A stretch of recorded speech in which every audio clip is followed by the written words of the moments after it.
If you haven't been following the latest news on GTA 6 over the past year, you might be surprised by how much information has emerged. Here's a comprehensive update on everything we currently know about GTA 6. We have details about a wide array of items and tools featured in GTA 6. These include the auto dialer, binoculars, immobilizer bypass, cutoff tool, painkillers, pool cue, trauma kits, golf driver, food and drink, golf putter, USB drive, golf iron, crowbar, golf wedge, torch, jammer, duffel bag for looting, cigarettes, and a loot backpack.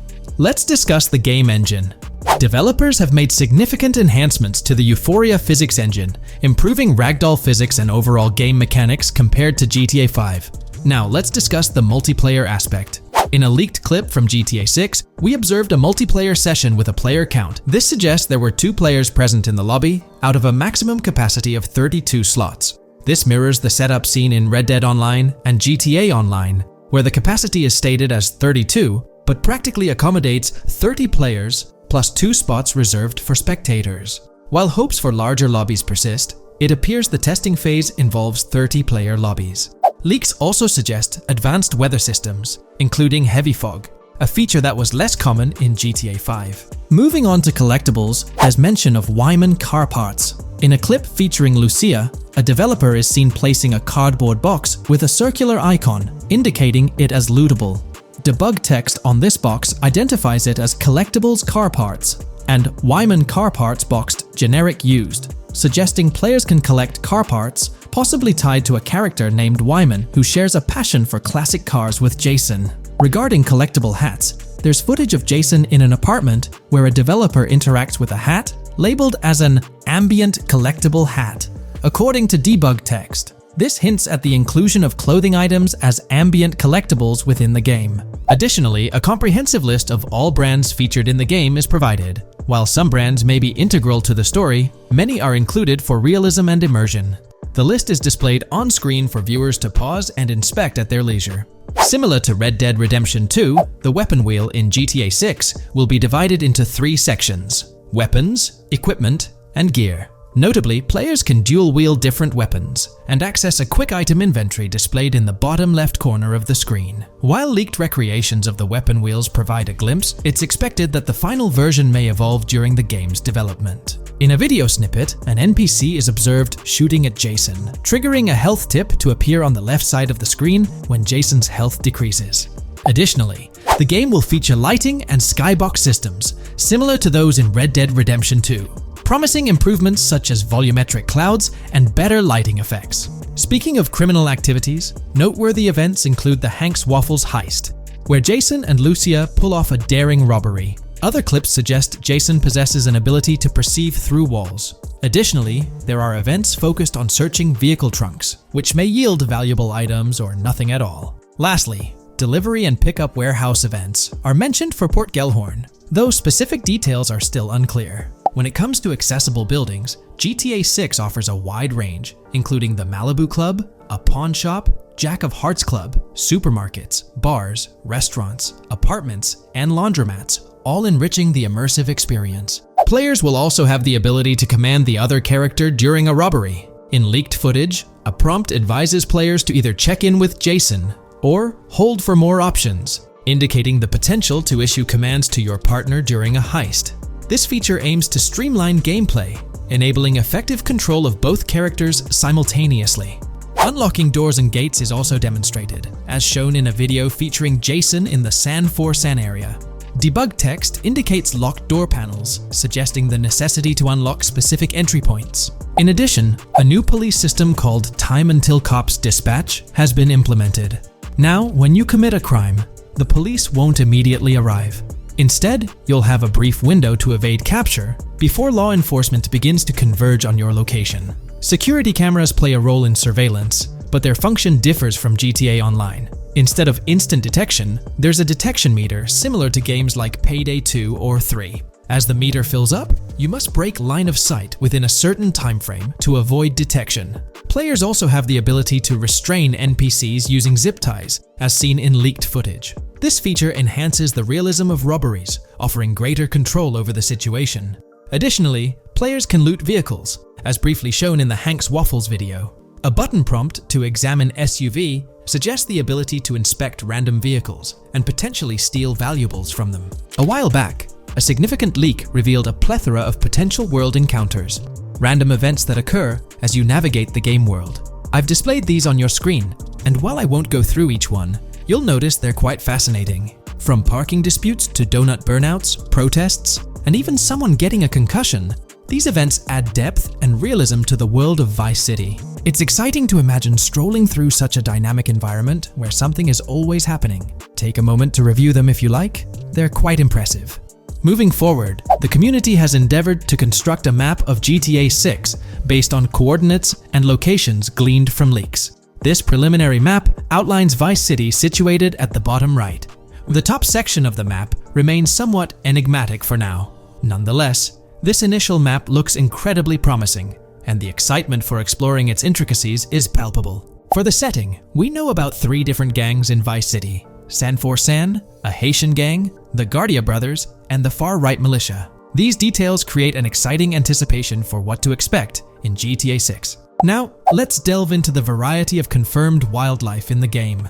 Players can expect encounters with snakes, seagulls, skunks, raccoons, alligators, wading birds, squirrels, southern leopard frogs, crayfish, lizards, skunk apes, pigeons, opossums, and even whales. While these are the animals confirmed so far, we anticipate discovering more upon the game's release. These are the species we're aware of at present. Fences in GTA 6 are not just physical barriers to jump over or drive through. They are individuals involved in illegal transactions within the game. Acting as middlemen, these characters buy illegal items from players to resell them to others. Now, let's explore the AI witness system and police recognition feature, which are notably significant. In the Hank's Waffles robbery video, beneath the wanted level stars, there's a mention of full description, suggesting that witnesses can provide detailed information about you. This implies that once identified, the police will recognize you. When Lucia enters a police vehicle, there's initially no vehicle description, but this quickly changes to a full vehicle description. This indicates that law enforcement will possess detailed information about your vehicle. Moreover, the text warns that any vehicle seen entering will be noted by the authorities. This suggests that even after losing a wanted level, if spotted again in the same vehicle, the police will pursue and apprehend you. During the robbery scene, Jason attempts to prevent customers with yellow icons above their heads from calling the cops or fleeing. Additionally, a female NPC inside the diner exhibits similar behavior, with her icon flickering as Lucia leaves, turning red when surrounded by cops, and then fleeing upon spotting Lucia. These advanced NPC systems indicate a more sophisticated interaction model.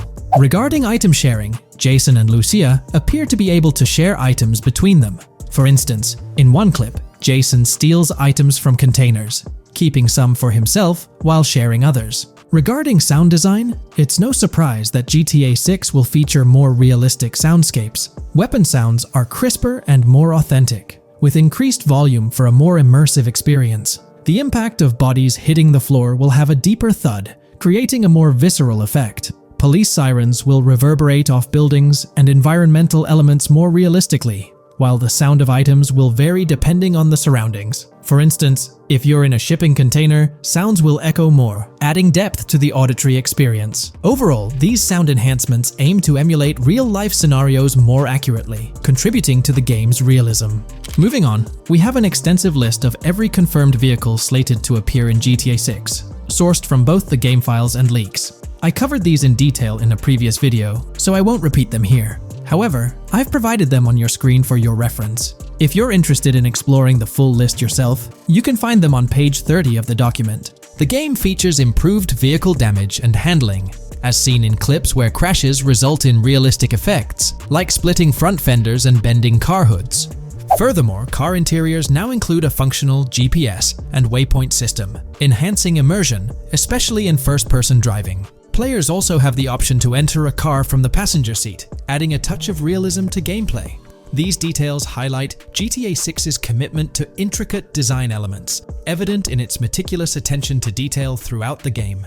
In addition, several new gameplay mechanics have been revealed. Players will now have the ability to walk while in cover, a long-awaited feature that introduces prone movement for the first time in GTA gameplay. Loot bags will allow for storing additional items, and players can now drop and pick up weapons. A new under fire animation has been introduced where characters cover their faces during combat, and players can opt to self-revive after sustaining heavy damage. Other significant mechanics include the ability to switch shoulders while aiming down sights, grappling during hand-to-hand combat, and the introduction of buddy communications and a buddy ping system. This system, likely shared between protagonists Jason and Lucia, remains intriguing, with its full functionality yet to be revealed. Additionally, a new cover mode has been introduced, altering the way shooting from car windows is executed.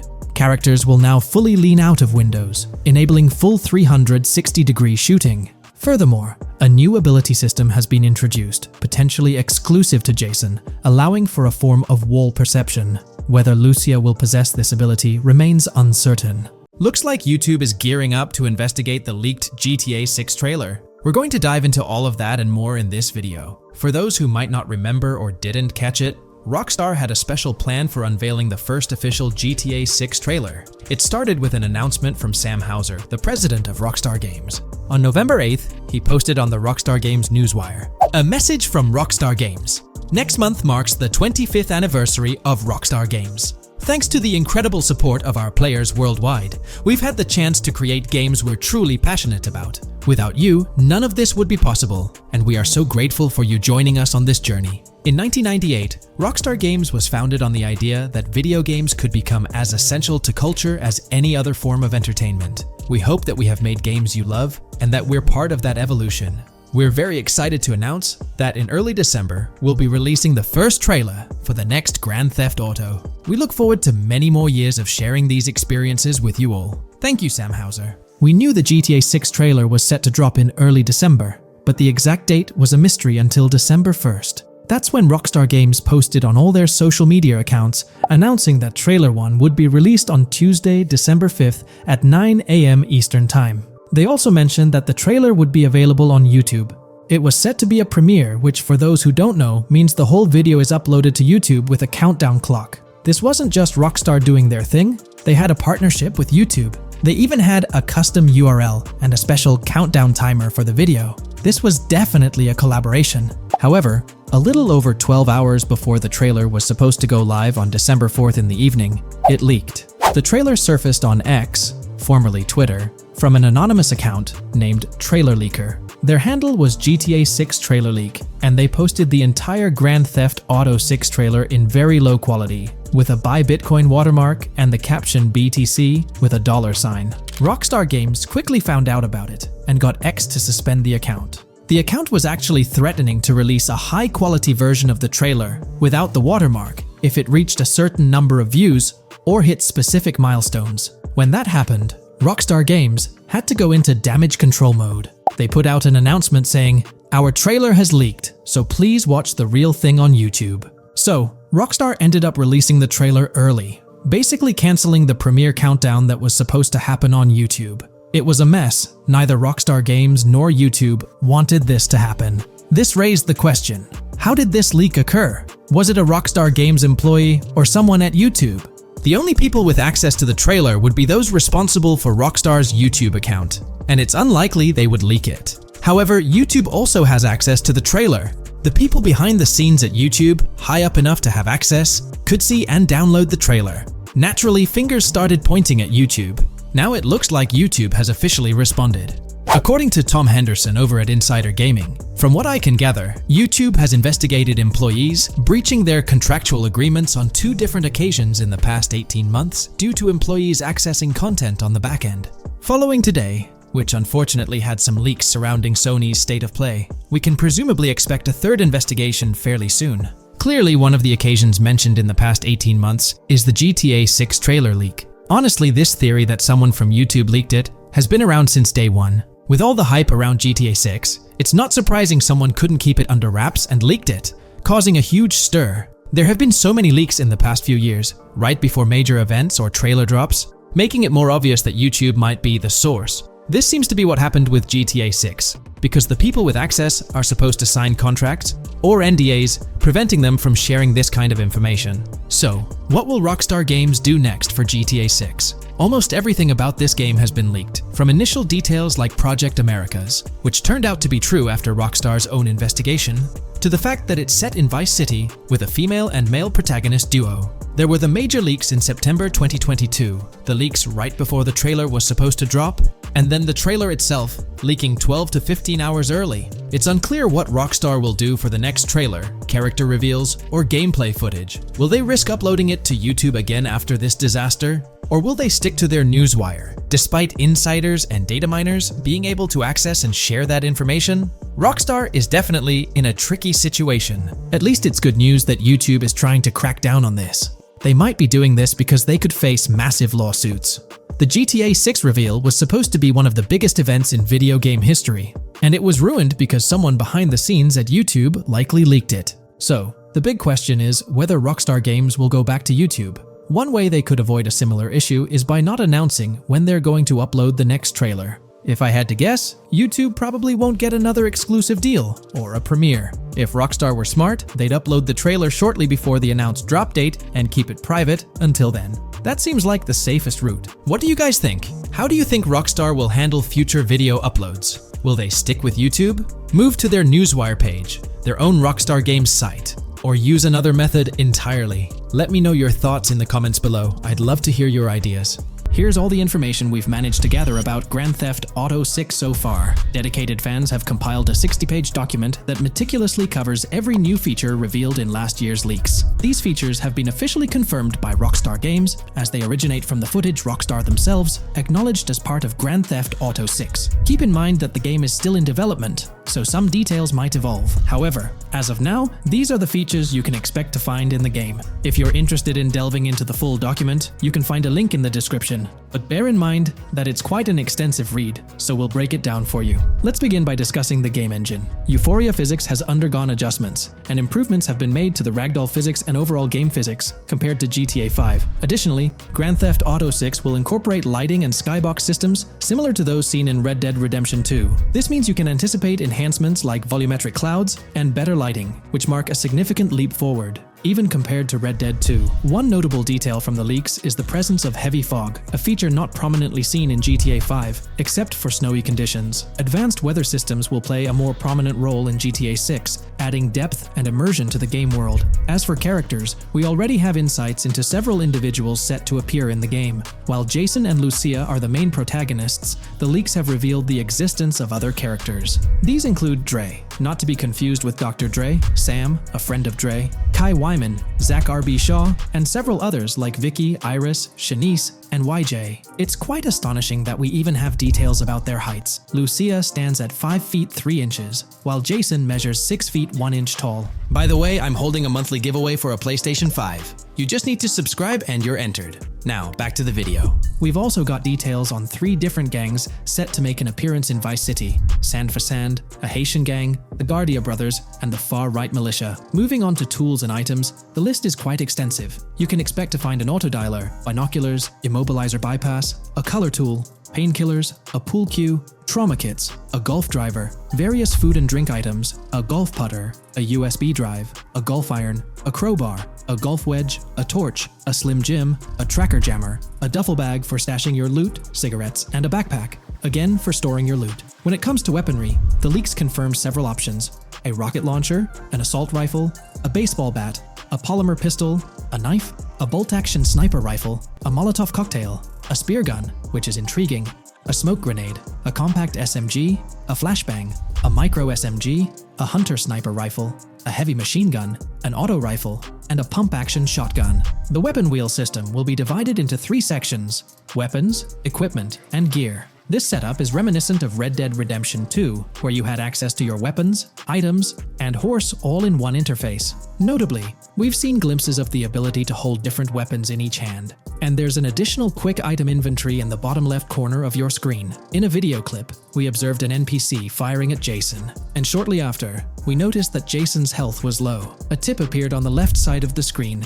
indicating, "You were injured. your health will regenerate slowly. Open your weapon wheel and use a recovery item to replenish your health faster. Unlike GTA 5, where your health regenerated only up to 50%, in GTA 6, it seems that you may regenerate to full health naturally, albeit at a sluggish pace. However, if you want to expedite your healing process, you can employ a medical item. We've got confirmation on 7 open-world activities that will be available in the game. Currently, these activities include dice, golf, fishing, and races. Additionally, there's a van shipment activity, and in one of the videos, you can spot the spawning location for a delivery van event. This location is near the industrial area of Port Gellhorn, and it's noteworthy that there's a warning poster about security cameras in this area, suggesting the need for caution while attempting to rob the van. Now, regarding robberies, if you've seen the leaks, you might remember the Hank's Waffles robbery, which was quite impressive. Jason and Lucia took on the challenge of robbing this massive diner. In another clip, when Jason was entering a store for a robbery, it became apparent that he possessed an ability allowing him to see through walls. The leaks also mention events related to searching vehicle trunks for something valuable, or perhaps finding nothing at all. Moving on, there's another event type called Deliveries mentioned, specific to Port Gellhorn. It's somewhat challenging to predict the exact nature of these events, but that's all the information we have for now. As for enterable buildings, Grand Theft Auto 6 is set to offer more opportunities for exploration.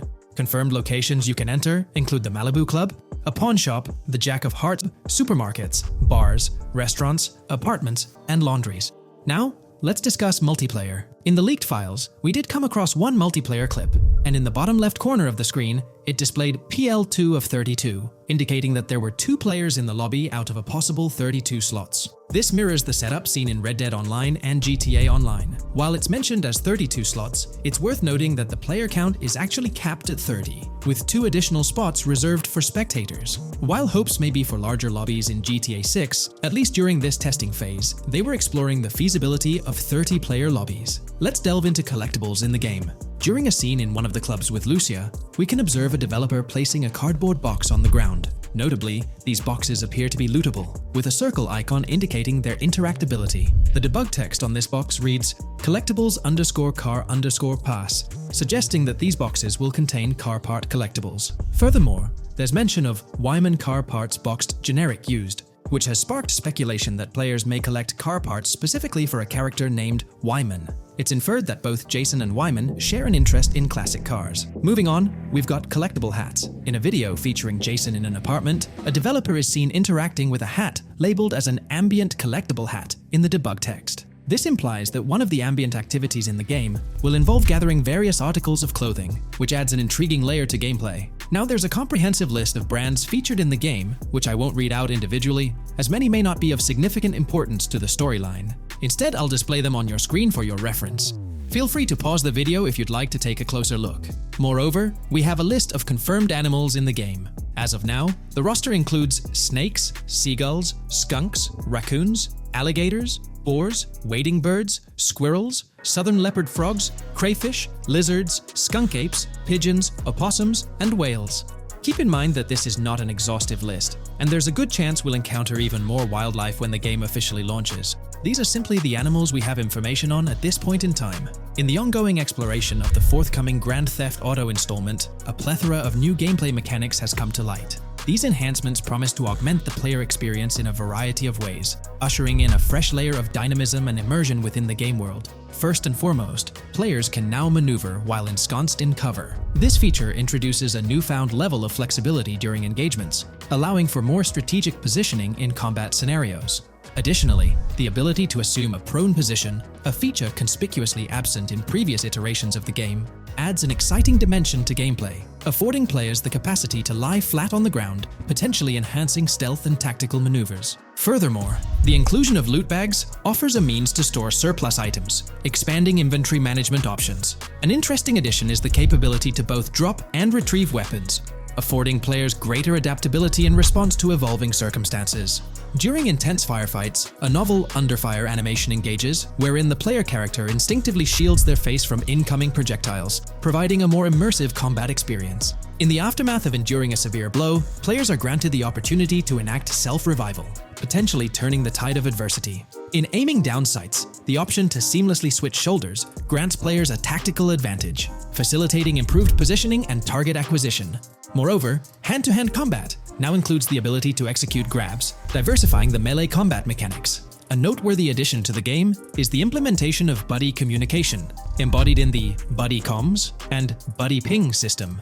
Although specific details remain undisclosed, it is plausible that these features will facilitate coordinated actions between the two main characters, Jason and Lucia. Vehicle combat has witnessed a transformation, as shooting from car windows now entails the complete egress of the player character from the window, enabling full 360-degree firing capabilities, thereby revolutionizing vehicular combat dynamics. The intriguing Eagle Eye system, seemingly exclusive to Jason, allows for a form of wall-penetrating vision, although its applicability to Lucia remains uncertain. Enhancements also extend to interactions with in-game elements. Players will find themselves endowed with a broader range of interactions, such as the capacity to carry bodies, engage in robberies, issue threats, and converse with non-playable characters, NPCs, during heists. Moreover, the ability to collect additional items, including beer bottles and cans, enriches the gameplay experience. Shifting the focus to new gameplay systems, one particularly exciting addition is the concept of money laundering. During the Hank's Waffles robbery, an icon associated with the car wash property, a washing machine adorned with a $sign, has been identified as indicative of money laundering. This suggests that players may have the opportunity to purchase specific types of businesses with the intent of laundering illicit funds in the single-player mode. Moreover, the inclusion of fences introduces a layer of illegal commerce within the game. These fences serve as intermediaries for players to sell illegal items, providing a means to offload contraband and potentially profit from illicit endeavors. The inclusion of hacking mechanics is confirmed to some extent in the game. Lucia is equipped with a set of intriguing tools, including a tracker jammer, immobilizer bypass, USB drive, and an auto dialer. As of now, it remains unconfirmed whether Jason will also have access to these items. Historical leaks from a few years ago hinted that Lucia would be the designated hacker, so the extent of hacking abilities for each character awaits further clarification.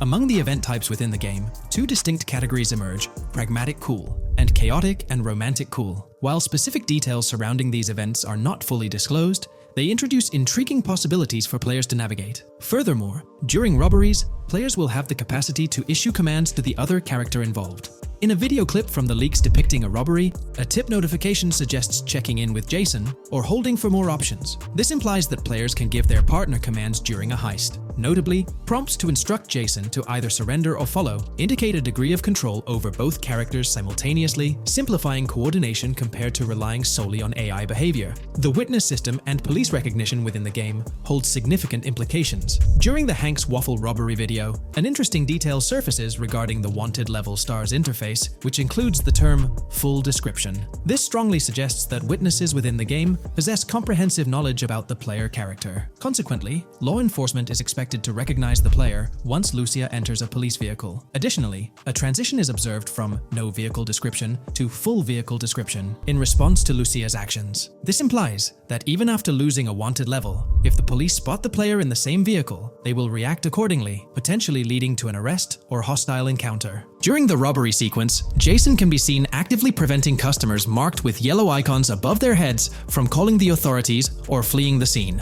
Notably, an NPC within the diner exhibits a yellow icon above her head. Following Lucia's exit from the diner, the icon begins to flicker. Subsequently, as Lucia approaches a police car surrounded by law enforcement, the icon shifts to red. The female NPC then departs from the diner, making eye contact with Lucia before hastening away. These developments underscore the sophistication of NPC interactions, presenting a notable advancement in the game's artificial intelligence systems. The prospect of item sharing between the characters Jason and Lucia is on the horizon. A notable example emerges from a video clip where Jason pilfers items from containers, opting to retain some while distributing others. This cooperative element extends to the unlocking of doors and gates, exemplified in a video featuring Jason within the Sand for Sand area, which, if you recall, is the moniker of a gang in GTA 6. In this particular clip, Jason stealthily maneuvers past a red truck, revealing a door from an import garage building bearing the descriptor "door panel locked" in its debug text. In juxtaposition, a gate within the same clip indicates "door unlocked,"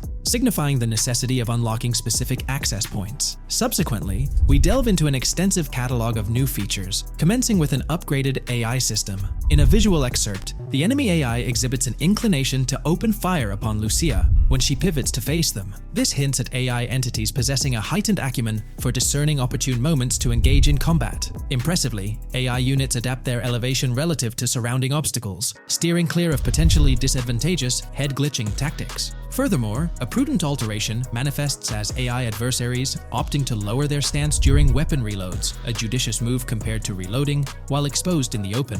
Enhanced AI combat tactics are evident in their lateral strafing maneuvers during shootouts. Notably, NPC behavior has undergone substantial refinement. As discernible in the leaked materials, AI characters no longer traverse the game world in solitary isolation, but now frequently assemble into groups. This intriguing development is reminiscent of a feature previously observed in Red Dead Redemption 2, where NPCs often moved in cohesive units. An illustrative instance materializes in a video where Lucia, carrying a duffel bag, shares the sidewalk with 3 individuals attired as tourists, who engage in animated conversation while strolling past her. This signifies a notable departure from GTA 5, where pedestrians predominantly ambulated in solitary fashion, contrasting with the forthcoming inclusion of group dynamics, perhaps even encompassing couples or social cliques, enhancing the verisimilitude of the game world. A notable addition to the gameplay dynamics is the option to voluntarily surrender to law enforcement during a robbery. The consequences of such an action remain shrouded in uncertainty, warranting further exploration upon the game's release. Furthermore, the mundane act of purchasing gumballs from vending machines emerges as a potentially restorative action. While it can be surmised that gumballs may offer a healing effect, concrete details regarding their function remain pending confirmation. In a nod to realism, akin to GTA 5, the forthcoming installment acknowledges the accumulation of dirt on your character's clothing, reflecting the wear and tear endured during your escapades. The hair and facial hair systems exhibit intriguing variability, with different versions of Jason observable in the leaks, sporting varying hairstyles, including long hair, short hair, stubble, and clean-shaven looks. While not definitively confirmed, this strongly alludes to the introduction of a hair growth system, akin to the one featured in Red Dead Redemption 2. Given the precedents established in the latter game, the likelihood of such a system in GTA 6 appears high. Expanding the repertoire of actions available to players, the ability to consume items directly from your inventory is showcased. When Jason visits a gas station, the inventory reveals options for wine, soda, and fruit consumption, implying that you can partake in these items at your convenience, akin to the mechanics present in Red Dead and GTA Online.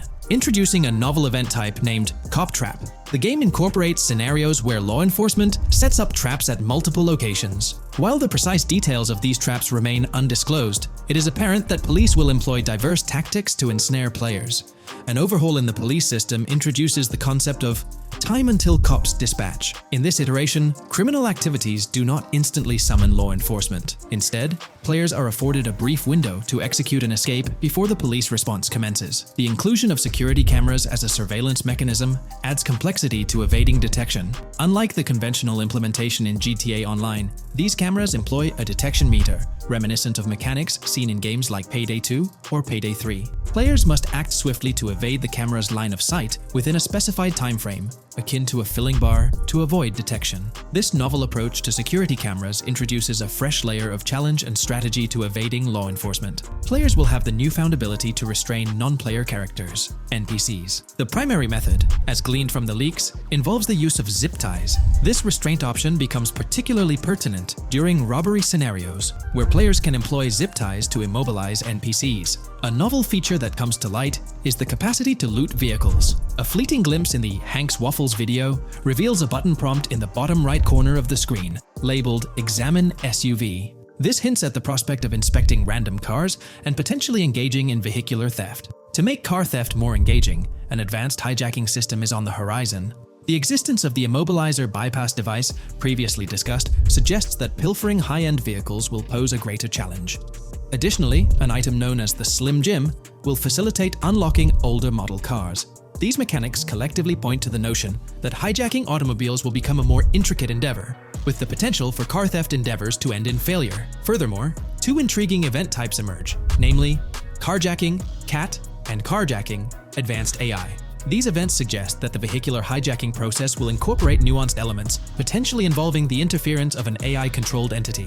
GTA 6 promises to deliver an augmented vehicular experience through improved vehicle damage and handling. In a displayed video clip, As Lucia attempts to evade pursuing law enforcement, cars suffer more impactful damage. Notably, various parts of the vehicles, such as the front fender and hood, demonstrate more realistic deformation and fragmentation. The in-game interiors now feature functional GPS and waypoint systems on the dashboard, enhancing navigational convenience for players driving in the first-person perspective. Additionally, players have the option to enter a car via the passenger seat, offering flexibility in vehicle interaction. A hallmark of GTA 6 is its meticulous attention to detail.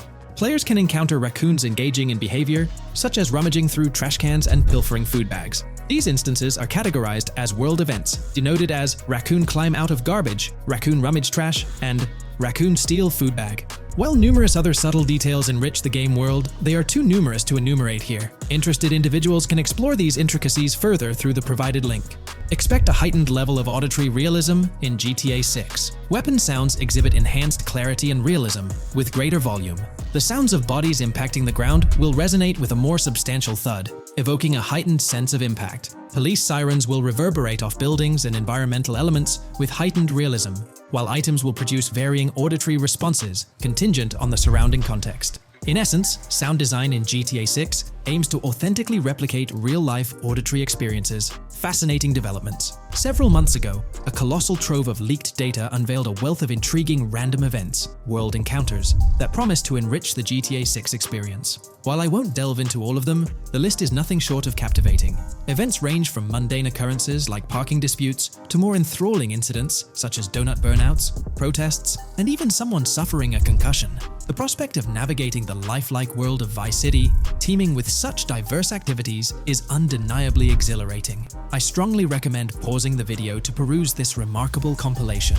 Additionally, we have been privy to an extensive catalog of vehicles slated to appear in GTA 6. These vehicles, gleaned from both in-game leaks and files, I encourage you to peruse this comprehensive list at your leisure. It resides on page 30 of the document. Furthermore, the leaks have divulged a plethora of confirmed locations within Vice City and its environs. Naturally, Vice City itself takes center stage, while several districts and neighborhoods will pepper its landscape.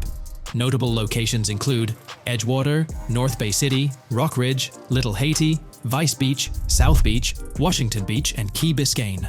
Port Gellhorn, intriguingly, appears as a separate city akin to Sandy Shores or Palito Bay from previous iterations. The list extends to encompass Yorktown, Ambrosia, Sundown, the Keys, La Pearl, Red Hill, Lake Leonida, Hamlet, Stockyard, Homestead, Grass Rivers, Ekin, Fanaka, Underwater, and Relief. Each of these major locations contains a multitude of sub-locations, a testament to the meticulous world-building evident in the game. As if this weren't enough, the dedicated community has endeavored to construct a speculative map of GTA 6 based on coordinates extracted from the leaks. While the precise layout of the map's northern region remains uncertain, the map preview encapsulates the sprawling Vice City to the south and Port Gellhorn on the left. This visual representation of the game world is undeniably impressive and stokes the anticipation for the immersive adventures that await.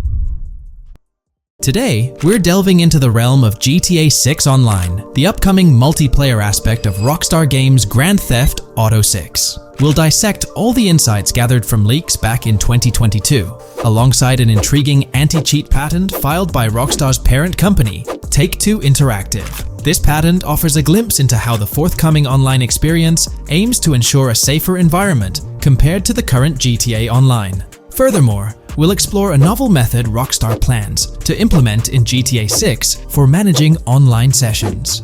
This innovation promises to infuse the expansive world of GTA 6 with a livelier atmosphere, enriching the player's immersion in its intricacies. Undoubtedly, GTA Online stands as a titan in the realm of multiplayer gaming.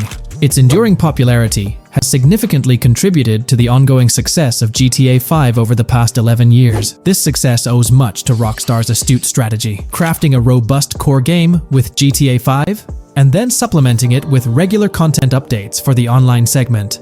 By continually introducing new weapons, vehicles, and attire, Rockstar keeps players engaged and motivated to accumulate in-game currency. As we eagerly anticipate the official unveiling of GTA 6, players are hopeful that it will address prevalent issues plaguing the current iteration.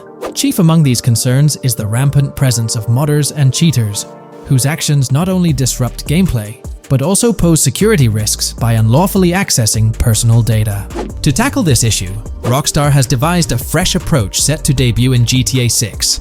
This method aims to bolster the game's security measures. The patent responsible for this enhancement is titled Method and Apparatus for Preventing Cheating in a Video Game Environment by Providing Obfuscated Game Variables. Filed by Take-Two Interactive, Rockstar's parent company, in 2019, this patent outlines a system and method aimed at curbing cheating within video game environments. By disguising game variables in memory, the patent seeks to thwart attempts by players to monitor and manipulate values such as health, ammunition, and in-game currency for unfair advantages. Traditionally, developers combat such exploits by encrypting, coding, or obfuscating the location of these values, alongside implementing integrity checks to detect unauthorized modifications. However, these methods have drawbacks, as they often impact game performance and inadvertently expose variable locations to savvy attackers. Rockstar's innovation lies in masking the whereabouts of these variables, offering a more robust defense against cheating in GTA 6's online. I won't delve into the technical intricacies, but essentially, Rockstar employs a clever and seemingly straightforward technique to conceal these values. This makes it considerably tougher for attackers to pinpoint their locations. While the concept of masking values may seem straightforward, its effectiveness in bolstering stability and enhancing security for the future online segment is paramount. Moving forward, let's turn our attention to the next patent, titled System and Method for Session Management in a Multiplayer Network Gaming Environment. Filed by T2 Interactive in 2021, this patent addresses disclosed are systems and methods for session management. The disclosed system allows for seamless merging and splitting of network sessions in a multiplayer network gaming environment. Seamless session management allows dynamic movement of players in a virtual world during gameplay without unnecessary loading and/or stalling. As the players in the virtual world move around, the management of active game sessions can be improved to affect a more realistic perceived population. In this patent, Rockstar highlights the crucial role of online components in the success of many games, citing GTA Online as an example. They emphasize the challenges of managing network technology and resources to create a vibrant virtual world. Traditional MMO games often face limitations in session management, with some opting for single sessions that may restrict the depth of content due to increasing player counts. Others utilize multiple sessions, which can hinder feasibility, especially in peer-to-peer exchanges like in GTA Online. To address these issues, Rockstar has developed a pioneering system for seamless session management. This innovative approach enables fluid splitting and merging of network sessions, allowing for a more immersive virtual world free from hardware and software constraints. Allowing players from different sessions, but in the same virtual area of the map, for example, to be merged into a single session. This allows players from previously different sessions to come across one another, thereby making the virtual world seem more populated. As an additional advantage, seamless session merging handles many network failures silently. In prior art systems, a player who loses network connectivity can be kicked out of a session and may not be able to rejoin because they are in a session by themselves.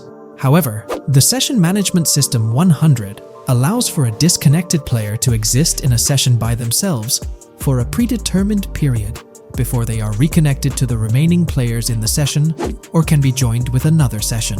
The method begins with monitoring a triggering event. In some embodiments, the triggering event defines when to merge two sessions or split a single session. For example, when the object, virtual players, are in the same session, move physically apart from another, the object by a predetermined virtual distance, this triggers the session management system to split the session into two different sessions. Likewise, if objects from two different sessions are within a predetermined virtual distance from one another, the session management system and merge the sessions to allow interaction between objects of the respective sessions. Other instances of monitored triggering events encompass various player and object actions, including changes in position or visibility, player entries and exits from the virtual world, and game-related activities like mission completions or tutorial beginnings. Rockstar's solution ensures seamless management of these events, preventing inconsistencies such as duplicated objects during session transitions. This approach accounts for factors like virtual geography, team management, networking resources, and social relationships to maintain continuity across sessions. For example, once a session is split, there can be two sessions, each with their own distinct copy of an object. Avoiding this split can avoid players that intentionally duplicate valuable objects to exploit virtual game economics. If these two sessions were to later merge, there can then be two identical objects in the same session. In this manner, the session management system advantageously avoids object duplication when two players are merged following a split. I trust that I've conveyed this information clearly. The implementation of this new system in GTA 6 promises to enhance the game's atmosphere, ensuring a more bustling world while maintaining a high level of detail throughout. Now, let's delve into what we've learned about GTA Online from the leaks of 2022. Multiplayer. In the bottom left in one of the clips, one can see there are 2 players in a 30-player lobby. This is because there are 2 slots for spectators, similar to GTA Online and Red Dead Online. There is also a reference to the script host. After that, there is a code which is either the session host or game master. Based on the information gathered, it seems probable that peer-to-peer connections and 30-player lobbies will make a comeback in GTA 6 Online. However, there's a twist in how sessions will operate, allowing for seamless transitions between them. Feel free to share your thoughts in the comments section about everything we covered in today's video regarding GTA 6 Online. In today's video, we're delving into the character creation aspect of Grand Theft Auto 6 and exploring how in-game NPCs will be generated. We'll take a look at a recent patent filed by T2 Interactive, the parent company of Rockstar Games, which sheds light on the character creation process within the world of GTA 6. The patent reveals details about a new system developed by Rockstar Games, designed to streamline character creation and leverage the capabilities of current generation consoles more effectively. As game worlds grow in size and complexity, filling them with diverse and compelling characters and environments becomes increasingly challenging. Artists are tasked with creating every individual in-game object, from characters to buildings and interiors. As these worlds expand, the computational and design efforts required also increase. However, Rockstar Games has once again demonstrated innovation by developing a system that optimizes the rendering of 3D objects, ensuring efficiency without compromising on detail. This system addresses the challenges posed by the ever-expanding scope of game worlds. The patent we're examining in this video is titled System and Method for Game Object and Environment Generation. This video takes a deep dive into the generation of building interiors and characters within the expansive world being crafted by Rockstar Games. The patent starts off by providing an overview of how objects function within 3D spaces, as explained by Rockstar. Objects used in 3D graphics, often called assets, are a combination of geometry data, for example, the 3D model, and data for textures associated with the geometry data. An asset may be formed of one object, or it may be a composite object made from a combination of objects. The objects that form a composite object may in different contexts be used as independent assets unrelated to the composite object, or they may always be used as a subset of a larger object. They've provided an intro to how 3D objects function in games, aiming to help us grasp the workings of their latest invention. Persons of skill in the art will recognize that many different sorts of assets, such as vehicles, can be made from collections of subcomponents. For example, one aspect of the game might require a room, say a dining room. That entire dining room could be considered one game asset, but it will likely be created from several other assets, such as a table, chairs, dishes, glasses, wallpaper, flooring, etc. The glasses and chairs are independent of the larger dining room asset. As another example, a virtual person in the game, such a background character in a scene, would also be an asset. A person asset might be made up of a number of interchangeable objects, such as legs, a torso, arms, a head, etc. Because the person is made up of interchangeable objects, a variety of different persona sets can be made by mixing and matching different constituent parts. But a body part like a torso might always be used as a subpart of a larger body object. Prior art systems generally include libraries of game assets.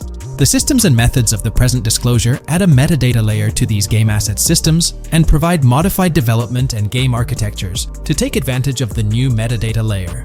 This metadata layer includes tags that are added to the object in order to provide useful descriptors. In a preferred embodiment, these descriptors are completely free-form and without context. This allows developers to specify information about objects as needed without having to be locked into a rich pre-configured schema. Rockstar's new system introduces an additional metadata layer and utilizes tags for enhanced functionality. In the next section, they provide examples illustrating how this tagging system will operate. For instance, characters and virtual beings within the game world will be assigned tags like skinny, chubby, average, attractive, ugly, young, old, and so on. They explain that this tagging system won't just apply to the 3D models or textures alone, but to the entire object package, which includes the model and its associated textures. Essentially, every aspect of a particular character will be tagged. For example, skin textures for elderly characters will be tagged as old, while arms and torsos for heavier characters will be tagged as chubby. They also list other tag examples provided by Rockstar, such as sporty, hipster, emo, preppy, nerdy, luxury, basic, new, worn out, business, and formal. Moreover, each component can have its own tag, and there can even be collections of assets with tags.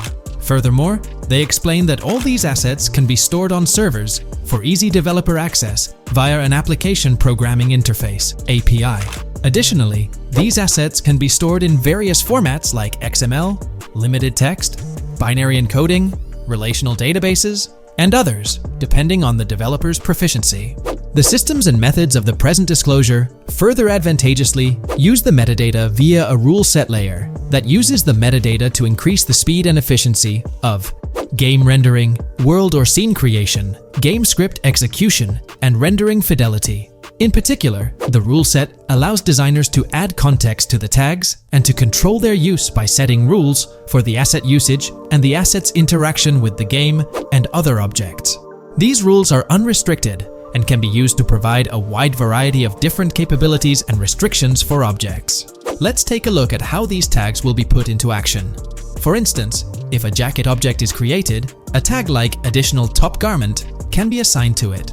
Then, during gameplay, certain rules might search for this specific tag to identify objects like jackets. Furthermore, in a cold setting, the character's health stat may decrease at a slower rate because the character stays warm with the additional top garment. Moreover, the additional top garment tag could enhance rendering efficiency. For instance, if a character wears a shirt underneath a jacket, the shirt occupies memory space. Since the shirt is mostly covered by the jacket, Rockstar plans to replace the full shirt with a smaller texture, only containing the visible parts under the jacket, thus conserving memory. The combination of tags and the rule set can also be used advantageously for procedural generation of game objects and environments. For example, a game scene could be created in a game script by calling assets based on tags, rather than calling the assets explicitly. For example, if the game scene called for virtual characters in a movie theater, the game designer could simply specify a need for predetermined X number of characters with casual dress.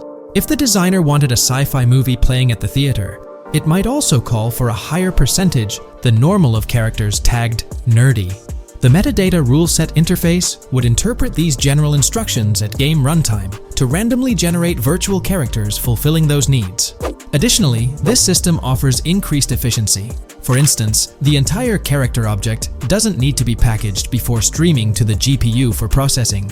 Instead, they can be generated directly on the GPU using existing model and texture assets. Of course, Rockstar aims to utilize as many preloaded GPU textures as possible, while maintaining a realistic variety in the scene.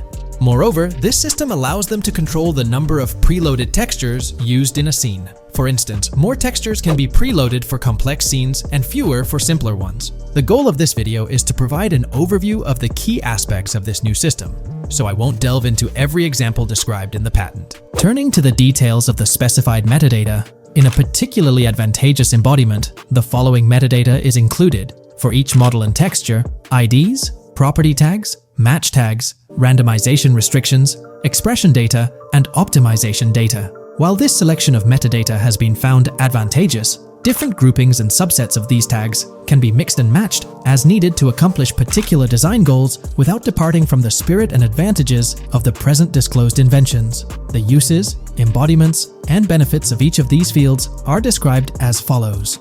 These elements constitute the metadata, and while I won't delve into each one individually, they essentially represent the various tagging methods Rockstar employs to organize models and textures. These tags facilitate accurate and efficient filtering and sorting of assets within the virtual world. I trust this video provided you with an understanding of the tagging system Rockstar has devised. I'm personally excited about the potential for greater NPC variety in this vast world. Feel free to share your thoughts in the comments below. New scoop just dropped. GTA 6 gears up for the last leg of development, with Rockstar calling back its staff to the office full-time. This intel's straight from Bloomberg journalist Jason Schreier, fresh in his latest Bloomberg piece. Today, we're diving deep into what Schreier shared. Known as a trusted voice in the gaming sphere, let's unpack his insights. Let's not waste time any longer and dive right into Jason Schreier's article. Grand Theft automaker Rockstar Games asks workers to return to office 5 days a week. Rockstar Games, a division of Take-Two Interactive Software, will ask employees to return to the office 5 days a week beginning in April, as the video game maker enters the final stages of development on its next game, the hotly anticipated Grand Theft Auto 6. In an email to staff on Wednesday, reviewed by Bloomberg, Rockstar head of publishing Jen Kolber said the decision was made for productivity and security reasons. The company has faced several security breaches, including a massive dump of early footage from the new Grand Theft Auto and an early trailer that leaked in December. Kolber wrote that the company also found tangible benefits from in-person work. Making these changes now puts us in the best position to deliver the next Grand Theft Auto at the level of quality and polish we know it requires, along with a publishing roadmap that matches the scale and ambition of the game, she wrote. Return-to-office mandates have been a hot topic across various industries since the pandemic forced myriad employees to work from home. More recently, many employers have asked staff to return to the office for 2 or 3 days a week. A study last month found that remote work did not have an impact on productivity. The issue has been particularly controversial among video game workers, thanks to the volatility of the industry and its lack of a centralized workforce. Many of 2023's biggest video game hits, such as Marvel's Spider-Man 2 from Insomniac Games, were developed remotely. Rockstar's in the final stretch of developing Grand Theft Auto 6, hinting at a possible early 2025 launch. With this, we might anticipate the release of a second trailer, along with screenshots and more teasers in the coming months. While fans rejoice, this could mean extra pressure for Rockstar Games staff. Stay tuned here for updates as Rockstar unveils more details about GTA 6. Are you geared up for the official start of GTA 6 marketing? Drop your thoughts below. The GTA 6 community has just found some major clues left by Rockstar Games, and it was under our nose the whole time. GTA 6's Trailer 1 revealed a ton of new things about the game off the bat, but recently, there's been even more developments that show off the GTA 6 main character story, Lucia. We learn a bunch of new things about her background, so if you're not interested in potential spoilers, this may not be the video for you. This information is directly from Rockstar Games, so this is the real deal. So getting into the details of Lucia's jail cell, let's focus on those newspaper clippings. I'll do my best to zoom in and enhance the image, but there are 2 distinct white clippings with black text. One of them appears to have a portrait, and I can only speculate that it might resemble a modern-day wanted poster. This could be showcasing the story of Lucia's alleged crime, accompanied by an image like a visual representation of what she's accused of. It's almost akin to a wanted picture that you'd find in a newspaper. This phenomenon isn't unheard of in real life. When people do something noteworthy or newsworthy, it's not uncommon for them to keep a record of it, like an article, and put it up on their wall as a sort of memento. It's like a snapshot of a moment in their life, even if it involves legal trouble. So Lucia might be preserving this particular newspaper clipping as a piece of her history, whether it's for sentimental reasons or perhaps as a reminder of the circumstances that led to her incarceration. Now let's broaden the scope a bit and draw comparisons to previous GTA protagonists. Take Michael DeSanta, for instance. His mansion has family photos on the walls. Franklin Clinton's house features similar personal touches. Even Trevor Phillips, in his trailer, has pictures that tell a story about his life. It's not just confined to the HD era. Even in the 3D era games, characters had their own way of leaving traces of their lives in their living spaces. This inclination to personalized living spaces is fascinating. In Lucia's case, the jail cell is an unexpected canvas for her personal story. It makes you wonder about her background, the choices she made, and the events that led her to that cell. Exploring these details could give us a deeper understanding of who she is and why she's in the predicament we find her in. Considering Lucia's attachment to those newspaper clippings, it raises interesting questions about her attitude towards her crimes. Perhaps she finds a sense of pride, or even enjoys the bit of notoriety or fame she's garnered from her actions. Keeping those clippings might be her way of cherishing the attention or recognition she's received. The prospect of spending a substantial amount of time in prison also suggests that it could involve more than just a brief cutscene, but potentially a series of missions within the jail environment. Now, shifting our attention to the picture above the bunk bed, it's a bit of a visual puzzle. While it's challenging to discern details, on the left side, there's a guy with a drink in hand, donning a white t-shirt. Next to him is a woman with voluminous hair, and in the foreground, there's another figure. This composition raises the question of whether these individuals could be Lucia's family. The dynamics and connections between characters are often crucial in unraveling the narrative of any GTA game. Acknowledging my limited knowledge about jail life, it's uncertain whether inmates generally have the privilege of keeping photographs with them as mementos. However, in this specific scenario, it appears that Lucia can. This might imply that the prison depicted isn't a maximum security facility, given the freedom for inmates to keep personal items. While the setting is far from casual, it offers a level of interaction and mobility, allowing inmates to go outside, engage in conversations, sit at tables, and soak in sunlight. The orange jumpsuits signify their status, but the absence of being handcuffed to the ground suggests a certain level of relative freedom. In this context, the allowance of pictures and photographs could offer an additional layer of insight into the characters and their personal connections, providing players with a unique perspective on Lucia's life, both inside and outside the jail cell. Taking a closer look at the latest image, which I've adjusted to bring out more details, there's another intriguing photograph.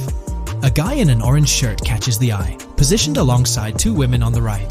The one on the left appears to be sporting a hat and sunglasses, although discerning whether any of them is Lucia remains challenging. They could very well be family members, close friends, or simply individuals from her social circle. Amidst all the uncertainty, Lucia seems notably fixated on reflecting upon her actions and the community's response. Beyond this, it's evident that Lucia maintains a distinct connection with a specific group of people, as indicated by the presence of their pictures in her jail cell. It's not just about her individual experience. There's a shared history captured in those photographs, hinting at relationships that go beyond the confines of the jail cell. Directly below the image featuring the guy in the orange shirt and the other girls, there's yet another photograph. Although the details are obscured, the presence of someone standing in the picture is noticeable. Lucia is seemingly constructing a collage of photos, creating a visual narrative that serves as a repository of memories.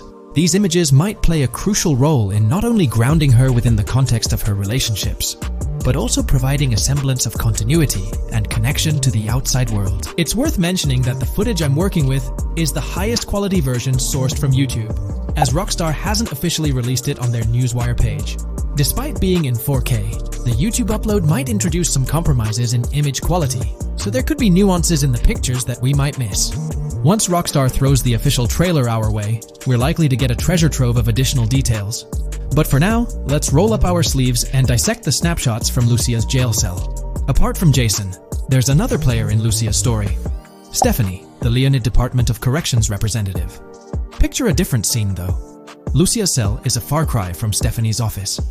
In this particular shot, Stephanie's unmistakably holding down the fort in a black dress, center stage on the right. Flip to the left frame, and there she is again, donning a red dress on the right side. Behind her, there's a framed message teasing with "if you miss," but the rest remains a mystery due to some pesky screen glare. Now let's make a full turn and voila, another Stephanie pic in the bottom right corner. This time, the backdrop suggests a domestic scene, perhaps with a partner. She's got on some bluish shades, slightly different from what we catch a glimpse of later. The background paints a more vivid picture, a collection of books, pamphlets, a conspicuous high-visibility vest, and yet another potential newspaper clipping. Whether it's a routine thing or an anomaly, the jury's still out. So, what's the inside scoop on Lucia's backstory gleaned from her jail cell environment? Well, the state of the jail suggests it's seen better days. Peeling bits off the windows hint at a place with some history. That initial shot with the barbed wire strongly implies it's not a newly minted spot. It's got the wear and tear of time etched into its surroundings. As we immerse ourselves in the intricacies of Lucia's life within the jail cell, the narrative unfolds as a captivating tapestry, each element contributing to the rich story. The subtleties, from the cryptic newspaper clippings shedding light on her alleged crimes to the carefully chosen photographs depicting relationships with family and friends, create a vivid and compelling portrait of Lucia's existence, both within and beyond the jail confines. The personal touches within her confined space evoke a rawness that harks back to the legacy of previous GTA protagonists. Lucia's jail cell, unexpectedly, becomes a canvas revealing a story that transcends the conventional GTA narrative. It prompts curiosity about her past, the decisions that led her to incarceration, and the intricate web of relationships that define her. The permission granted for personal items like photographs in the jail cell adds an intriguing layer to the storytelling, suggesting a nuanced sense of freedom within the constraints of imprisonment. Lucia's attachment to these items, whether they be newspaper clippings or family snapshots, beckons players to ponder her perspective on her own actions and the recognition she may have garnered. While we eagerly await the official trailer release from Rockstar, it is clear that Lucia's story is woven with complexities and mysteries that leave us yearning for more. The weathered appearance of the jail environment, with peeling bits off the windows and subtle signs of aging, hints at a setting steeped in history, amplifying the anticipation for the unfolding narrative. Thus, with these glimpses into Lucia's world, we find ourselves surrounded by a plethora of unanswered questions. When did she find herself behind bars, and what duration does her stay entail?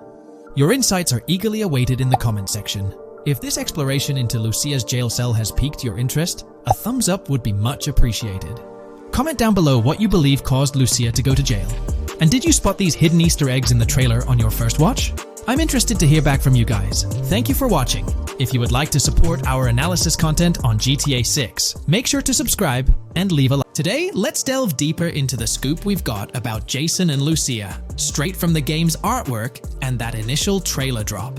Seems like Rockstar's shining the spotlight a tad more on Lucia this time around. Not to downplay Jason's role, but Lucia's getting some special attention, you know? Alright, so the trailer kicks off with Lucia finding herself in what appears to be a detention center, or maybe some kind of confinement. She's sporting the classic inmate gear and hanging out with a few others. Now, it's a bit fuzzy whether it's an all girls club or a mixed bag. But here's the twist. It doesn't look like your hardcore, maximum security joint, more like a temporary pit stop. Then we see this scene with Stephanie, a counselor at the place. Stephanie's having a chat with Lucia, trying to untangle her situation. Stephanie asks why Lucia's landed there, and Lucia nonchalantly responds with something like, bad luck, I guess. It's got me thinking, maybe Lucia's in for something minor. You know, the wrong place, wrong time scenario, or maybe a string of small-time scrapes. By the way, I'm holding a monthly giveaway for a PlayStation 5. You just need to subscribe and you're entered. Now, back to the video.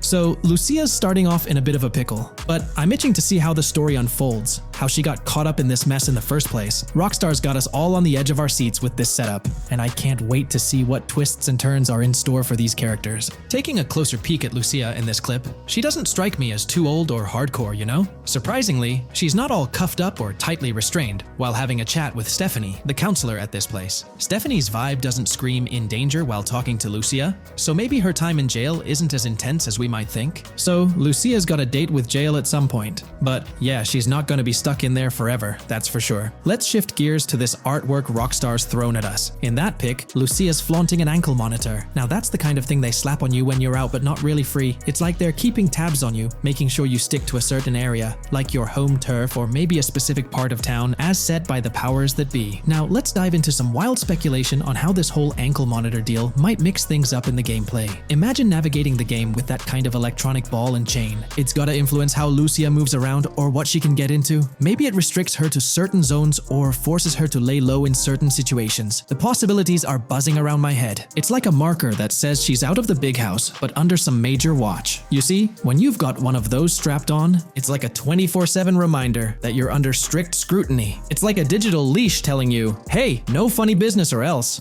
Now think about how this could shake up the game's map dynamics. Rockstar might play a throwback card to the old GTA vibes, where you're restricted to certain parts of the map at the start. As you progress through the story, you gradually unlock more turf to roam. Picture Lucia, stuck in a zone until she can shake off that monitor, whether she manages to ditch it by some gutsy escape, or someone legally gives her the green light. Fast forward a bit, and we spot Jason and Lucia in a pretty dicey scene. Jason's in the driver's seat, Lucia's riding shotgun, and they're peeling away from what looks like a scene post-crime. A couple of cop cars are hot on their tail, lights flashing, and sirens blaring. Jason's got his hands tight on the wheel, sneakily glancing at the cops as they whiz past. Then, when they're out of sight, he shoots Lucia a glance that screams serious concern. It's crystal clear these two are linked somehow, tied together by that ankle monitor and whatever legal trouble they're entangled in. How's that for a curveball in the storyline? There's this air of suspense and questions lingering. What did they do? And how does it all connect back to Lucia's time in the slammer? The plot thickens, and I'm itching to see where this tangled web leads us. Let's zoom in on Lucia for a moment. You know, it's not giving off that classic jailbreak vibe. When you make a daring escape from the big house, you don't come out with an ankle monitor like you've been given a hall pass. Nah, it's more like you become public enemy number one, constantly dodging the long arm of the law. It's got echoes of that on-the-run feel from Red Dead Redemption 2, where you're always watching your back. Wonder if Rockstar's planning to revisit that kind of storyline here? But here's a thought that's been gnawing at me. What if Jason's got this noble quest to keep Lucia out of hot water? Could be, but there's this lingering sense that they've got some pressing reasons behind these actions. It's like they're in this situation either by design or due to some pressing needs. Speaking of which, let's take a peek at the next scene in the sequence. You've got Lucia holding a bundle of cash that could make anyone's eyes widen, stacks of 20s and crisp hundreds. And what's she doing? Nonchalantly turning away from law enforcement? It's like we're getting a glimpse into the aftermath of a successful heist. And then there's this sight, both of them, dressed up with bandanas and masks, keeping their identities under wraps as they bolt out of what seems to be a rundown corner store situated in the middle of nowhere. There's this air of confidence about them, but choosing a low-profile place like this hints at something. They're not doing this for kicks. No, it's like they're in dire need of funds. Now let's talk about Jason's wheels. It's not some flashy top-of-the-line ride like you'd expect from Michael DeSanta's swanky tailgater in GTA 5. Nope, Jason's driving an older model, something more modest. It gives off this vibe that they might not be swimming in cash. The whole picture seems to paint a story of urgency. Lucia's holding a stash of cash, they're hitting a low-key spot, and Jason's not cruising around in luxury. It's like they're pushed into a corner, perhaps strapped for cash, and pushed into some tough choices. There's definitely more to this tale than meets the eye. Let's dive into Jason and Lucia's ride. They're cruising around, making these slick turns and slides. It doesn't seem like they're trying to dodge cops. You can even hear Lucia kinda squeal. She's gripping the car's side in a way that screams thrill ride.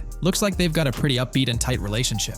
They're heading towards a motel. And guess what? Surprise, surprise, they're more than just partners in crime. Yup, Jason and Lucia are romantically involved. Now, Rockstar's not laying it all out for us, but you can pretty much read between the lines. Now, let's dissect this trust business. Feels like Rockstar's planting seeds for the storyline's ending. Trust can either be kept intact or shattered, right? It's like a pivotal point in a tale of two partners in crime. Maybe they'll face a dilemma where they have to choose between both making it out alive or going for a massive score, but someone doesn't make it to the finish line. Trust seems to be the crux of it all. And here's the kicker, the final scene. They kick open the door of this corner store, all confident, guns out, ready to hit the jackpot. The story concludes on that note. Now, let's switch lanes and talk about the trailer's song choice, Tom Petty's Love Is a Long Road. Interestingly, there's a tweet from Tom Petty's account expressing gratitude for having their song featured in GTA 6's first trailer. The song itself talks about the struggles of maintaining a relationship, how it's not a smooth ride, but worth the effort. So, GTA 6 might just be more than a crime tale. It's shaping up to be a love and trust story. I think Rockstar's aiming for their twist on a Bonnie and Clyde vibe with Jason and Lucia. That's pretty much all the scoop we got about them in the Grand Theft Auto 6 trailer. They didn't spill much, but we kinda got a glimpse into their journey, the hurdles they face, and this theme of trust that seems to run deep in their story. There's this one scene where it looks like they're gaining some traction in their journey. Jason's driving, Lucia's standing up in the passenger seat, and some paparazzi or somebody's snapping their pics. Seems like they've leveled up from their clothes to the car they're driving. So, at some point in the story, they might hit some highs. But knowing how these stories go, it could all come crashing down by the end. So, that's pretty much the lowdown on Jason and Lucia, our main characters in GTA 6. Can't wait to dig into their stories more. What do you folks reckon the GTA 6 plot's gonna be like? Which character are you stoked to play? Drop your thoughts in the comments below. And hey, if you like this video, a thumbs up would be cool. Hit that subscribe button if you're new here and want to stay updated on all things GTA 6. Don't forget to ring that notification bell too. The release of the GTA 6 trailer in 2023 has sent shockwaves of excitement across the gaming community. The anticipation and buzz surrounding this highly anticipated title have reached an all-time high. Fans worldwide are feverishly dissecting every frame, theorizing about the game's setting, characters, and innovative features. The hype is palpable as gamers eagerly await the next chapter in the beloved GTA series, poised to redefine open-world gaming once again.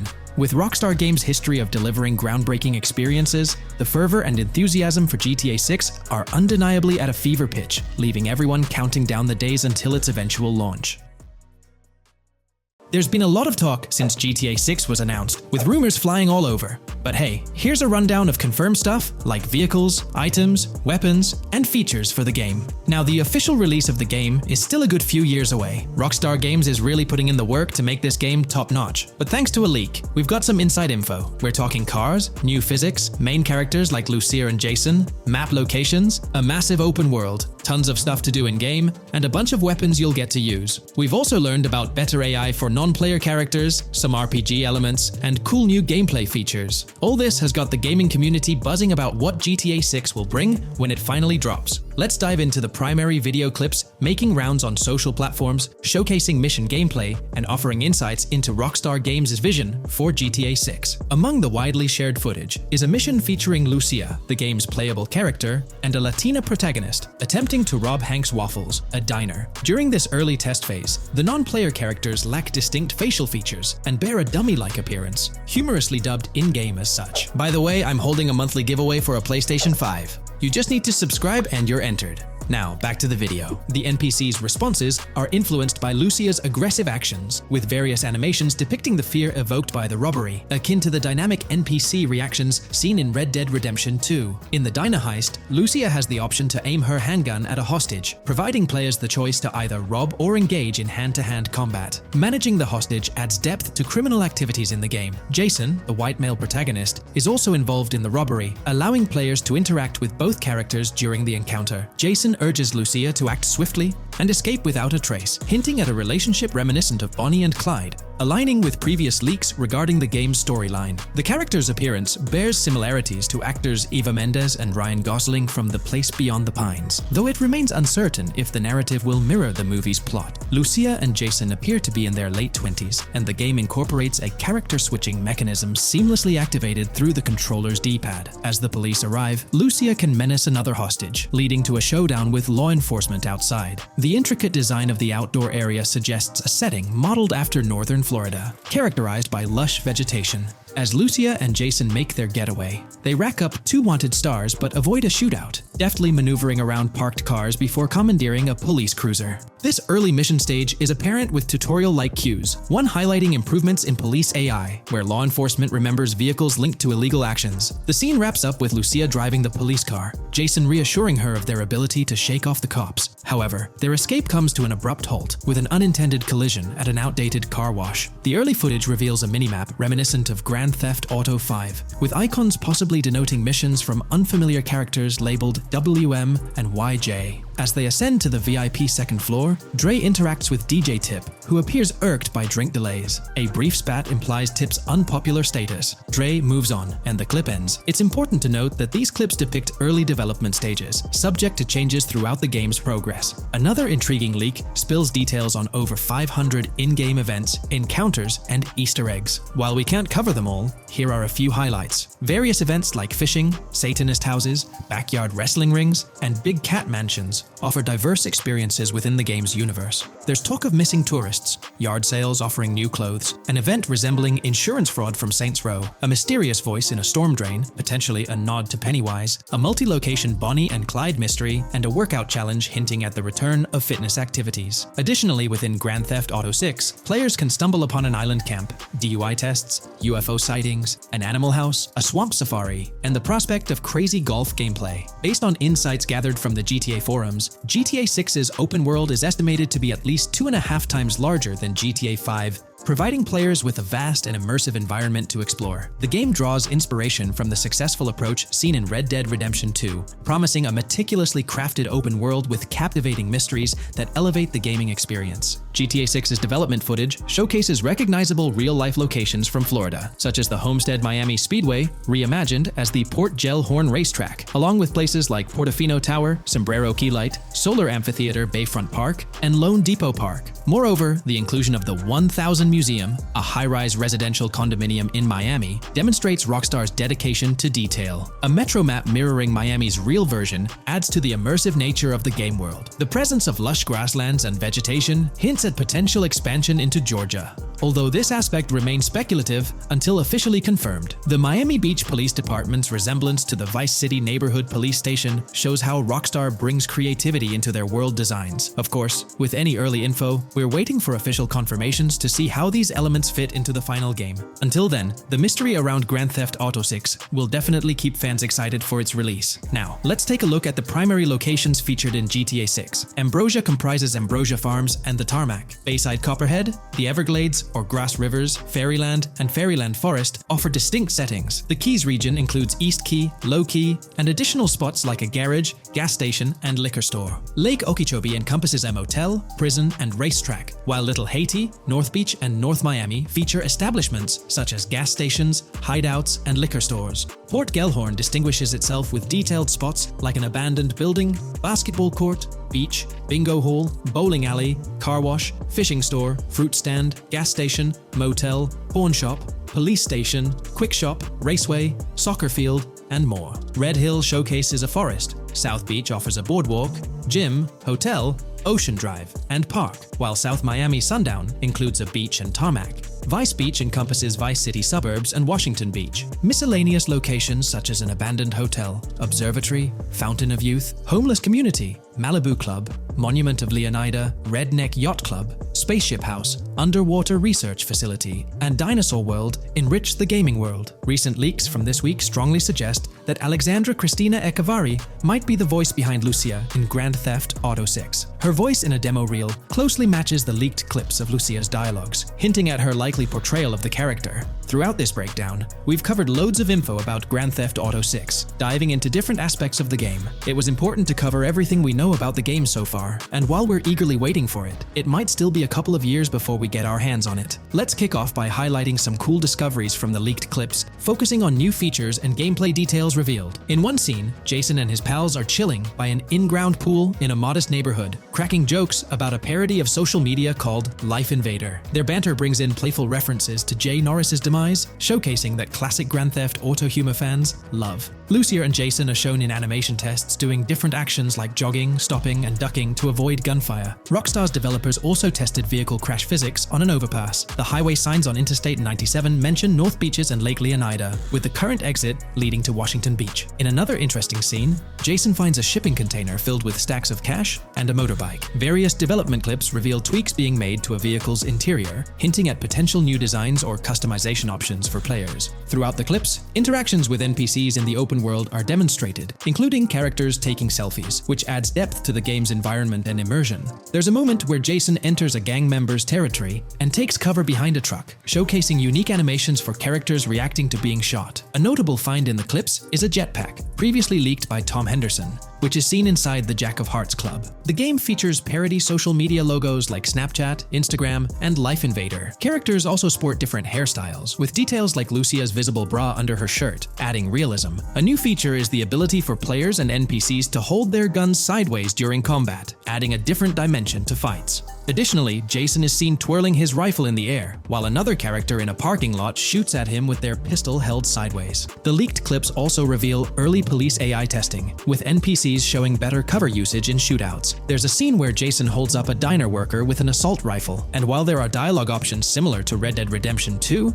they seem placeholder for now. Also, Jason's new ability to go prone is a fresh addition to the series. There's a scene in a thrift or antique shop that allows for robbery, potentially serving as a spot to sell stolen items, adding depth to the gameplay. Another feature borrowed from Red Dead Redemption 2 is the ability to pick up and carry bodies, which adds complexity to gameplay. Red Dead Redemption 2's influence can be seen in several other aspects of this game too. The game brings in several RPG elements, like managing food, drinks, sweat, fatigue, and even taming animals, giving players a deeper gameplay experience. References to mountain bike ramps and city bike rentals promise enjoyable cycling activities. The leaked clips mention a bunch of weapons, from firearms like pistols, shotguns, and rifles, to unusual ones like golf clubs, baseball bats, and crowbars. Players can also use equipment such as flashlights, binoculars, lockpicks, and more. Additionally, players can stay in motels and hotels, with the Kington Hotel being one of the options. There's even a pool party with live music for players to check out. References to the Everglades and wildlife like alligators, snakes, raccoons, and birds suggest diverse environments to explore. The weapon wheel system, similar to Red Dead Redemption 2, limits the number of weapons and items players can carry. Lucia can carry a loot bag, possibly used for robberies or stealing from different places. The inventory system allows players to carry health kits and other items for temporary boosts. and Jason can pick up and drop weapons from his inventory. The clips hint at animations like overdose, suggesting unique actions or events in the game. There are indications of horses and horse riding mechanics, possibly inspired by Red Dead Redemption 2. The open world is full of accessible places, including motels, metro stations, restaurants, pawn shops, and supermarkets. Little details like grabbing a gumball from a quick shop machine add to the overall vibe. A cool feature is the ability to shoot while swimming, adding a new layer to combat situations. All these diverse and interesting elements together promise an immersive and fun gaming experience in Grand Theft Auto 6. Let's dive into the cars of GTA 6. Shout out to the GTA forums for putting together this info. You can find links below to join the discussions. There's a bunch of confirmed vehicles. We're talking the Blista Compact, Ocelot Locust, and a car that looks like an early 90s Buick Skylark. Then there are some new cars without official names, like a 90s Chevy Caprice, a Chevy Malibu from 2016 onwards, a Chevy Sonic, and a Honda Accord from 2018 to 2022. And you know how Rockstar rolls, they'll give these cars their own funny names like they always do. There's more on the list too. Albany Primo, Benefactor Shafter LWB, a mix of Ford Explorer and Tahoe from the 90s or 2000s, a Toyota RAV4 from 2018 onwards, with a mix of Lexus NX style, and a Mercedes Grill, Pegassi Tauros, a 1980s Jeep CJA Scrambler, a 5th Gen F150, a G20 conversion van, a Brute Camper, Vapid Speedo, HV Mixer, Metro Mover, D-Class Sheriff SUV, Mobatsu Sanchez Livery, Nagasaki Street Blazer, a 1970s Ford Ranchero, a 1971 Buick Estate, an Albany Emperor, D-Class Turbo Sabre, Yoga Classic, the Contender, and Sadler. Moreover, gamers can anticipate a range of vehicles in Grand Theft Auto 6, including the Slam Van Pickup, Bobcat XL, an updated Regina, Alpha, Gauntlet Classic, Moonbeam Helion, Boxville Go Postal, an unidentified Albany vehicle drawing inspiration from a 1959-60 Cadillac, a Rebel, an unknown Asian sedan, a Ferrazzi or Feroci, Baller, Novak, Buffalo STX, Alpha and Feudo, a Benson NF 890, Buffalo without a sports bumper, and the Stanier and Landstalker. This extensive lineup promises an immersive and varied driving experience for players within the game. What's got you hyped about this game? Share your thoughts in the comments below.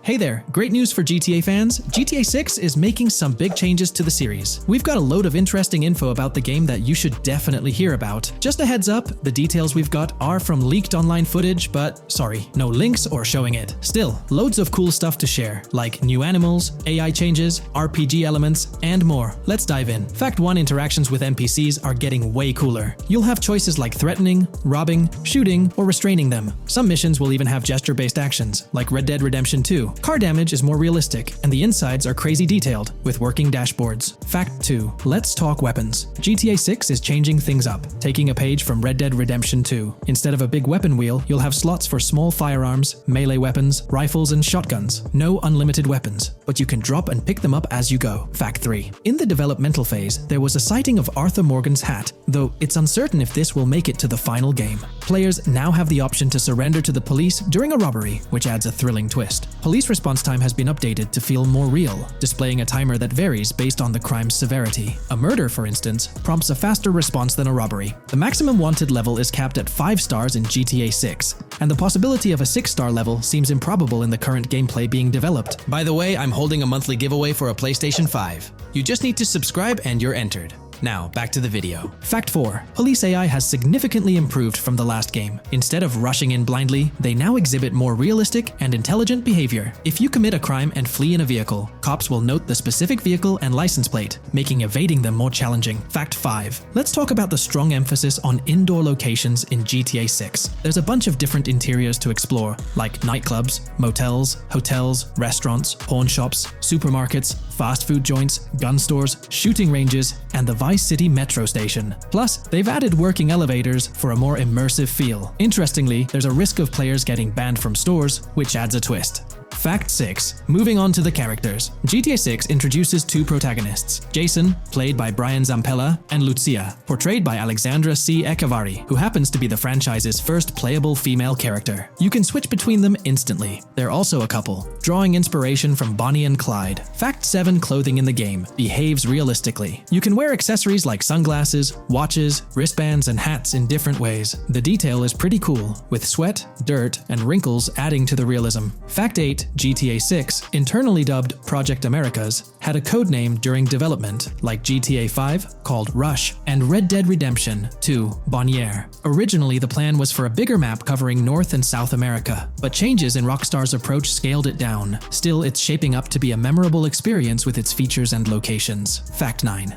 GTA 6's map is officially bigger than GTA 5. This time Vice City takes the spotlight, a Miami-inspired area with its surroundings, giving players a vast and diverse landscape. There's even a lake in one of the videos that hints at a significant part of Florida being in the game. Fact 10. Hold on to your seats. The jetpack's back. Shooting out of cars is on the cards too, adding more thrill. And get this, GTA 6 introduces 18 brand new vehicles to the franchise. Fact 11. In GTA 6, you'll bump into various events, like random mugger encounters and NPC-hosted yard sales. There are hints at riding events, which could mean horse riding, maybe even involving the Red Dead Redemption 2 team. Fact 12. New firepower alert. The spear gun's making its first appearance, letting players shoot underwater spears at their targets. Plus, there's a bunch of gear you can use, like binoculars, cut-off tools, flashlights, immobilizer bypasses, slim jims, USB drives, tasers, zip ties, and auto dialers. Fact 13. The game has RPG stuff like weight and muscle management, seen in the Spool Couple Workout Challenge. Leaked footage showed Jason and Lucia's apartments. For example, Jason's place has a bathtub for in-game baths. Fact 14. Rockstar's planning to add new missions and cities regularly after GTA 6 launches. Whether this is for online or story mode isn't clarified yet. Expect an improved cover system, better than what we've seen in other Rockstar games. Fact 15. Make sure not to overlook the Kingston Hotel. It's a lively spot with pool parties and live music, making GTA 6's world even more vibrant. Fact 16. GTA 6 gets more interactive with working CCTV cameras that you can wreck. Be wary of cop traps, spots where cops wait to nab you, and be prepared for intense moments with dirty cop shakedown events. Fact 17. As part of the immersive feel, the game includes DUI sobriety tests, but it's unclear if they're for the player character or random NPCs. Rockstar's focus on detail shines, even with fully working gumball machines in the game. Fact 18. The gunplay in GTA 6 resembles what we've seen in Red Dead Redemption 2 and Max Payne 3. It might be worth giving those games a shot before GTA 6 comes out, if you haven't already. And activities? GTA 6 is loaded with options, from fishing and crazy golf to basketball, football, and soccer. There are gyms to work out in, a yacht club, and even a racetrack. Fact 19. Get ready for a modern-day setting, post-GTA 5 events. The game is meticulously detailed, recreating many Miami landmarks like a grand tennis court, a bustling football stadium, and a vibrant amphitheater. The map includes an airport and a functional tram system with an airport stop. And that's not all. The Florida Keys and a swampy region, the grass rivers reminiscent of the Everglades, are part of the game. Players can ride swamp boats in this area. Fact 20 weapons are diverse in GTA 6. You've got melee options like golf clubs, pool cues, crowbars, and bats, along with a range of firearms from pistols to snipers and RPGs. You can even customize how your character holds weapons. Plus, there's a bunch of throwable stuff like grenades, molotovs, and even golf balls. Fact 21. One major upgrade in GTA 6 is NPC behavior. NPCs will come in different sizes and shapes, and their reactions will feel super real. If you wave a gun around, folks nearby might freak out. The game's also getting an intense injury system, including concussions. Fact 22. Next up, the amazing visuals and new features. Your character will grow facial hair naturally over time. Plus, the GTA 6 world will have a social platform called What's Up, kinda like a fun version of WhatsApp. And good news for fans, spoof versions of social media like Life Invader, Facebook, Bleeder, Twitter, and Snapmatic, Instagram are making a comeback. Fact 23. Now let's talk about our main characters, Jason and Lucia, each with their own and a shared inventory. Your inventory can carry various items like wine, soda, and fruit. Also, there's a duffel bag system for easy transportation of supplies and weapons. Fact 24. Rockstar's being more cautious in storytelling, steering clear of offensive jokes, and being considerate about groups that might feel targeted. The story goes through chapters, like Red Dead Redemption 2's approach. Fact 25. GTA 6 is loaded with side activities, from backyard wrestling and racing to UFO events and beach bonfires. Small stuff matters too, like picking up cans from the ground. Jason and Lucia, the main characters, have special abilities similar to those in GTA 5. Fact 26. Jason and Lucia's safe house is a motel, a hub for their activities. The game's world has various street gangs, each with its own vibe. Characters have different personalities like romantic, chaotic, cool, pragmatic, chaotic, and pragmatic, cool. Fact 27. Gameplay tweaks in GTA 6 include the ability to zip tie NPCs for stealth elements, and the option to carry bodies, adding depth to stealth mechanics. Fact 28. Robberies are a big deal in GTA 6, ranging from big heists to smaller scores. You've got easy scores like hitting bingo body shops, burnout skirts at Cafe Caraway, clothing stores, food trucks, massage parlors, and more. And now, there's even the chance to rob shipping containers, which adds a whole new level of excitement. Fact 29. Gameplay is stepping up. For the first time in GTA, you can crouch and go prone, bringing in some tactical vibes. RPG elements are also in, with hints about hunger leveling and animal interactions, adding depth to the game. Fact 30. Excitingly, the Malibu Club and Ocean View Hotel are back in GTA 6. There are hints at events like Lost at Sea Island Camp and Lost Plane, suggesting possible island scenarios like Guarma from an earlier game. Fact 31. While exploring, you'll meet loads of wildlife, alligators, bears, boars, dogs, snakes, raccoons, birds, frogs, bald cats, and rodents. You'll also spot symbols for plants and toxic waste around the game. Fact 32. In the game, watch out for the Scarface crime scene, maybe a nod to Tony Montana as an Easter egg. There's also a murder mystery called Missing Tourists. Plus, spots for campers are scattered around, hinting at the chance of owning a camper van later. Remember, these details are from development footage, so they might change before the final release. Still, they give us a great peek into what Rockstar's cooking up for GTA 6.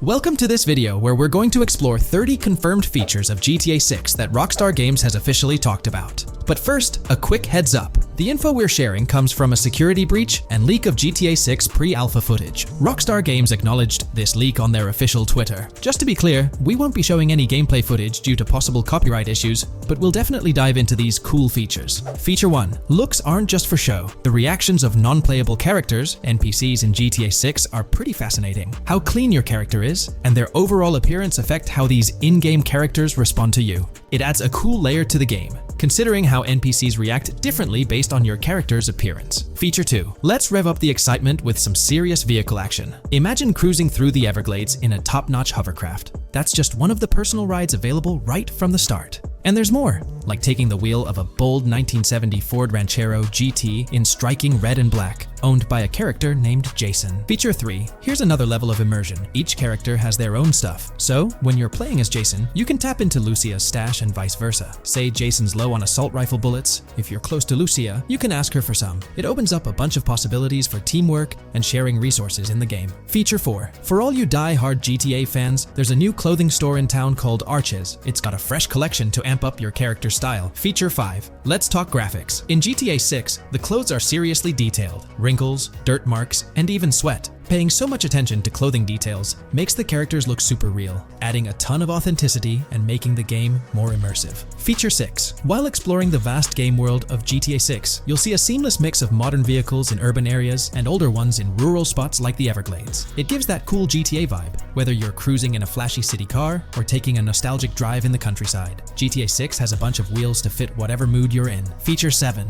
During certain heists, there's a timer showing when the cops will show up. Some think it's a developer thing, but it could mean players need to plan their heists well, syncing with the police response for a perfect score. That'd definitely add an exciting twist. Feature 8. I'm buzzing about this one. GTA 6 will feature a massive aquarium. Yes, you heard that right. Players get to explore an aquarium within the game, adding a cool new element to the gameplay. Feature 9. There's a limit on inventory space. Players can't stockpile an endless number of items. A smart move would involve rummaging through crates and storage spots at the docks to earn cash and gather valuable stuff, spicing up the gameplay. Feature 10. Here's something cool. In GTA 6, you're not stuck with your character's right side view like in GTA 5. Following Red Dead Redemption's lead, players can freely switch their character's preferred shoulder for a better view. It also changes which hand your character uses for weapons, making gameplay more immersive. Feature 11. GTA 6 adds a touch of reality with a dynamic day-night cycle. Shops don't stay open 24/7 anymore. Some close at night and reopen during the day, making the whole experience more immersive.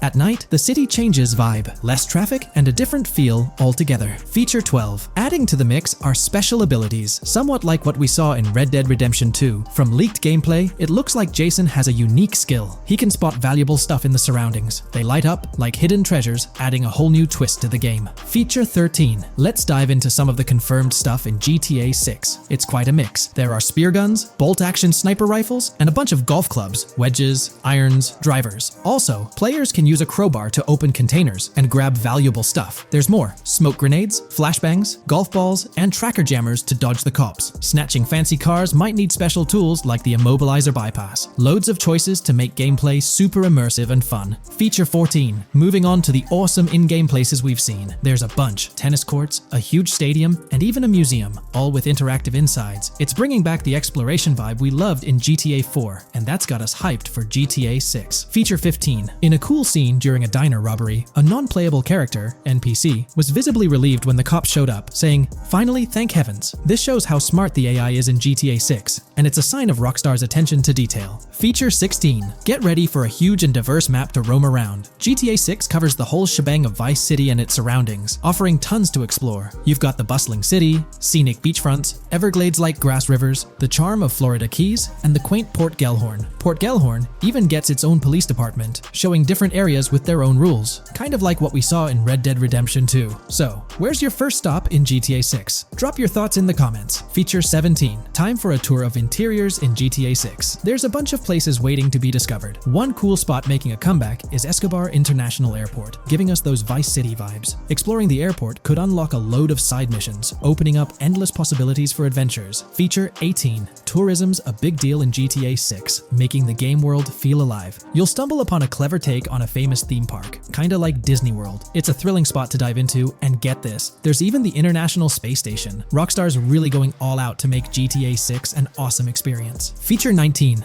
The characters you'll meet in GTA 6 have had some major upgrades. They come in all shapes and sizes, some towering and impressive, others more on the average or smaller side. This variety really brings the in-game city to life, making it feel more realistic. Rockstar's definitely set a high standard in gaming with this, and I can't wait to dive into this amazing world they've created. Feature 20 new gameplay features are here, and one that stands out is using assault rifles while inside a vehicle. It's going to shake up how players handle combat. Feature 21 money in GTA 6 works differently. You don't just magically get more cash in your bank account after robbing a store. Instead, you physically grab the cash from the store counter using a button. It makes the whole experience more real and interactive. Feature 22. Now this is wild. The vehicle customization options in GTA 6 are something else. When you get into a vehicle, hit the left D-pad for the vehicle options menu. You can tweak the seat, fix the steering wheel, and even jazz up the interior. There's talk that this might be limited to developers, but I'm hoping it's for everyone in the final game. Feature 23. There's a ton more to do in GTA 6. The game amps up interaction by letting you handle money, USB drives, weapons, food, and different clothes, giving you more control over the world. Feature 24 hats off to hat customization. In GTA 6, you can style your hat in different ways, showing off your fashion taste. It might seem small, but it makes your character really stand out. Feature 25. Here's a neat twist. When you're on the run and hijack a ride, your criminal description changes a bit, leaving out specific car details. This tricks witnesses and stops them from telling the cops about your getaway car. Smart move to stay hidden and adds a tactical side to the game. Feature 26. The big news? GTA 6 is officially scheduled to hit stores. Feature 27. Something fun and quirky. You can actually interact with gumball machines in the game and snag some gumballs. It's a small thing, but it adds a nice touch of reality to the game. Feature 28. Talking about the cops and what's happening in the game world. During gameplay, I saw the police doing traffic stops, DUI tests, and even searching vehicles. Also, the in-game map shows random NPC AI car accidents, and the cops rush in to handle these, making the virtual world feel genuinely chaotic. Feature 29. Time to talk weapons. GTA 6 brings a massive range of guns, from pistols to heavy artillery. With so many options, the action stays intense, making sure you're armed for any situation. Feature 30. GTA 6 is bringing in an inventory system, like what we saw in Red Dead Redemption 2. Looks like Lucia's got a sports bag hinting at that. Bonus features. Feature 31. Let's take a darker turn, handling bodies in the game. It adds a creepy level of realism. Players can deal with and move bodies, adding a whole different vibe to GTA 6. It'll be interesting to see how this affects the gameplay. Feature 32. NPCs in GTA 6 are shaping up to be super interesting. Rockstar's bringing in the immersive vibes we loved in Red Dead Redemption 2, and the potential potential here is huge. The improvements they've made could take the game to a whole new level. I'm super hyped to see what Rockstar's got up their sleeve. Feature 33 GTA 6 starts off with a bang, small-time heists, and the chance to rob small businesses, giving you a thrilling start. Feature 34. You'll get your hands on a bunch of tools to up your crime game in GTA 6. Lockpicks, hacking gadgets, and more are there to help you handle whatever challenges come your way. Having the right tools in your pocket makes the gameplay more lively and exciting.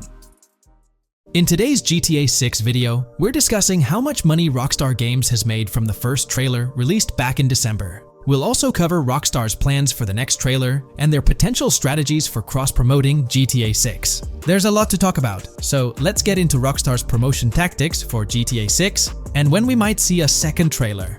First off, the timing of the next GTA 6 trailer is closely tied to GTA Online's upcoming update. Whether it's just a coincidence or a smart marketing move, this is a strategy Rockstar has used before. For example, they released GTA Online's Winter-December DLC a week after the first GTA 6 trailer. This timing helped make it the most viewed GTA Online trailer ever, even beating out the reveal trailer for Red Dead Redemption 2.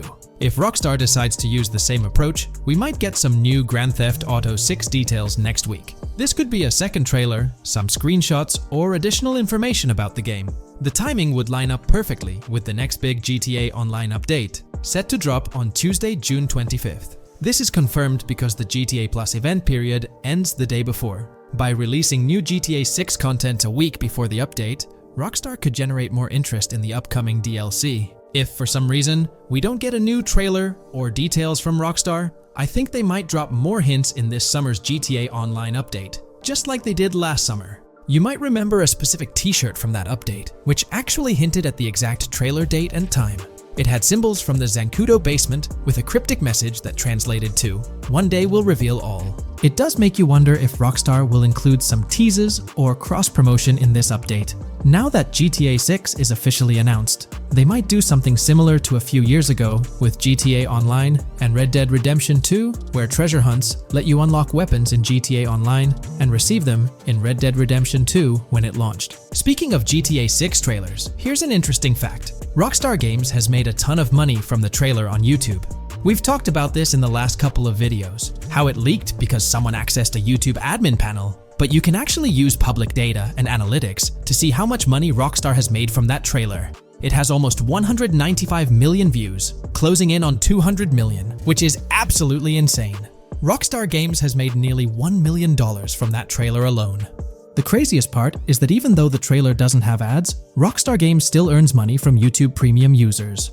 While this isn't a huge portion of the population, it generates revenue based on watch time. From that alone, they've nearly made $1 million.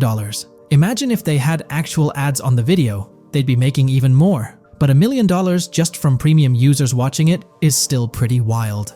In the grand scheme, it's a small amount for Rockstar and just a drop in the bucket compared to how much they'll make when GTA 6 actually releases. Still, it's an impressive stat for a trailer that Strauss Zelnick says has repeatedly broken the internet. All this excitement around GTA 6 is also boosting their parent company, Take-Two Interactive, with a substantial jump in stock price. According to Investing.com, an article published a few days ago states, "The hotly anticipated release of the latest installment of Take-Two Interactive's mega-popular Grand Theft Auto franchise should fuel a substantial uptick in bookings and profitability at the video game maker," according to a JP Morgan analyst's note to clients. The analyst added that the gaming sector is increasingly focused on maximizing the success of proven titles, saying, "Consumer engagement and publisher resources have consolidated around the largest gaming franchises.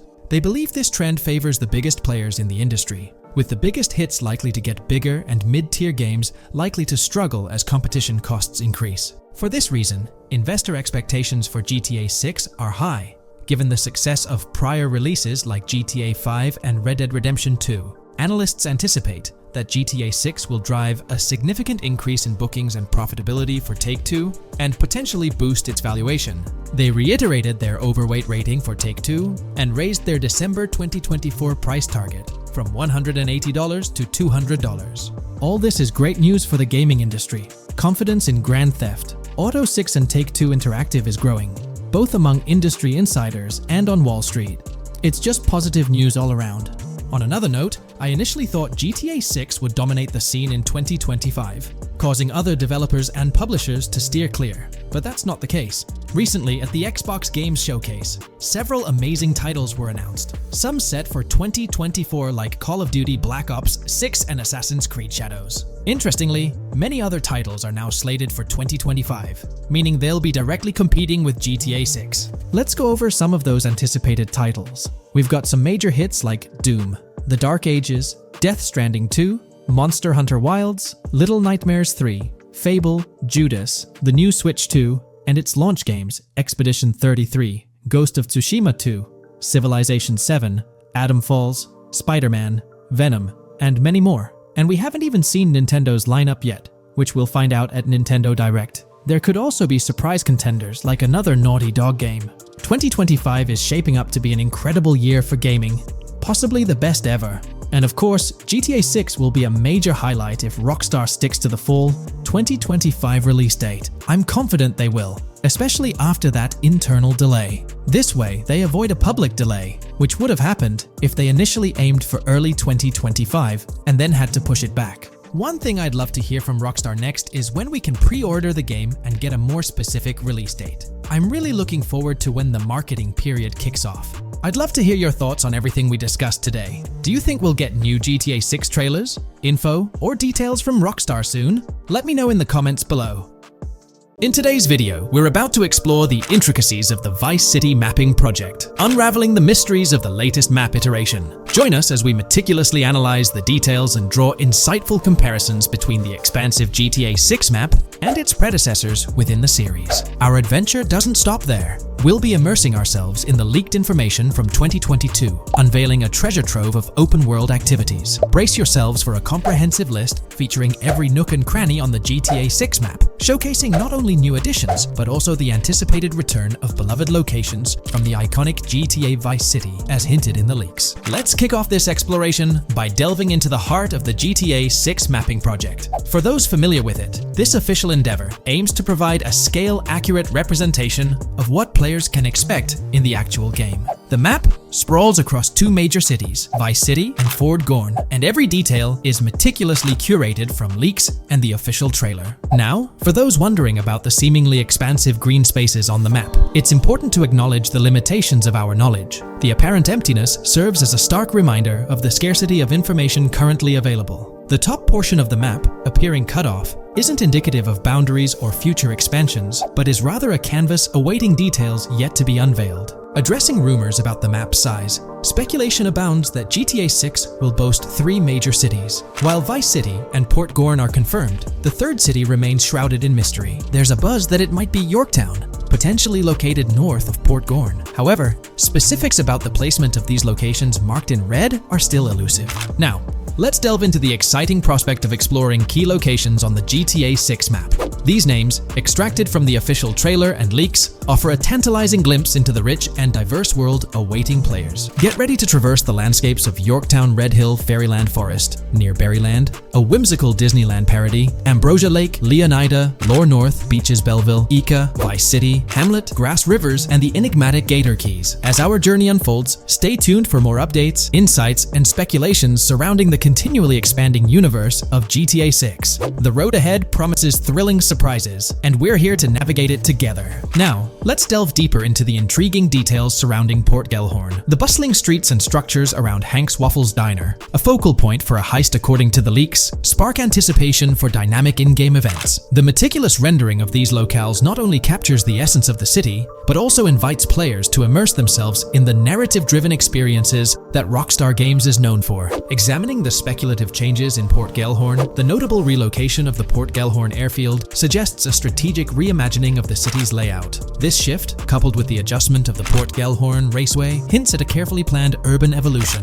potentially altering the dynamics of the airport's placement within the city. The industrial sector of Port Gellhorn provides a gritty backdrop, with the iconic United States prison maintaining its imposing presence. The inclusion of the pawn shop, prominently featured in the trailer, underscores the developer's commitment to integrating real-world elements seamlessly into the game environment. Venturing southward, areas like Second Fina and Belleville remain enigmatic, their constant relocation adding an element of unpredictability to their final positioning on the map. Ambrosia La Pearl, steeped in mystery, teases players with its undisclosed location, heightening the sense of intrigue surrounding these diverse neighborhoods. Our exploration now takes us into the heart of Vice City, where a substantial chunk of the urban landscape unfolds before us. While speculation abounds regarding the placement of red buildings and names, the gray structures, sourced from both the trailer and leaks, serve as tangible landmarks, anchoring our understanding of the evolving cityscape.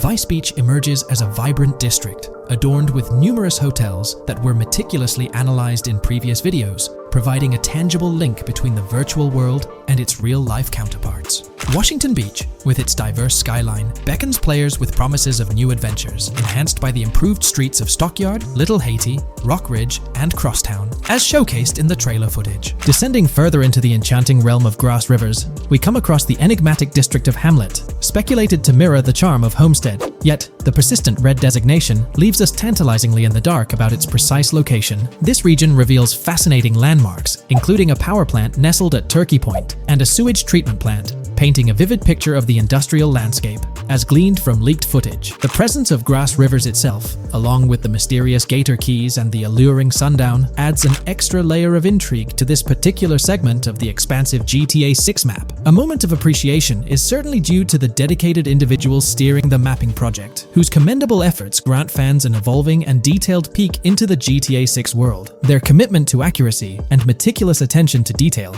foreshadow an immersive gaming experience, setting the stage for the excitement surrounding the official release. Now, let's delve into a truly mind-blowing comparison that has set the gaming community abuzz. Our gaze shifts to the juxtaposition of Los Santos from GTA 5, Liberty City from the iconic GTA 4, and the highly anticipated Vice Beach from GTA 6. The comparison not only highlights the need for potential adjustments in Vice Beach's size, but also emphasizes the extraordinary density and detail that players can expect. Acknowledging the observed need for a slight enlargement of Vice Beach, the visual impact remains nothing short of extraordinary. The comparison underscores the incredible density that GTA 6 promises, reminiscent of the lively streets and vibrant atmosphere experienced in the streets of GTA 4's Liberty City. Speculation regarding the buildings in Vice Beach, as showcased in the mapping project, heightens the anticipation, with the close proximity of structures promising an unparalleled level of immersion and detail, evoking nostalgia from the beloved GTA 4 era.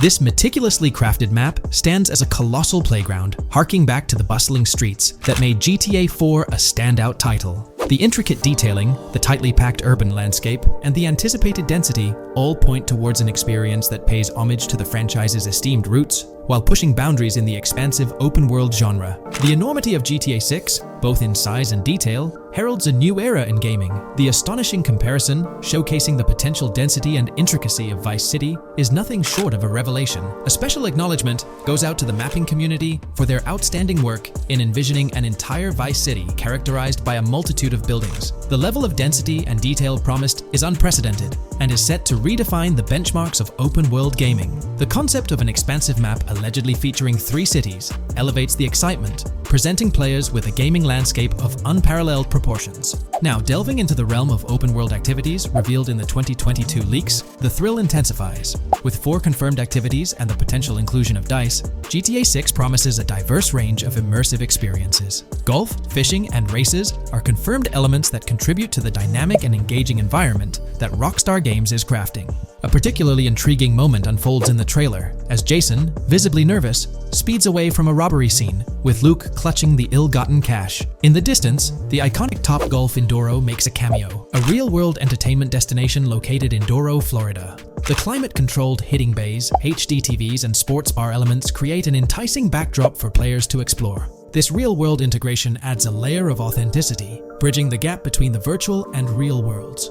Fishing, poised to be a serene yet potentially rewarding pastime, is expected to be available from various locations in the vast ocean. Races, an integral and adrenaline-pumping element of the GTA series, are set to deliver high-octane excitement that fans have come to expect from the franchise. Furthermore, a detailed list from the GTA 6 document unravels every location visible in the leaks on the GTA 6 map, This includes not only new and thrilling destinations, but also the return of iconic locations from the beloved GTA Vice City. The inclusion of familiar locales adds a nostalgic touch, creating a seamless connection between the past and the present within the expansive world of GTA 6. Now let's embark on a comprehensive exploration of some of the familiar locales, making a triumphant return in GTA 6. As unveiled by the Mapping Project. These recognizable names from the GTA Vice City era evoke a sense of nostalgia, rekindling memories of past gaming experiences. Leaf Links, Malibu Club, Washington Beach, Ocean Drive, Ocean View, and Little Haiti are just a few examples of the beloved spots that players will once again encounter in the immersive world of GTA 6. It's a poignant journey back in time as we rediscover these iconic locations, now reimagined and seamlessly integrated into the highly anticipated GTA 6 map. Venturing further into the extensive list of locations, our focus remains on the map, unveiling an array of intriguing places that contribute to the game's richness. Among these, the Jack of Seas nightclub takes center stage, having made appearances in both the official trailer and the leaks from 2022.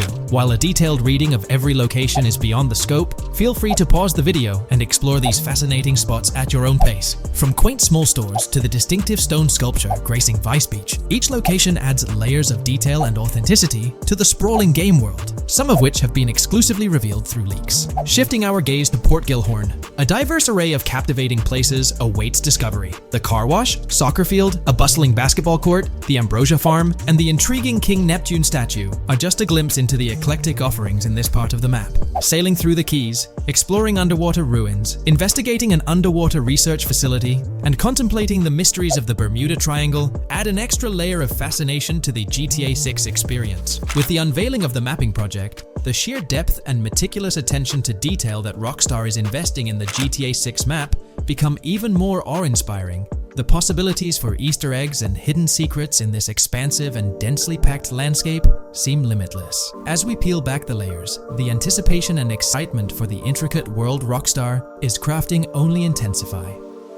Today's video will delve into the latest iteration of the GTA 6 mapping endeavor. The developers have expanded and refined the GTA 6 map significantly, making it the most comprehensive fan-made project to date. It incorporates all available data from leaks and the initial official trailer.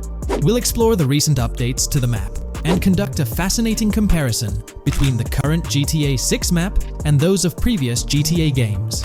Additionally, we'll examine a fan-created satellite view of the GTA 6 map, along with the inclusion of Tommy Vercetti's mansion spotted in the trailer. All of these elements will be discussed in detail throughout this video. Let's kick things off with the GTA 6 mapping project. Changes have been implemented across all regions of the map. To ensure we cover everything comprehensively, we'll begin our tour from the northwest and work our way down, addressing each modification along the journey. Firstly, the map's dimensions have been expanded from 16,000 by 16,000 to 18,000 by 18,000 to accommodate the newly added landmass. Each square on the map measures 500 x 500 meters. Based on the latest estimations, the map will be larger than before, requiring more space to accommodate all its features. Currently, the northern portion of the map remains unknown, which contributes to its perceived size. Hence, the map extends beyond what's visible on the screen. According to rumors, the GTA 6 map is speculated to encompass 3 major cities. Presently, we're aware of 2. Vice City, the largest city, and Port Gorn, which has undergone further expansion in the latest map update. The third location, Yorktown, is anticipated to be modeled after Tampa. Rumors suggest that it could be the third major city featured on the map. However, at present, there's limited information available about it in the leaks. The only indication we have is a sign displaying New York Tune within Port Gorn. Regarding Port Gorn, details are scarce apart from its name and general location. It's positioned north of Fort Calorn and east of Yorktown. Moving on, we encounter Hank Hill, one of the notable elevations in the game. Despite Florida's predominantly flat terrain, Rockstar has incorporated hills sporadically to diversify the landscape. Adjacent to Hank Hill are the Domed Hills, another series of elevated areas. Notably, the border of a river is highlighted in orange, indicating speculative terrain. Nonetheless, it appears to be situated in the vicinity of Red Hill, a small town positioned near Lake Leonida. The largest body of water, Lake Leonida, sits approximately at the map's midpoint, drawing parallels to Lake Okeechobee in real life. To the north of Lake Leonida lies Fairyland Forest, a wooded area neighboring Fairyland, a playful nod to Disney World. To the east of Lake Leonida, you'll find Ambrosia and Laurel, 2 additional small towns, along with North Beaches. Heading south from Yorktown, we reach Port Gorn, which has undergone expansion westward. The buildings and roads depicted in black and grey correspond to those visible in leaked footage and the trailer. Roads highlighted in red, along with orange borders, remain speculative. However, the port area shows 2 speculative buildings and a portion of the border that's confirmed. The Bay Area has seen overall enlargement, including modifications to the speculative islands near Port Gorn. Additionally, a newly added section featuring small islands and a confirmed border indicates further expansion. With these developments, Port Gorn's size may rival that of Vice City. It might not match Vice City's scale, but it could rival, if not surpass, GTA 5's Los Santos, which is remarkable, considering it's our second city on the map. Additionally, the confirmed borders of Port Goro have been adjusted based on new evidence. The remaining areas in Port Goro largely remain unchanged. We still have Han Waffles Diner, surrounded by its buildings and structures, along with Port Gorn Motel, Gorn Bluff, the Pawn Shop, Port Gorn Raceway, Port Gorn Airfield, and the United State Prison. Belleville and Econfina remain situated near Vice City. Now, focusing on Vice City itself, much of it retains its layout from the previous map update. We observed the increasing density of the map, particularly with the stockyard and crossdown area now filled in, along with the hotels in the Vice Beach area. The proximity of the buildings to one another is quite striking. Additionally, the buildings on Pelican Harbor Island remain consistent with the previous update. However, there's been a recent discovery. I'd appreciate your thoughts on this matter in the comments below, as it could potentially be significant if confirmed. According to this viewer, they claim to have identified Tommy Vercetti's mansion in the trailer. They're referring to this specific mansion situated on the middle island, directly behind the enormous yacht. It bears a striking resemblance to his iconic abode, raising the possibility that it could indeed be the one. However, it's challenging to make a definitive judgment, since it's nighttime in the footage. It could simply resemble it, but it's difficult to confirm. Nevertheless, it would be fantastic if it indeed makes a return in the game. The recent update brought significant changes to Vice City, particularly with the Vice City port. This is where the scene featuring the bolt shot from the trailer takes place. Now, we have a clearer understanding of its entire border, with some buildings identified. There are 2 speculative buildings, along with some confirmed ones. The bridges have been updated, and there have been adjustments to the speculated Raya Way. Furthermore, the FLP Solar Amphitheater has been relocated northward based on new evidence. The Vice City International Airport metro station has also undergone updates, aligning with new information from leaks. Notably, the airport now appears more complete, with an additional hangar. These encompass all the changes made to Vice City. Now let's shift our focus to the Grass Rivers, as they've also received updates. The speculative landmass along the west coast has been adjusted to accommodate the map expansion. Notably, the Lake SLW waterway now connects to the Grass Rivers, providing insight into the potential appearance of this swampy region on the map. A scene from the trailer showcased the Airbolt, a vehicle likely used for traversing these areas. Hamlet remains in its original position, serving as a parody of Homestead. It's interesting to note the location of the Shaka Shed, situated in the middle of the Grass Rivers, reminiscent of the shacks seen in Lemoyne in Red Dead Redemption 2. This suggests that this area may draw inspiration from its counterpart. Furthermore, I anticipate hunting to be quite intense in this region, given the presence of alligators, snakes, and lizards. The diverse wildlife, particularly at night, is bound to create a thrilling atmosphere. Additionally, changes have been made to the Gator Keys and the surrounding islands, as observed in the trailer. More specifically, there have been additions to speculative locations, such as Bird Key, based on new evidence. Additionally, some speculative areas across the map have been updated. That wraps up the analysis of the latest version of the GTA 6 mapping project. It'll be intriguing to see how closely it aligns with the actual map. Moreover, let's delve into a fascinating comparison between this latest version and all the other maps in the GTA series. Take a look at this comparison. On the left side, you'll find the latest version of the GTA 6 mapping project. Above it, there's the map of North Yankton from GTA 5. To the right of the North Yankton map, you'll see the island of Copico from GTA Online. Next to Copico, there's the GTA 5 map. Below that, we have the GTA 4 map. Below the GTA 4 map are the maps of Liberty City and GTA 3. And finally, at the bottom, there's the map of GTA San Andreas. One of the first things I noticed is how compact the GTA 4 map appears compared to others. Despite its small size, it boasted greater density than the GTA V map.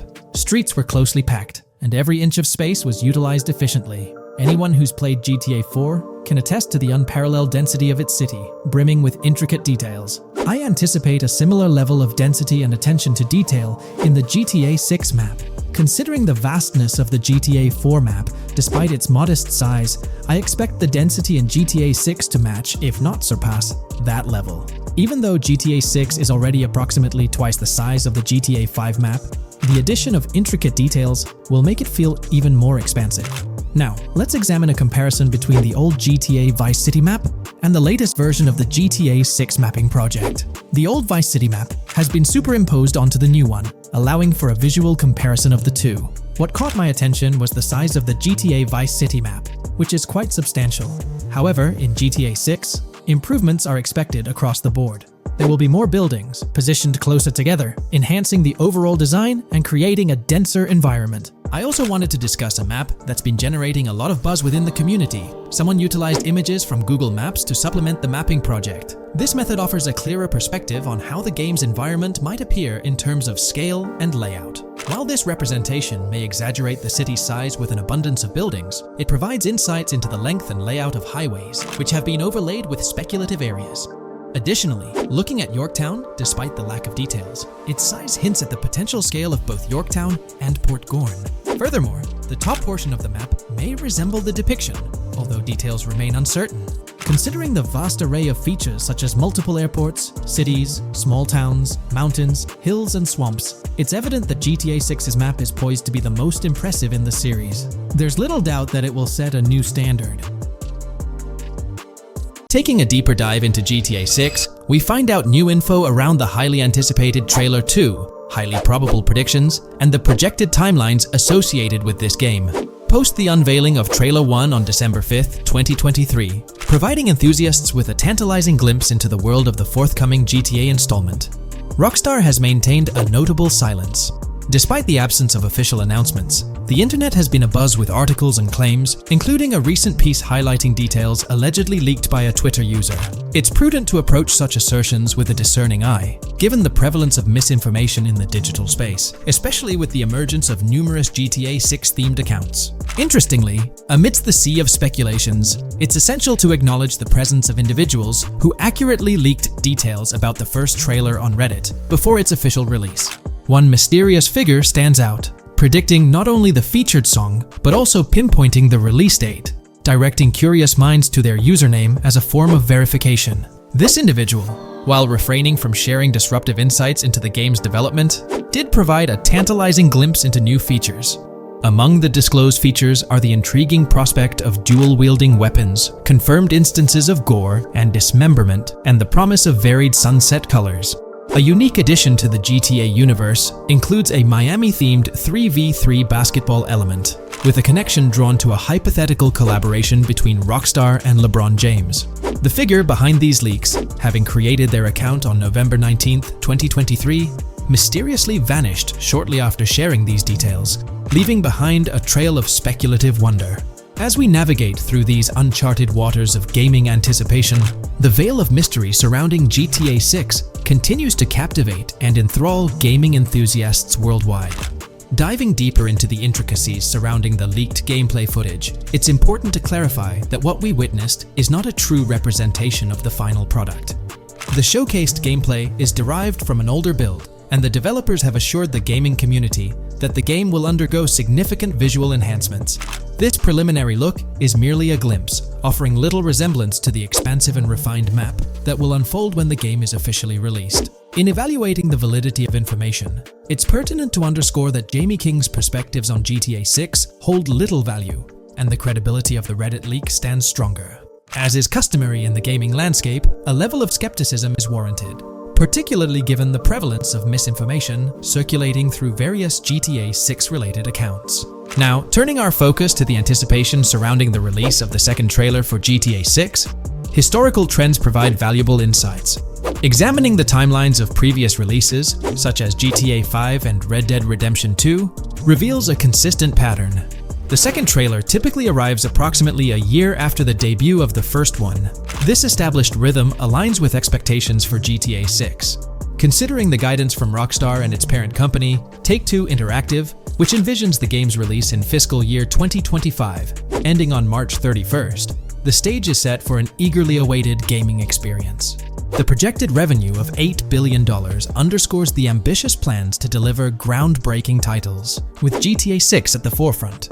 The confirmation of the 2025 release through the first official trailer adds another layer of certainty to the equation. With the prospective release of GTA 6 in the first quarter of 2025, the logical assumption is that the second trailer will make its debut sometime in 2024. Speculations within the gaming community have surfaced, with one user dissecting the first trailer and estimating an August or October release for Trailer 2, followed by a potential final trailer in January. The sentiment resonates with the idea of maintaining momentum and sustaining excitement among fans. An intriguing twist enters the narrative with the potential release of the PS5 Pro in November, suggesting a strategic move to reduce the waiting time for additional information. As the community engages in this dynamic dance of anticipation, excitement mounts for the next trailer, where glimpses of actual gameplay are eagerly awaited. Venturing deeper into the realm of anticipation surrounding GTA 6, comparisons with Red Dead Redemption 2, which boasted 6 trailers, underscore the immense budget and expansive scope that the upcoming installment is set to showcase. Expectations are set for a dynamic marketing approach with 2 trailers, each dedicated to unraveling the story of a protagonist.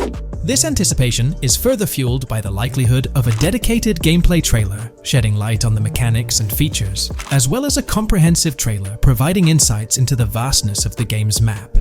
Additionally, there's a tantalizing prospect of a trailer focusing on the diverse groups and gangs that inhabit distinct zones within the game.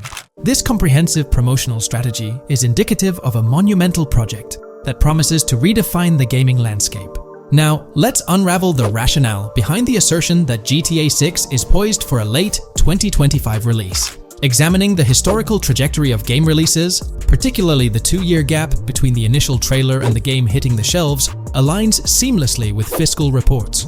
This alignment serves as a solid foundation for confidence in predicting the game's availability by the end of 2025. Pondering the intriguing possibility that GTA 6's launch timeline might mirror that of its predecessor, GTA 5, sparks curiosity. Noting the first teaser trailer's debut on November 2nd, 2011, and comparing it with GTA 5's unveiling on December 5th, 2023, there's a parallelism that invites speculation. Expanding this analogy to include the release of the first 2 screenshots for GTA 5 on July 12, 2012, suggests a timeline for potential content drops for GTA 6. If we entertain the notion of a 1-year gap between the first and second trailers, mirroring historical patterns, and factor in Rockstar's potential aim for a fall release, an intricate timeline unfolds. Of course, acknowledging the industry's unpredictability, potential delays could sway this projection. Encouraging the community to share their insights, the script opens a channel for predictions regarding the release of GTA 6 Trailer 2. For those intrigued by a personal timeline, a meticulous projection is presented. The anticipation of Trailer 2 making its debut around April or May 2024, strategically ahead of the summer, is poised to keep the gaming community buzzing. Subsequent to this, the prediction of a 3rd trailer, potentially a gameplay trailer, surfacing around October or November of the same year, with the possibility of extending into December, adds to the excitement. Early 2025 is earmarked for another critical trailer, presumably a launch trailer, complemented by TV spots to amplify the buzz. During the interim periods, additional content drops are anticipated, featuring new screenshots, short-form videos, and artworks, ensuring a sustained engagement with the gaming audience. Acknowledging the evolving landscape of marketing, the script posits that character trailers, a hallmark of GTA 5's promotional strategy, may not be a focal point this time. The shift from 3 protagonists in GTA 5 to 2 in the current installment lends credence to this assertion. The first trailer introduced Lucia, and the prediction is that the second trailer will shift the spotlight to Jason, offering glimpses into his character and potentially unveiling more facets of the game's map, including Sport Gilhorn. Furthermore, a dedicated story trailer is envisioned, delving deeper into the narrative, characters, and plot.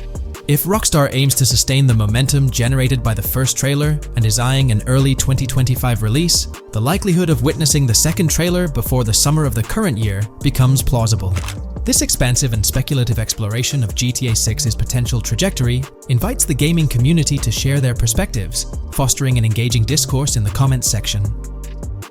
Hey there! In this video, we're diving into an upcoming terrain system in GTA 6, brought to you by Rockstar Games. Additionally, we'll explore some cool graphics enhancements like ambient occlusion, global illumination, and material tinting slated for the next GTA. The scoop comes straight from an official patent filed by Take-Two Interactive, Rockstar's parent company. So let's kick things off by checking out the patent titled Method and Apparatus for Enhanced Graphics Rendering in a Video Game Environment. According to Rockstar Games, the rendering of real-time graphics usually happens in a pipeline setup like this one. At the core of it, the process kicks off by handling 3D vertex information, moving on to render pixel-level details like light color and shadows. In the current systems, one or more shaders are employed for this pixel-level rendering. These shaders are essentially programs that operate on the GPU. The challenge in rendering lies in finding the right balance between realism and detail, while ensuring smooth performance, aiming for that higher frame rate. For example, a virtual world should illustrate various terrains that mirror a number of lifelike geographical areas. Each of these terrains can provide unique interactions with a virtual character in the video game. By way of example, a virtual player traveling through sand or snow should leave footprints that are different than the virtual player walking down a concrete sidewalk. However, because of the number of various terrains that need be accounted for, and the unique behavior of each terrain, conventional graphics systems do not have enough processing power to account for dynamic terrain and the associated interaction with players of the game. So, Rockstar Games developed a shader system for efficiently rendering various types of terrain with high realism. Let's take a peek at the system. The world level map, visible in the bottom right, outlines all the different dynamic terrains, such as muddy, sandy, grassy, hard ground, snowy, and more. Take a gander at this world level map showcasing the diverse terrains. Now, let's explore the various dynamic terrain zones within the game world. Using Red Dead Redemption 2 as an illustration, this world level map plays a pivotal role in determining the terrain that players or NPCs interact with. Essentially, it acts as the foundation to generate a trail map. Think of a trail map as a record of all the imprints left behind by characters, vehicles, and other objects, like the aftermath of explosions. Take this image for instance, showcasing how the snow has been altered by the actions of this NPC. Different shaders of the shader system are used for different terrain types and with different trail map types. For example, basic terrains do not require special shaders, while shallow mud terrains can advantageously benefit from a parallax surface shader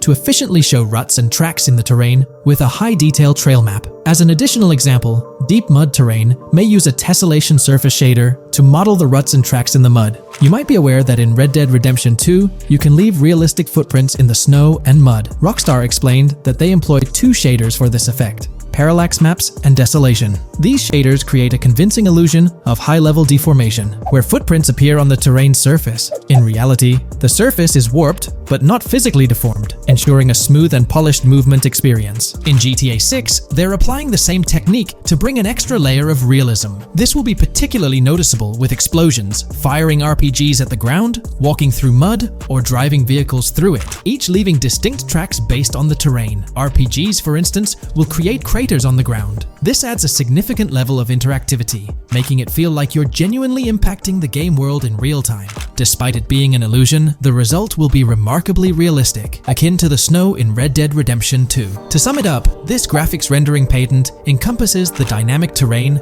ambient occlusion, global illumination, and material tinting, all exciting new features making their way to GTA 6. Rockstar has invented and patented new graphics rendering systems, which aims to fix some of the problems of traditional graphics rendering systems to make graphics rendering more efficient, thus improving performance and allowing for better, more realistic, and more immersive visuals. Dynamic terrain system. This is a system that records and creates trail maps which make it possible that terrains can be visually deformed when being interacted with in various ways. Players, NPCs, vehicles, objects, and explosions can affect the terrain. For example, leaving footprints or vehicle tracks in sand can be seen in action in Trailer 1. Explosions will leave craters in the terrain as well. It's also possible for certain changes to the terrain to disappear over time. For example, footprints and tracks in mud disappearing after some time, since the viscosity of mud makes it return to its normal state after some time.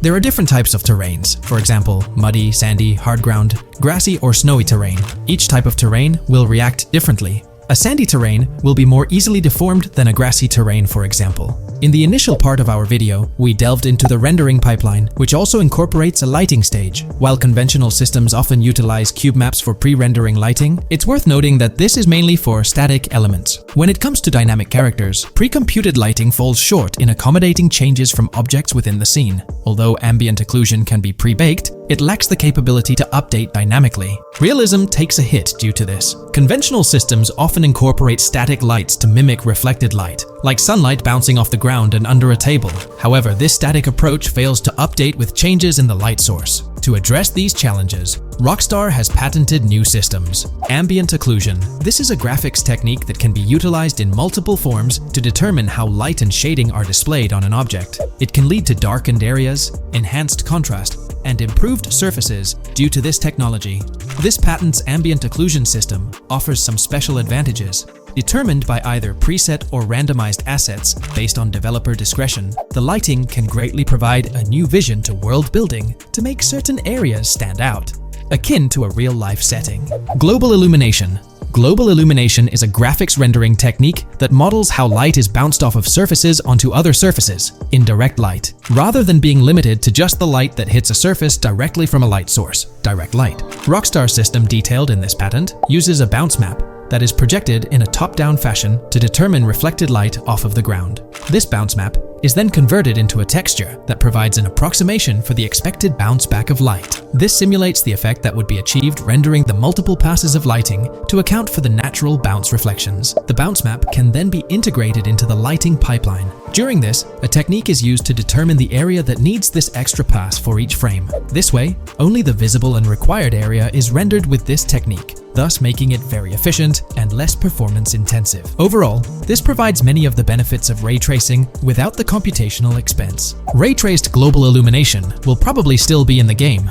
For example, Lucia prison clip in Trailer 1. This special system is just a way to render large-scale global illumination efficiently. Now, let's touch on the final problem that Rockstar has addressed through this patent with conventional systems. Finally, as another example, to develop a rich and engaging game world, it is advantageous to populate the world with variations of similar objects. In other words, you do not want every simulated person, cow, gun, car, cart, ship, or animal generated in the game to look the same. Because the 3D model for many of these objects would be identical, variation was traditionally accomplished by creating different texture files to paint a different look on the object. For example, two variants of a cow model could be created, one with a texture to create a brown cow, and the other with a texture to create a black cow. These prior art systems created the desired variety at the cost of artist time, computer memory, and resources to maintain a multitude of different hand-authored variants for each in-game object. To combat this, Rockstar is introducing material tinting. RDR2 had a system that could tint the color of clothes to create far more variations on NPCs. This new patent is an evolution of that system and allows for creating of several in-game object variants from a single model. It can not only modify an object's colors, but other material properties, such as metalness and lighting parameters, or add additional layers to it, such as mud, snow, or dust as well. Envision the extent of customization that awaits in this game. Summing up the official patent for graphics rendering,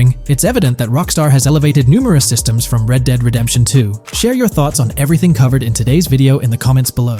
In today's video, I'll be discussing the recent developments in the GTA 6 mapping project.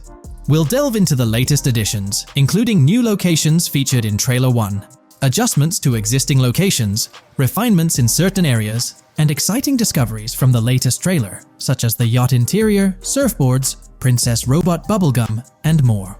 Let's start by examining the mapping project itself. It's been some time since our last update on this front, and there have been notable changes to the map since then. This iteration represents the most recent version of the GTA 6 mapping project, spearheaded by Dupees 0R. Below, you'll find a roster of individuals who have contributed to this endeavor, and it's worth noting that this list has been recently updated. This project stands as the largest and most comprehensive effort within the fan community, with the goal of predicting the map of GTA 6 as accurately as possible prior to its official unveiling. DuPZ0R mentioned that there's still an extensive list of elements to incorporate and modify, but for now, this update suffices. Anticipate further alterations to the map in subsequent updates. This iteration represents the latest version of the GTA 6 mapping project.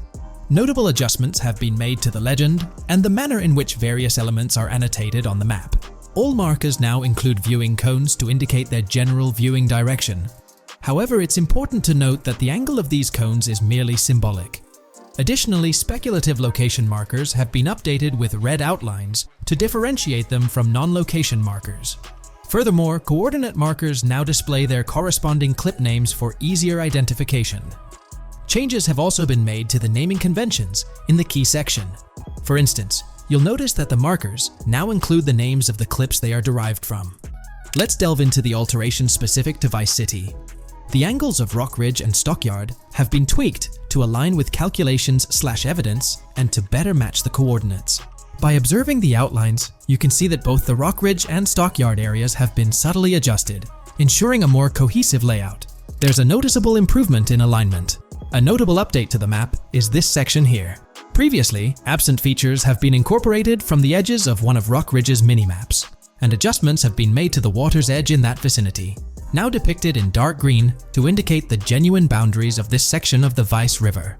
Additionally, several buildings in the Rock Ridge area have been identified, including the Rock Ridge Community Research Center, Miami Police Department, Venture Apartments, Orange and Pink, 7071 Warren Thacker Manor, inspired by Martin Fine Villa, Palace Cafe and Diary, all sourced from leaks.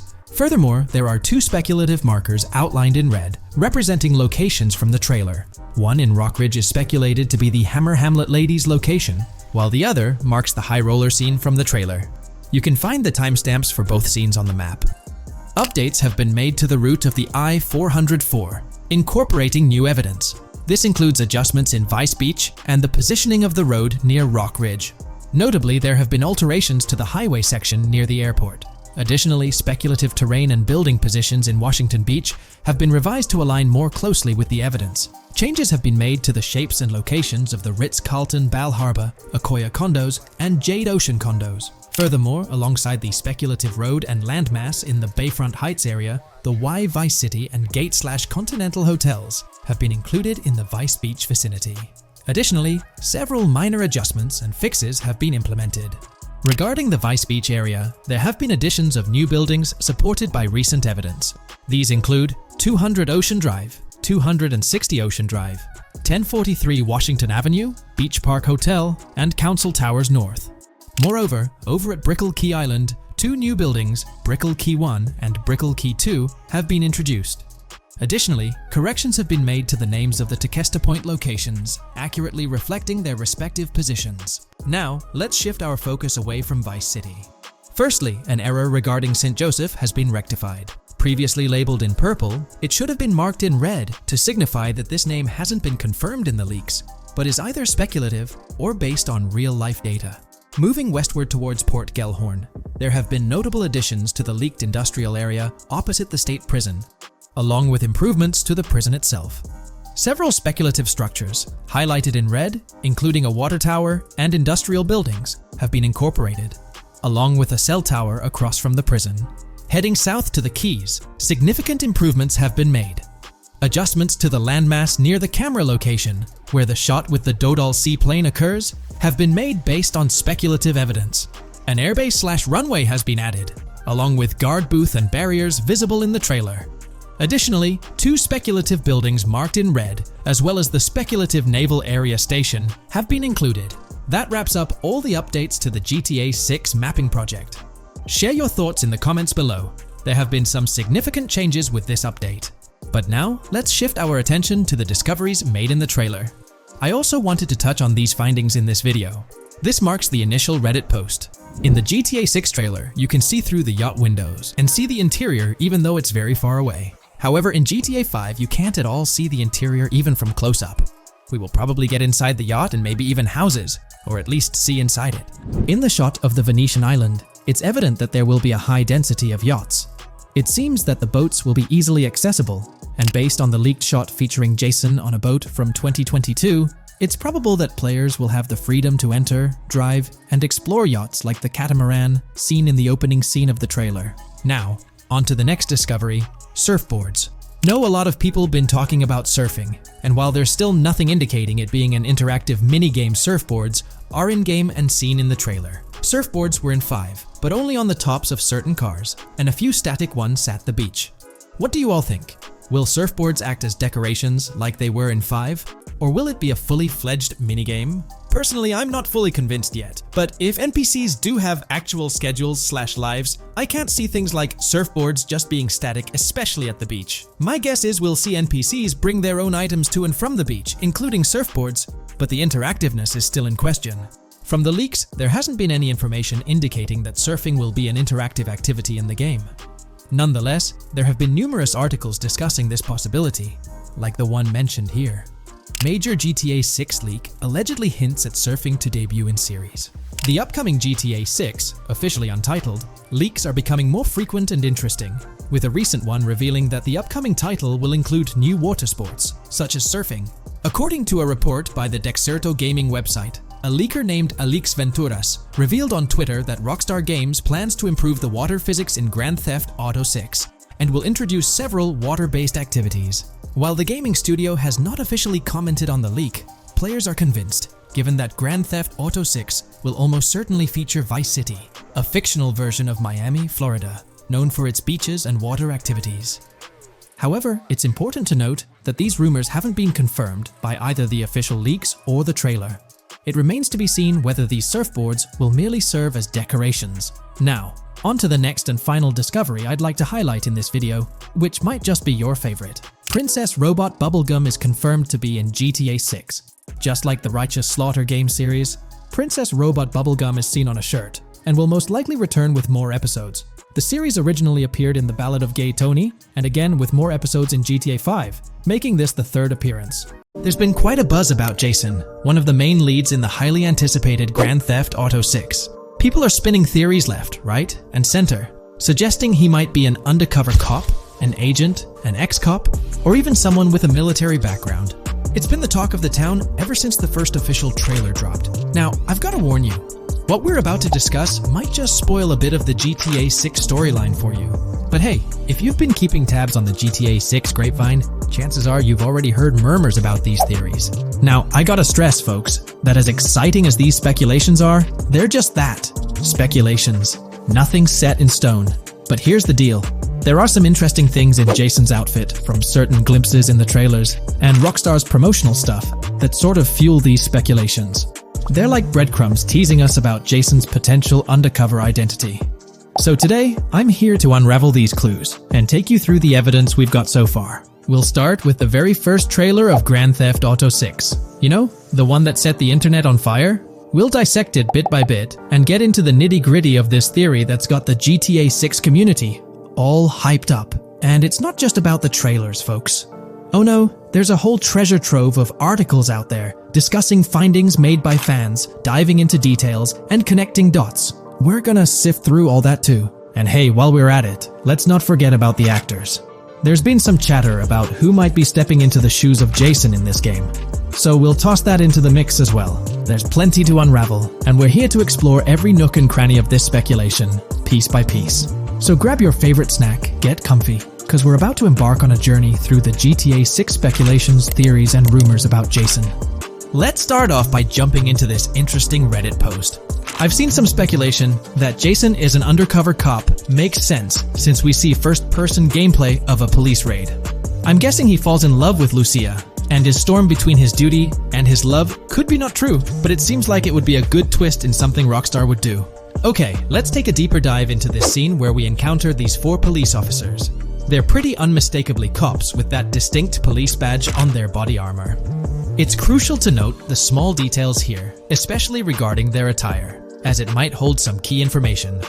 Now, among this squad of officers, there's one guy who stands out from the rest. He's chilling on the far right, sporting a casual white tank top, while the others are all suited up in body armor, their caps turned backward. This difference suggests a hierarchy within the group, making us wonder if this dude's perhaps a higher up or holds a different position within the force. The intriguing part, though, is the context of this scene. It feels like a pivotal moment, almost as if these officers are significant characters in the narrative. But let's pump the brakes a bit.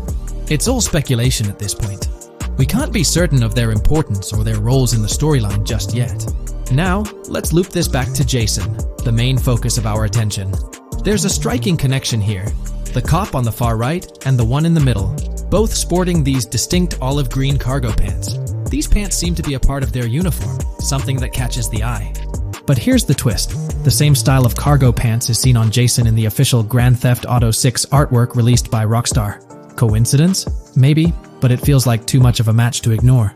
What's up with these pants? Is it a fashion trend among the police force in the GTA 6 universe? Or could it be hinting at a deeper connection between these officers and our protagonist Jason? The plot thickens, and we're left to ponder the significance of these subtle visual cues. Is there a backstory linking these officers to Jason? Or is it merely a design choice by the creators to establish a visual pattern? We're left with questions, my friends. Questions that make us itch to uncover more about this intriguing storyline. So, buckle up as we continue this investigation, piecing together clues and theories, aiming to decipher the enigmatic links between these officers and our mysterious main character, Jason. There's a whole world of possibilities waiting to be explored within the realm of Grand Theft Auto 6. Let's dive into this article by Exputer that further supports this rumor. GTA 6 fans have been busy digging into the lore of both protagonists since the trailer dropped. It appears that users may already have found notable details about Jason. A slew of forums and posts have popped up with speculations with evidence that complies with prior findings. A post by the Redditor, Jack_Torrance80, on the GTA 6 subreddit solidifies the past rumors that clarified that Jason would start the game as a cop. The pants worn by the protagonist in the GTA 6 poster are a part of the official uniform of Miami-Dade Police. The green cargo pants are the same color used by the Miami-Dade Police SWAT team. Additionally, the inclusion of body cam footage in the trailer may also imply his past background as a cop. It is speculated that he was dismissed from the service during the events of the game, having to continue his life as a petty thief. In the side-by-side comparison, you'll notice something intriguing. Those pants on the right in the image are an exact match to the ones worn by those police officers in the trailer clip. The detailing with those black bands and the gun holsters, it's all there. But here's where it gets interesting. Jason, in the official artwork, doesn't seem to have any of those gun holsters. It's as if he decided to part ways with that gear when he left the police force, holding onto only those distinctive pants. Now, about that white tank top he's sporting in the artwork, it bears a striking resemblance to the one worn by the cop, positioned on the far right in that clip. It's these little connections that make you wonder if there's more to it than meets the eye.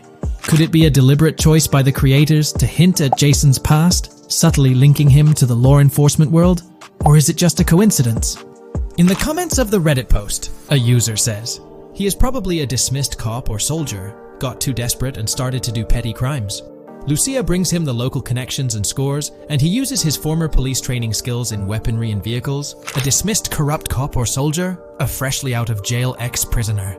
Victor Vance and Tommy Vercetti. And there could be more parallels between these two pairs of characters if you think about it. Vic was being betrayed again and again in his storyline. When he finally decided to quit, his brother pushed him to enter another deal with Tommy, which eventually killed him. Tommy, on the other hand, is a more cunning and ambitious person. He promised Rosenberg to leave him a piece of his Vice City empire, but later abandoned him and left him exiled in Las Venturas. These observations really bring up some compelling comparisons, especially when looking at Tommy Vercetti and Victor Vance from previous GTA installments. There's a chance we might see echoes of similar themes or storylines reflected in GTA 6, which lines up nicely with what Rockstar teased in the trailer. Let's zero in on Jason's haircut. It's clean cut and short, a style often associated with law enforcement or military personnel. That detail might not be just a coincidence. It could be a deliberate choice by the creators to hint at Jason's past as an ex-cop or someone with a military background. It adds an extra layer of depth to his character, don't you think? I'm genuinely interested in hearing your take on this theory. There is a lot of evidence supporting this theory, and it might be a major deal as we might be working with the police possibly in GTA 6. That would be a completely new gameplay element in the GTA series, so we have a lot to look forward to. Tell me, what are your thoughts and opinions about Jason's potential background, whether he's linked to law enforcement or not, as it could shed more light on this intriguing speculation. So, please share your thoughts in the comments section below, and let's keep this discussion rolling. This video, we're delving into the most recent iteration of the GTA 6 mapping project. Our focus centers on a comprehensive analysis of the map's latest updates, incorporating newly unveiled areas and event coordinates derived from leaked information. Additionally, we will explore fresh insights from the initial official trailer, including the revelation of an accessible plaza. A noteworthy aspect we'll be dissecting is the potential expansiveness of the map, hinted at by newfound highway evidence in the trailer. Furthermore, we'll examine a conceptual representation illustrating the potential magnitude of the GTA 6 map. The trailer also provides a glimpse of Starfish Island, a detail we'll thoroughly cover in today's session. Let's initiate our examination by diving into the GTA 6 mapping project. For those not aware, this stands as the most extensive and refined community-driven mapping endeavor, aiming to deduce the GTA 6 map with the utmost accuracy. This endeavor leverages evidence from leaks and the primary official trailer. In our previous map analysis, we scrutinized significant alterations in the Board Gorn and Grass Rivers areas, expanding the map to an impressive 18 by 8 kilometers. However, today's exploration will predominantly focus on alterations in the Vice City region. Rumors suggest that the GTA 6 map will encompass 3 major cities, with Vice City and Port Gorn being the identified urban centers so far. Vice City, drawing inspiration from Miami, and Port Gorn, a fusion of Gulf cities in Florida. The speculated third city could possibly be modeled after Orlando or Tampa. Earlier rumors hinted at Yorktown being the third city, approximately aligning with Tampa's location. However, intriguingly, structures observed in leaked material from Port Gorn were reminiscent of Panama City. Rockstar appears to amalgamate elements from distinct cities to craft a unique virtual landscape. Turning our attention specifically to Vice City, notable modifications are discernible in the Stockyard and Crosstown area. While these alterations may not be immediately apparent, a thorough comparison with the prior map iteration reveals notable changes in street layouts for improved connectivity. Building positions, including the relocation of the Jack of Hearts nightclub, featured in leaks and the trailer, signify significant shifts. Adjacent structures visible in the trailer's music video shoot scene have undergone subtle rearrangements. A noteworthy addition to the GTA 6 mapping project encompasses events gleaned from leaks, introducing a dynamic layer to our understanding of the evolving landscape. At present, we've pinpointed 4 events on the map, marked by light blue dots. These events include the missing persons poster at the liquor store, the big cat cage roof at Everyday Art Elephant, and the Everyday Art Sidewalk Creep, all clustered around the Crosstown SL Stockyard area. Meanwhile, there have been notable changes in the Vice River area,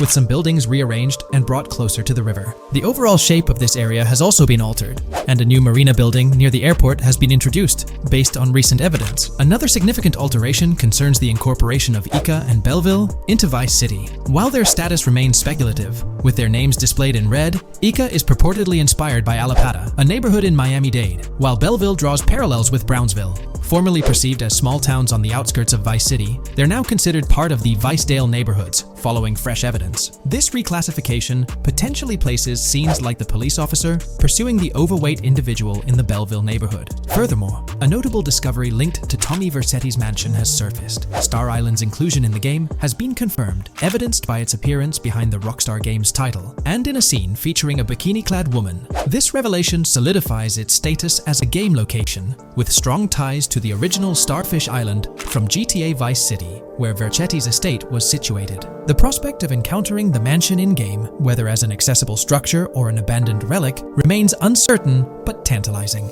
The mention of Star Island remains speculative, as indicated by its red font, leaving the possibility open for it to be renamed Starfish Island or something else. These developments encapsulate the latest updates to the GTA 6 mapping project. Additionally, let's delve into a Reddit post that has garnered attention. I'm still very intrigued by the prospect. This is a full accessible plaza. The full access plaza featured in the trailer has piqued my curiosity. This snapshot is captured during a scene where Jason and Lucia evade the police momentarily. Positioned on the right side of the frame is a sign, presumably denoting a mall within the game. Notably, several brand names, including Kowalski, Callis, Scala, and Alpha, are visible on this sign. Furthermore, a portion of the mall's name briefly appears, starting with Ever. Could it be Evergreen Plaza or another variation? The answer remains elusive, and we'll have to await further developments to unravel this mystery. I can pretty much bet on it that this shit will indeed be fully accessible. Most of the signs on that structure look to be clothing and accessory shops, which would easily mean it's accessible to us. I'm really hoping the mall makes a return in this one and will serve kind of as a player hub when online drops. Oh, that would be good. Maybe a spot where you can't attack. Could meet people to join up for races, heists, etc. That would be pretty neat. Now let's shift our focus to some additional findings that might provide evidence for the existence of the third major city in GTA 6. Furthermore, we'll explore why the actual map size of GTA 6 could potentially surpass the estimations derived from the mapping project. Possible map length. Since we don't know what's in the northern part of the map, and we're not sure if it ends where the current mapping project suggests, I thought the map could look something like this. I get that a map like this might be 4 times bigger than GTA 5, so it could be a lot, but we can't be sure about Rockstar's plans. I also think so, because on the east coast of the current map, we have Vice City's predicted beach areas going almost to the very top, kind of feels like the map shouldn't just end there. And if Port Gellhorn is based on Fort Myers, then maybe Tampa and Orlando could be there too. But with the current borders, there's not enough space even for a small town. Also, shaped like this, the map would resemble actual Florida more. What do you think? Now, here's something to ponder. If the map indeed resembles this depiction, it would be quite astonishing. It's intriguing how the leaks have remained silent about the northern portion of the map. I'm curious to hear your thoughts in the comments. How far north do you speculate the map extends? Do you reckon it's just slightly beyond what's revealed in the mapping project? Or could there be a substantial unseen territory? Shifting gears, let's delve into a significant discovery.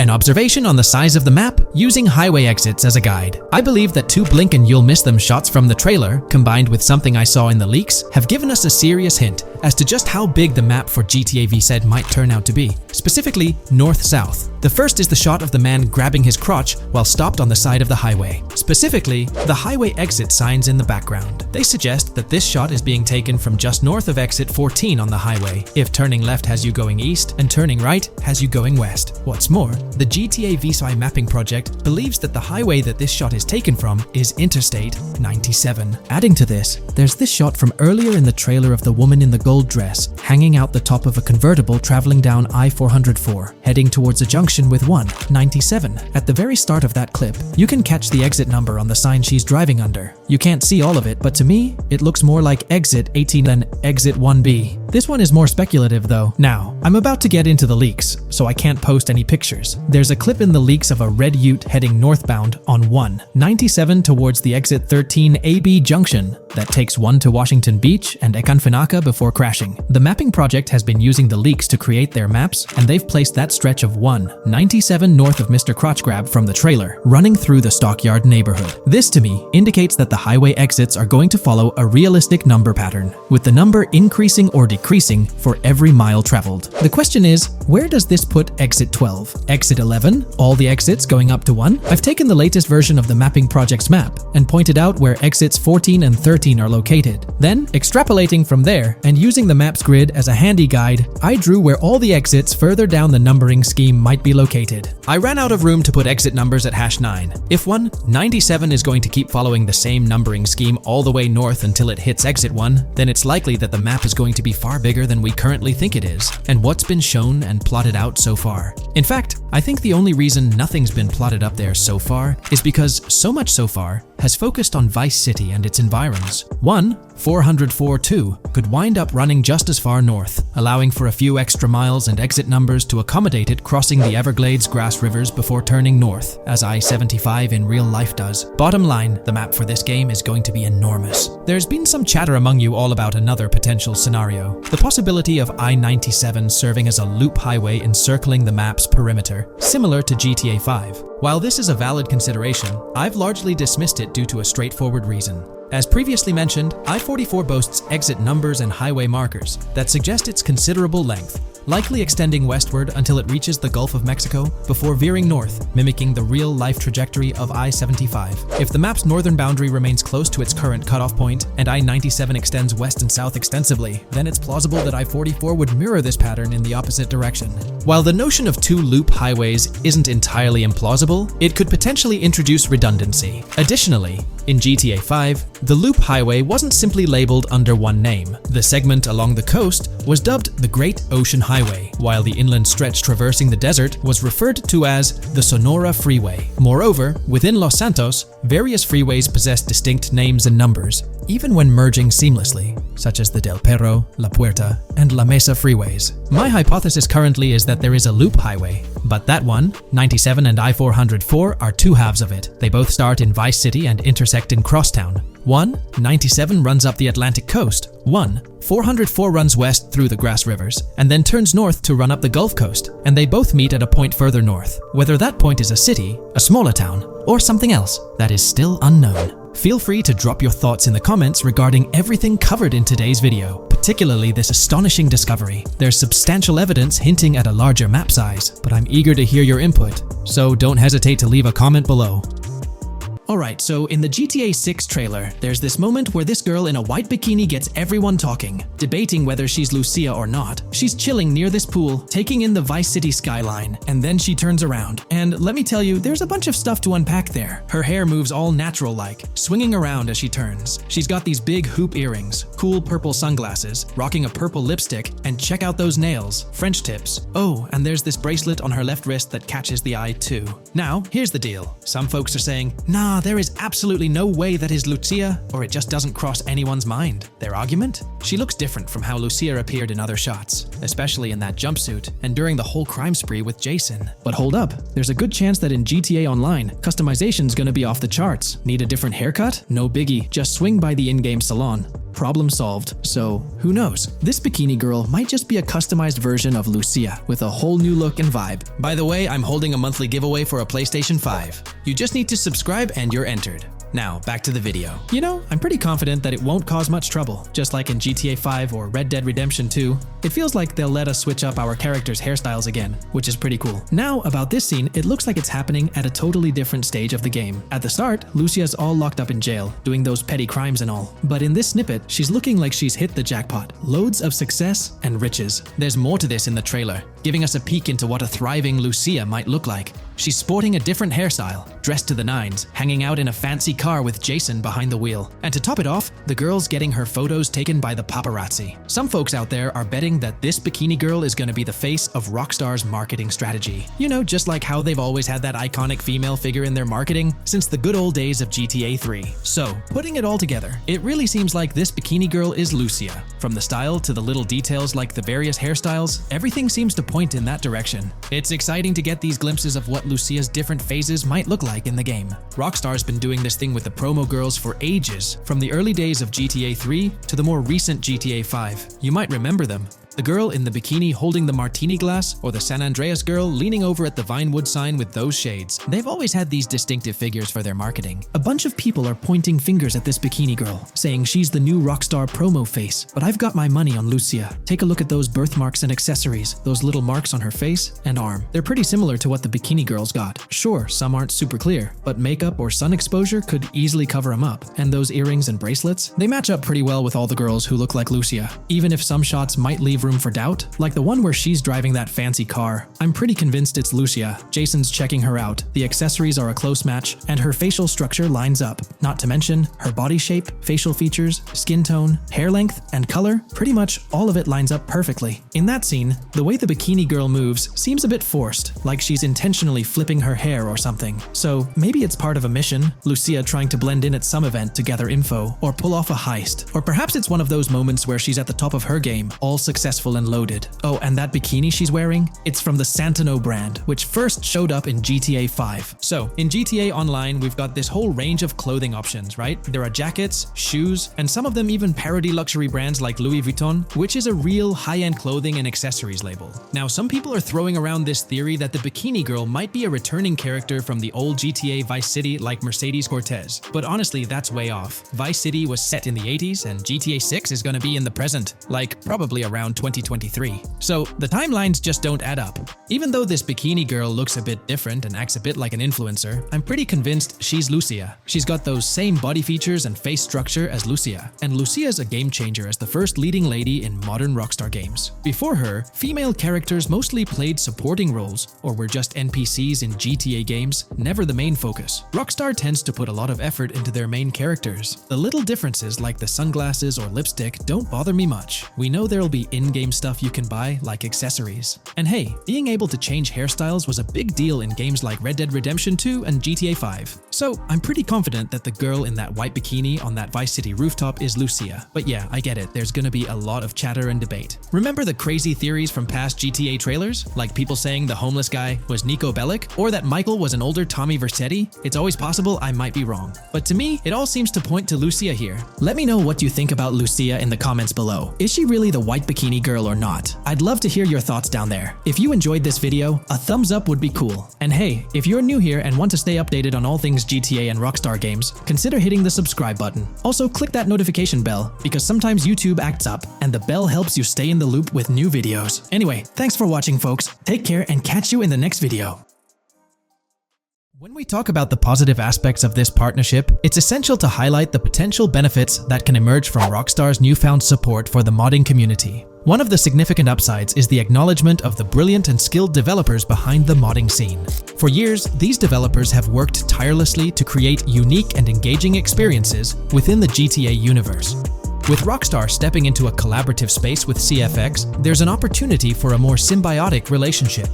The infusion of official support could mean more resources, tools, and encouragement for modders to continue pushing the boundaries of what's possible within the GTA ecosystem. This collaboration might lead to innovative gameplay features, improved server stability, and an overall better experience for both players and content creators. Moreover, the recognition from a gaming giant like Rockstar could open doors for these modders in the industry.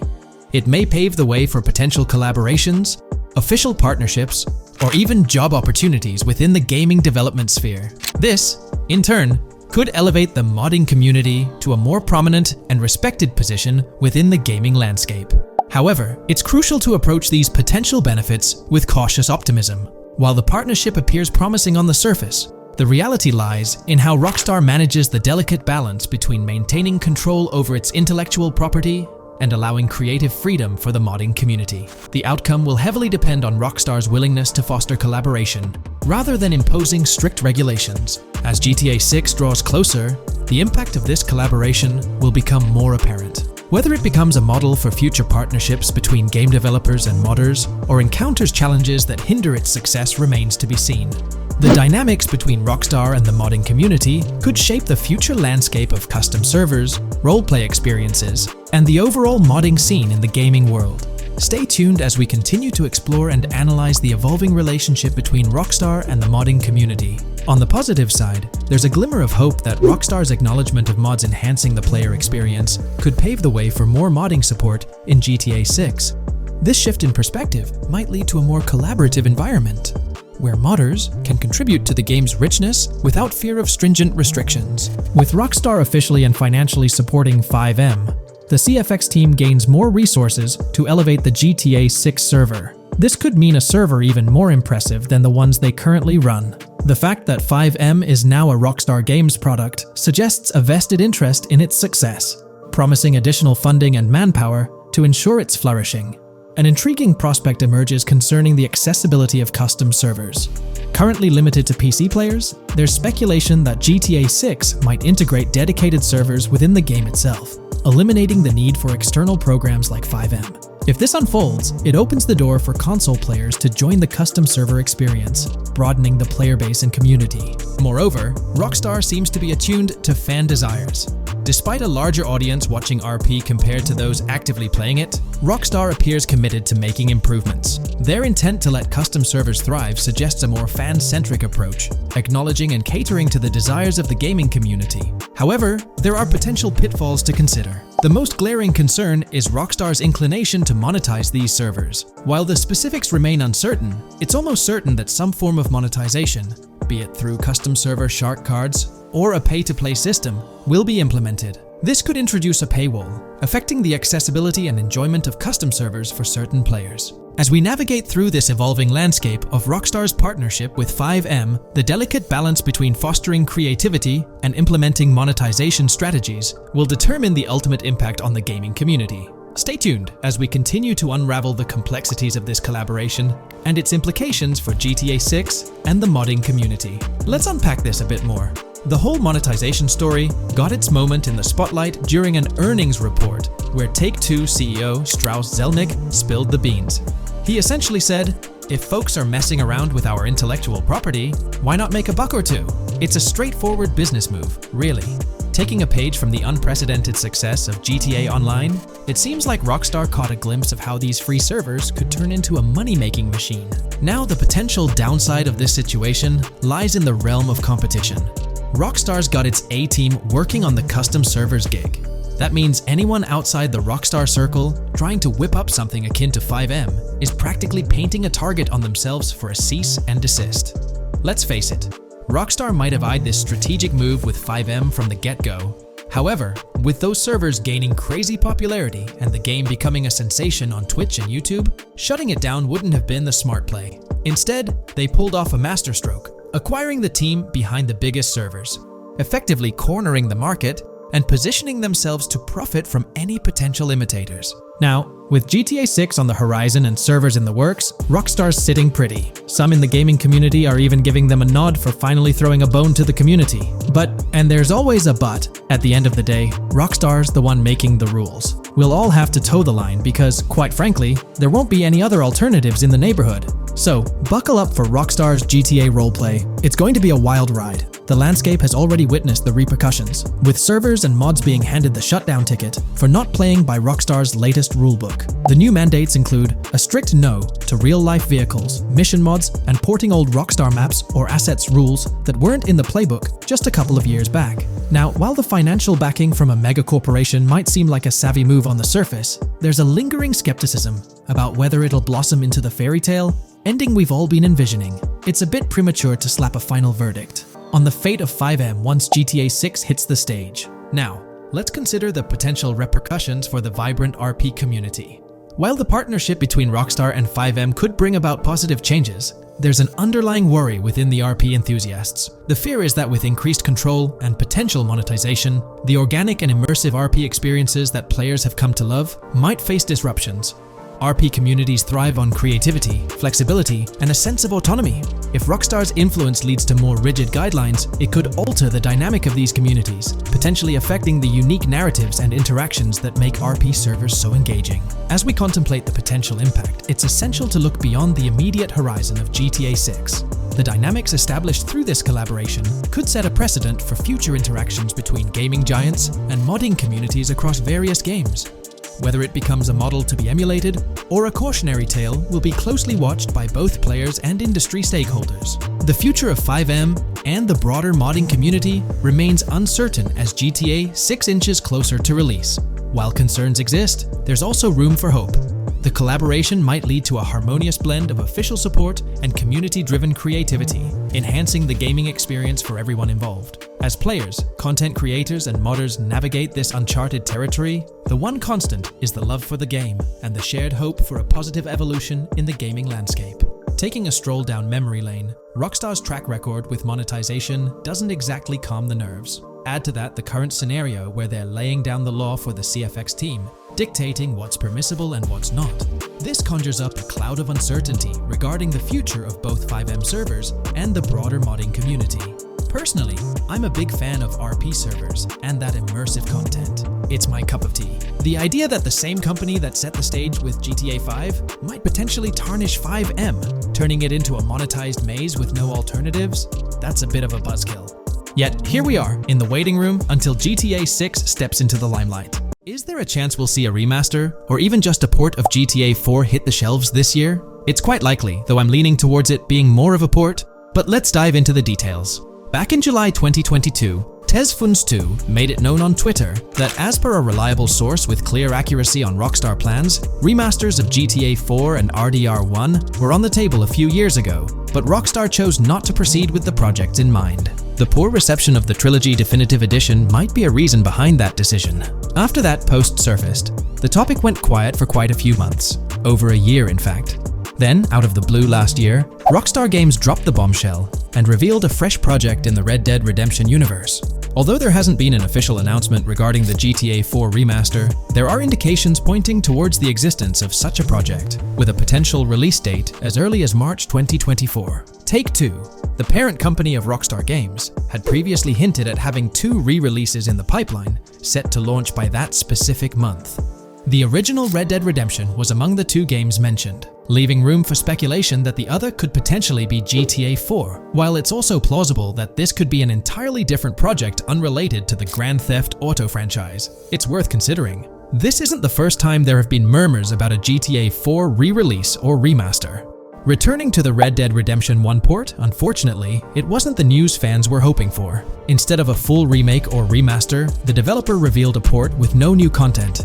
Typically, when people hear about a remaster or remake, they expect incredible graphic improvements, higher resolution, better quality textures, and advanced graphical effects like ray tracing. Contrary to these expectations, many argue that this game needs significant improvements, particularly concerning inconsistencies in the story. In 2018, Red Dead Redemption 2 was released as a prequel. introducing story elements that created inconsistencies with the first Red Dead Redemption, where major characters like Arthur Morgan were never mentioned. When Rockstar opted for a port instead of improving the game, which was already 13 years old, disappointment arose. The desire for a remaster or remake persisted, fueled by rumors since 2021. These speculations continued until the summer of 2023. The uncertainty around whether a remake was genuinely being considered remains, with some recent rumors possibly being misunderstandings about the port project. It's been speculated that the cancellation of a Red Dead Redemption remake or remaster might be attributed to the poor reception of GTA, the trilogy, the definitive edition. Alternatively, the developer could have redirected resources towards the development of GTA 6. Regarding GTA 6, in December, we were finally treated to the much-anticipated trailer for the upcoming installment. However, it came with a significant letdown: the announcement of a 2025 release date. As we approach the end of 2024, this seems like the ideal time to introduce a new game under the GTA banner to keep the franchise vibrant.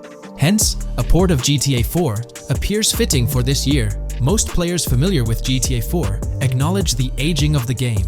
Despite being ahead of its time upon its 2008 release, over 15 years ago, it's showing signs of wear. Notably, the PC version faced persistent performance issues, maintaining its reputation as one of Rockstar Games' worst optimized titles. The irony lies in the fact that, despite these problems, GTA 4 is widely regarded as one of the best entries in the Grand Theft Auto series. Understanding the poor optimization of the PC version remains a mystery. Even with a series of patches, the issues persisted, suggesting a more profound problem. Originally designed for Xbox 360 and PlayStation 3 consoles with different hardware architectures, porting GTA 4 to PC necessitated significant modifications. Unfortunately, not all of these changes were executed appropriately. Compounding the matter, the game was built on the advanced and intricate Rage engine, adding complexity to its optimization. Unlike consoles with standardized hardware, the diverse range of PC hardware available at the time of GTA 4's release posed a challenge. The game's initial high hardware requirements excluded many players with less powerful computers from enjoying a smooth gaming experience. Unoptimized code contributed to performance issues, even on high-end PCs, with notable problems in managing CPU and GPU resources, leading to performance bottlenecks. How else can we gather indications that a GTA 4 remaster or port is possibly in development? Well, in September 2022, Take-Two Interactive, the parent company of Rockstar Games, made a notable move. They took down a fan-made mod for GTA 4, known as the Definitive Edition. This mod compilation, comprised of various mods and fan-made patches, aimed to significantly enhance the visual and experiential aspects of the 15-year-old game on PC. The roots of this remastering endeavor with mods trace back to 2016, when the mod pack for GTA Vice City, named Reborn, initiated the project. Over time, it expanded to encompass mods for GTA 3, San Andreas, Chinatown Wars, and other Rockstar games like Bully and the Warriors. According to information from the author's website, the group behind this project confirmed that their files, hosted on Mediafire, received a DMCA takedown notice. Presumably issued by Rockstar or its parent company Take-Two Interactive, this notice mandated the removal of the Definitive Edition project from their website. This development was communicated through a tweet from the Definitive Edition project. Bad news, guys. Appreciate it if you got PPL to raise awareness. Spread the word as much as possible. I knew this day was coming. Here we are with a DMCA by Rockstar, I assume, on our GTA 4 Definitive Edition patch. Well, I suppose we need to remove all GTA 4 related stuff from the website. Curiously, from what I understand, the takedown specifically focused on the GTA 4 mod. As of now, the original trilogy mods on the site remain untouched, but the project doesn't express a high level of confidence in the longevity of these mods being available. No DMCA for the original trilogy yet, just GTA 4. So for now I think the trilogy is safe. Just enjoy it when you still can, they wrote. This isn't the initial instance of Take-Two Interactive taking action against mods. Their track record indicates a protective stance towards their intellectual properties. They've previously taken down mods before, a practice observed prior to the unveiling of their own Definitive Edition for the original GTA trilogy. Despite its problematic release, that project proved to be financially successful. Many in the gaming community express a desire for Rockstar Games to follow suit and release a remastered version of GTA 4. Similar to what the studio accomplished with the trilogy, Xbox One, Series X and S users currently enjoy the luxury of playing GTA 4 through backward compatibility. However, this isn't the case for PS4 and PS5 users. Should Rockstar opt not only for re-release support, but also for substantial changes to the game, there are certain aspects of GTA 4 that could benefit from improvement. First and foremost, graphics are an apparent focal point, a common aspect of remasters to enhance the visual experience. It's worth noting that beyond the expected graphical upgrades, GTA 4 might require more nuanced improvements. One aspect that garnered criticism was the peculiar yellow filter present in the original game, making everything appear dull. This yellow tint, a characteristic of the late 2000s and 2010s, was often disparaged when employed in video games. For an open-world game like GTA 4, many argue that this filter made little sense. Various graphics mods for the PC version, such as the Ice Enhancer 4, have demonstrated that Liberty City can maintain its gritty atmosphere without this filter. For a glimpse of what a GTA 4 remaster could potentially achieve, the Ice Enhancer 4 graphics mod offers an illustrative example. Developed over several years by the skilled modder Haysam Keelani, this fan-made graphics overhaul aimed to elevate the game's visual experience well beyond its original state. On the flip side, individuals who have a fondness for the original yellow filter in the game may not find favor with this mod. If Rockstar opts to stay faithful to the original and preserve the color scheme, it would still be beneficial to update the environmental textures. Over time, these textures have aged considerably, featuring a noticeably low resolution that now appears outdated. Moving on, one of the most memorable aspects of GTA 4 is the recurring scenario where Roman calls Nico to go bowling.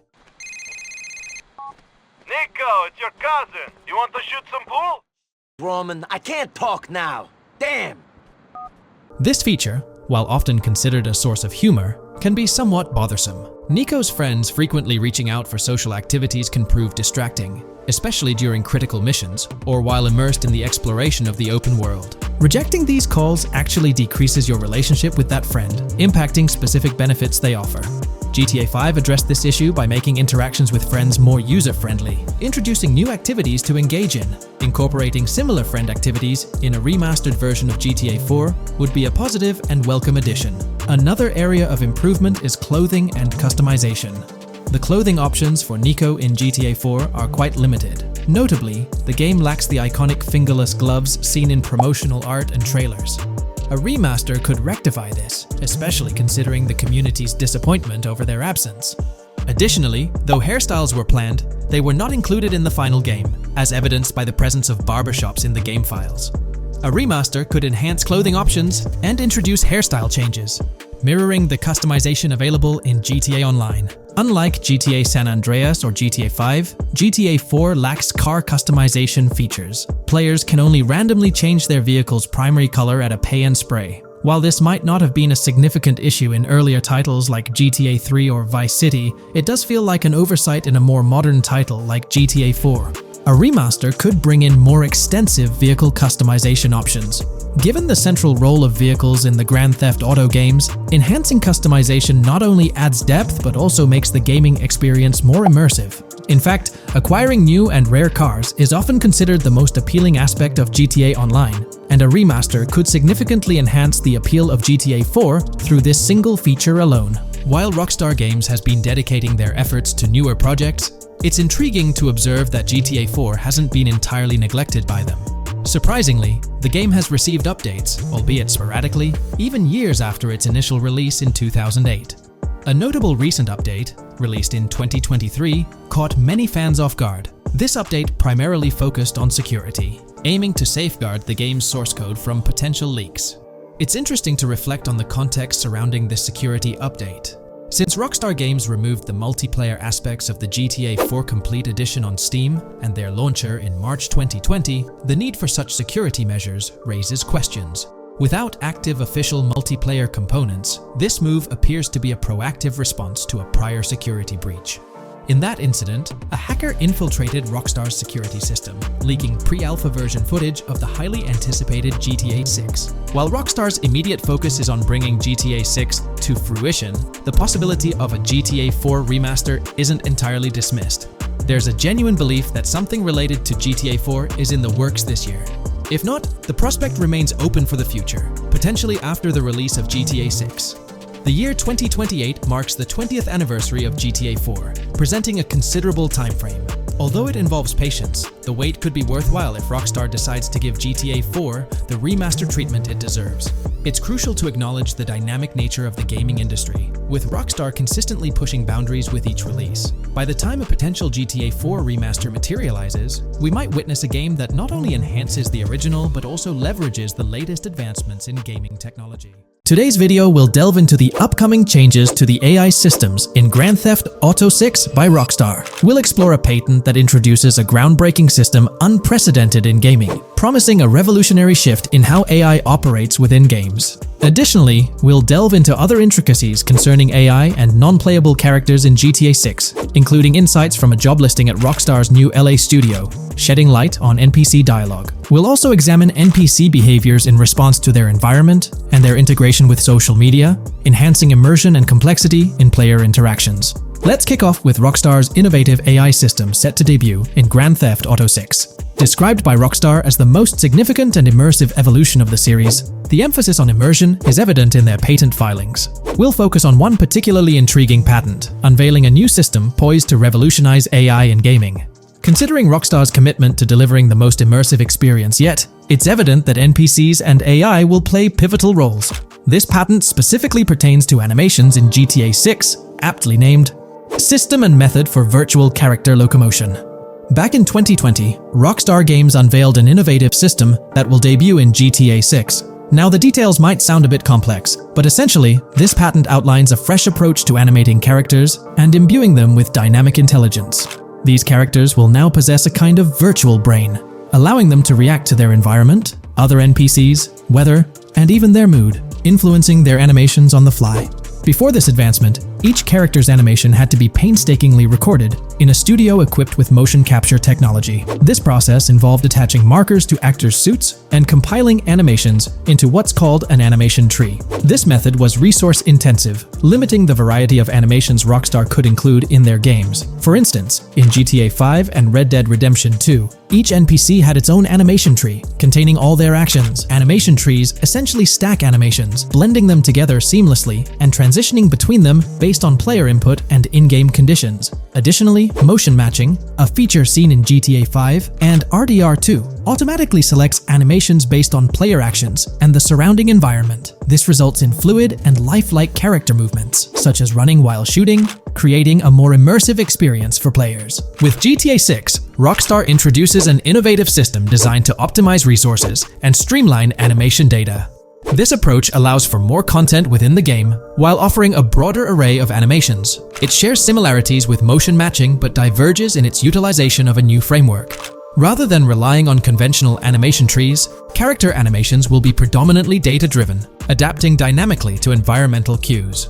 These animations will be categorized into distinct motion types, representing unique character styles. Each character will possess a designated motion type, enhancing the depth and realism of their movements. As an illustration, let's consider various states such as tired, injured, and normal, each corresponding to a set of animations. Additionally, every character will possess their own blackboard, a virtual representation of their current state and surroundings.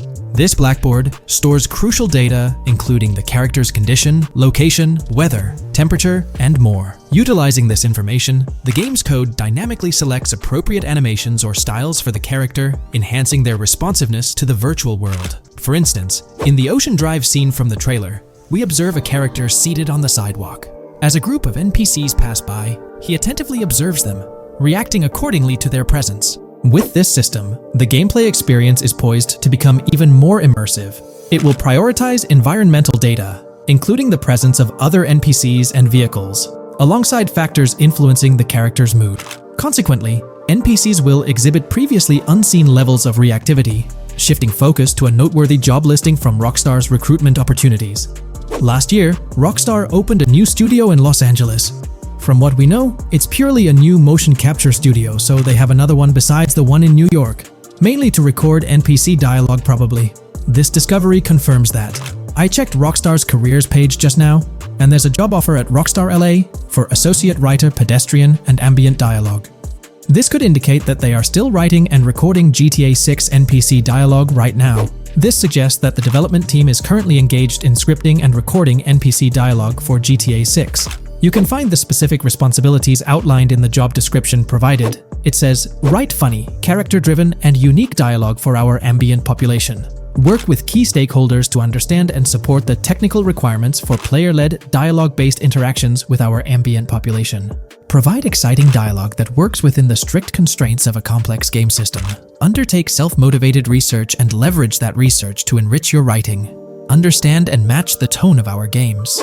This underscores the commitment of Rockstar to ensuring that GTA 6 remains true to its franchise roots. Aligning NPC dialogue with the established GTA universe bodes well for the game's authenticity. Shifting gears to another aspect related to NPCs, let's delve into how they'll integrate with social media.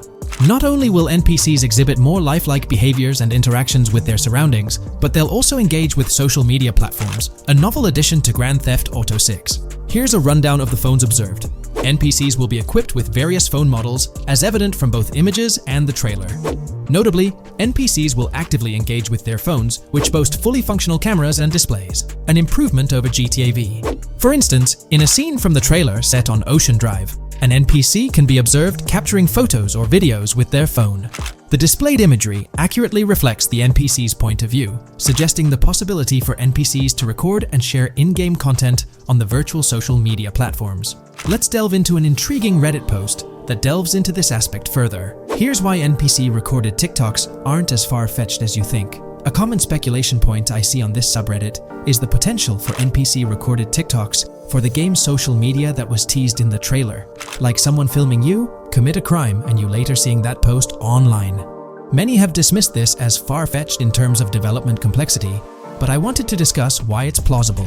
Firstly, I think we've already seen a system that could serve as a base for building a TikTok-like system, the Instant Replay, Rockstar editor from GTA 5. Given this game is more of a sandbox with physics rather than a competitive shooter, where replay systems are typically seen, it's even more impressive to consider this system in GTA 5. It accurately records and replays events just as they happened, with every car, ragdoll, etc., moving just as it did originally in the moment. The tech behind this isn't actually recording like a camera and replaying, it's really just recreating it, which again makes it impressive how much time Rockstar put into it, making it accurate. To me, this feels like what could be used as a base for a system where NPCs record their own videos from their perspective. This next thing is something I could have sworn I remember hearing long ago, but can't seem to find, and was hoping someone on here remembers too. Back before GTA 5's launch, there were details revealed through various interviews, magazines, etc., and I remember hearing or reading something about being able to watch your own crimes on Weasel News on the TV. This obviously didn't end up in the game, but there is a slight remnant of it in GTA Online. Am I the only one who remembers this being mentioned for single player though? Maybe my mind is playing tricks on me. Anyways, this last point is actually from the trailer, at the 0:33 mark. In this scene, we see a lot of NPCs hanging out on a busy street, and one NPC in particular recording on his phone. As we know, Rockstar's trailers are always all in engine, no CGI cinematics, so I think it's worth noting that it looks as if his screen is accurately showing what he's looking at. My screenshot is zoomed in, but if you got Hatmark on the trailer, you can see it matches up to what he's looking up at. Could this be a hint towards said system, or just a nice detail?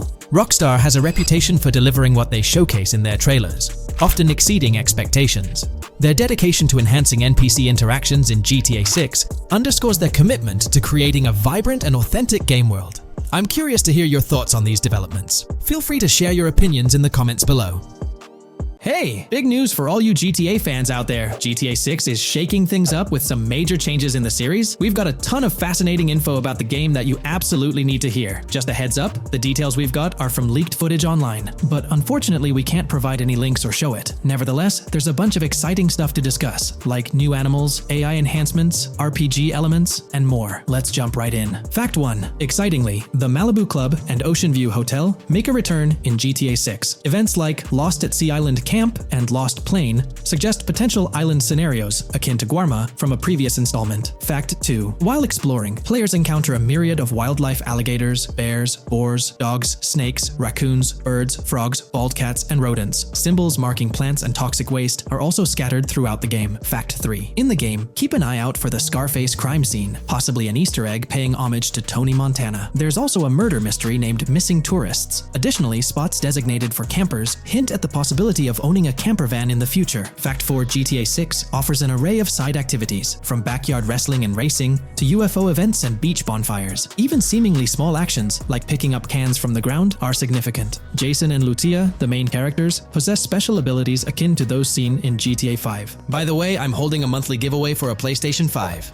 You just need to subscribe and you're entered. Now, back to the video. Fact 5. Jason and Lucia's safe house serves as a motel, a central hub for their activities. The game's world features various street gangs, each with its distinct vibe. Characters exhibit different personalities, including romantic, chaotic romantic, cool, pragmatic chaotic, and pragmatic cool. Fact 6. Gameplay enhancements in GTA 6 introduce the option to use zip ties on NPCs for stealth mechanics, alongside the ability to carry bodies, enriching the depth of stealth elements. Fact 7. The gunplay in GTA 6 mirrors the mechanics seen in Red Dead Redemption 2 and Max Payne 3. It might be worth exploring those games before GTA 6's release if you haven't already. And activities? GTA 6 offers an abundance, from fishing and wild golf to basketball, football, and soccer. There are gyms for training, a yacht club, and even a racetrack. Fact 8. Prepare for a contemporary setting, post-GTA 5 events. The game meticulously recreates numerous Miami landmarks, such as a grand tennis court, a bustling football stadium, and a lively amphitheater. The map encompasses an airport and a functional tram system with an airport stop. And that's not all. The Florida Keys and a swampy region named Grass Rivers, reminiscent of the Everglades, are part of the game. Players can navigate swamp boats in this area. Fact 9. GTA 6 boasts a diverse arsenal. From melee options like golf clubs, pool cues, crowbars, and bats to a spectrum of firearms ranging from pistols to snipers and RPGs, the weapon selection is extensive. You can even personalize how your character handles weapons. Additionally, there's an assortment of throwable items like grenades, Molotovs, and yes, even golf balls. Fact 10. Get ready for some seriously upgraded NPC interactions. Now, you'll have choices such as threatening, robbing, shooting, or restraining them. Some missions will even involve gesture-based actions, taking a cue from Red Dead Redemption 2. Car damage has been ramped up for realism, and the interior detailing is insanely intricate, complete with functional dashboards. Fact 11. Weapons are undergoing a transformation in GTA 6, drawing inspiration from Red Dead Redemption 2. Instead of a sprawling weapon wheel, you'll have specific slots for small firearms, melee weapons, rifles, and shotguns.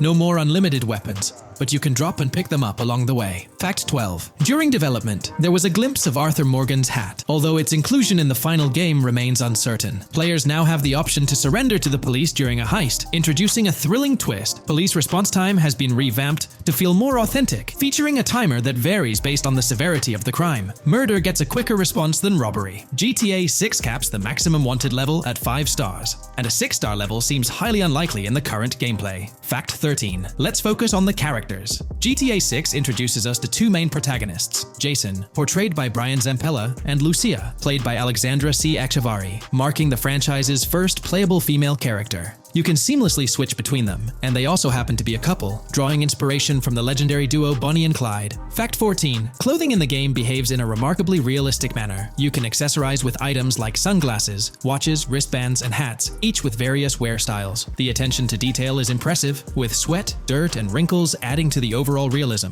Fact 15. Internally referred to as Project Americas, GTA 6 had a codename during its development, akin to GTA 5, Rush, and Red Dead Redemption 2, Bonnier. Originally, the plan was for a larger map encompassing North and South America, but Rockstar's approach changes scaled it down. Nonetheless, the game promises to deliver a memorable experience with its features and diverse locations. Fact 16. The game incorporates RPG elements like weight and muscle management, highlighted in the Spool Couple Workout Challenge. Leaked footage revealed Jason and Lucia's apartments. For instance, Jason's place includes a bathtub for in-game baths. Fact 17. 15, Rockstar plans to continuously introduce new missions and cities post GTA 6's launch. Whether this expansion is for online or story mode remains unclarified. Expect an enhanced cover system, surpassing what we've seen in other Rockstar games. Fact 18. Don't overlook the Kingston Hotel. It's a bustling spot with pool parties and live music, adding vibrancy to GTA 6's world. Fact 19. A significant enhancement in GTA 6 revolves around NPC behavior. NPCs come in varied sizes and shapes, and their reactions feel incredibly authentic. Wave a gun around and nearby folks might understandably panic. The game also features an intricate injury system, including concussions. Fact 20. Now, let's delve into the stunning visuals and exciting new features. Characters will naturally grow facial hair over time in GTA 6. Moreover, the game world will introduce a social platform called What's Up,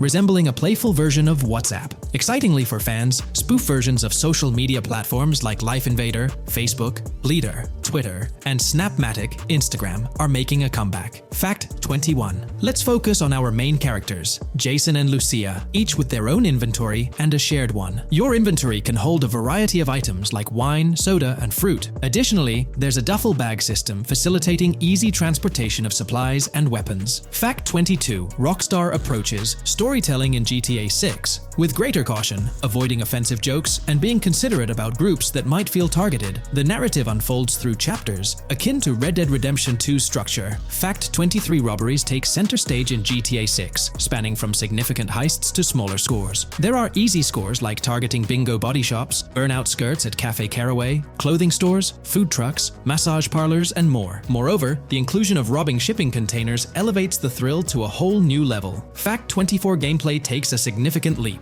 For the first time in GTA, players can crouch and go prone, introducing tactical elements. RPG elements also come into play, hinting at hunger mechanics and animal interactions, expanding the game's depth. Fact 25. GTA 6's map officially surpasses the size of GTA 5. This time the spotlight is on Vice City, an area inspired by Miami and its surroundings, offering players a vast and diverse landscape. There's even a lake featured in one of the videos, hinting at a significant part of Florida being included in the game. Fact 26. Hold tight, the jetpack makes its return. Shooting from cars is also part of the thrill, adding an extra layer of excitement. And brace yourself. GTA 6 introduces 18 brand new vehicles to the franchise. Fact 27. In GTA 6, players will encounter various events, including random muggings and NPC-hosted yard sales. There are hints at riding events, which could potentially mean horse riding, possibly involving the Red Dead Redemption 2 team. Fact 28. Police AI has undergone significant improvements compared to the previous game. Instead of blindly rushing in, they exhibit more realistic and intelligent behavior. If you commit a crime and escape in a vehicle, cops will note down the specific vehicle and license plate, making evasion more challenging. Fact 29. Let's delve into the notable emphasis on indoor locations in GTA 6. There's a plethora of diverse interiors to explore. Motels, hotels, restaurants, pawn shops, supermarkets, fast food joints, gun stores, shooting ranges, and the Vice City metro station. Moreover, they've added functional elevators to enhance the immersive experience. Interestingly, there's a risk of players getting banned from stores, adding an intriguing dimension to the gameplay. Fact 30. New Arsenal Alert. The spear gun makes its debut, allowing players to shoot underwater spears at their targets. Moreover, there's an array of gear at your disposal, such as binoculars, cut-off tools, flashlights, immobilizer bypasses, slim jims, USB drives, tasers, zip ties, and auto dialers.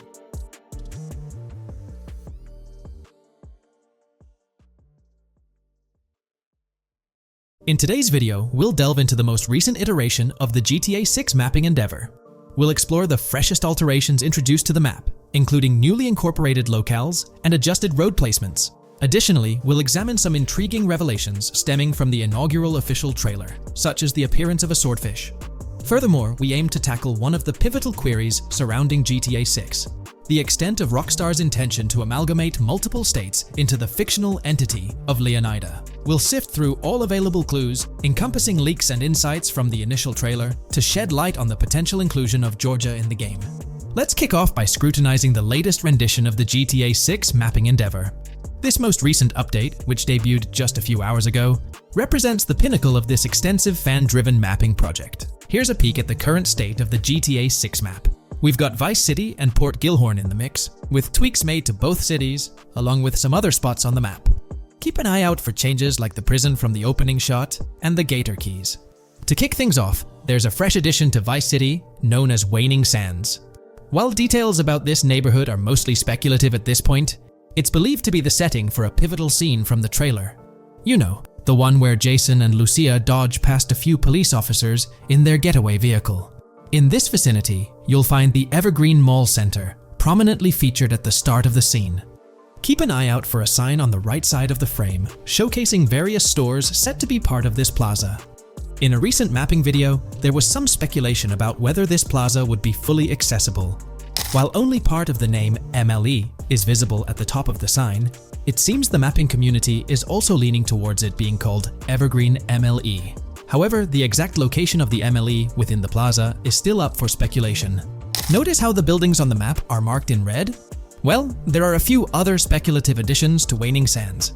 These include a gas station, Sailbolt K condos, and Cricket Club condos. Here's what we're using as a reference. You can catch a glimpse of the gas station roof along with other nearby buildings. In a previous video, we floated the idea that this could be Topgolf in Dalal, Florida. However, it seems unlikely now since the placement doesn't quite line up. But hey, let's hold off judgment until we know more. Now, let's talk about some updates in the positioning of various elements.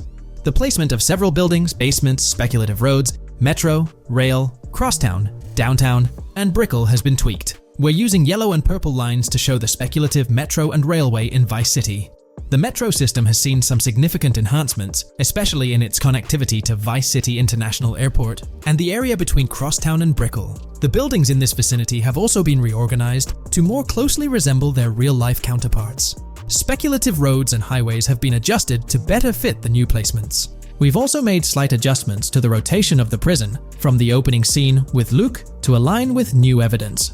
Additionally, we've fine-tuned the positions of some trailer markers in the stockyard area, such as those for the car meet in Windwood and the bikers in Little Haiti. In terms of location changes, leaf links from the previous map version has been moved to Virginia Key, meaning earlier speculations regarding leaf links are no longer applicable.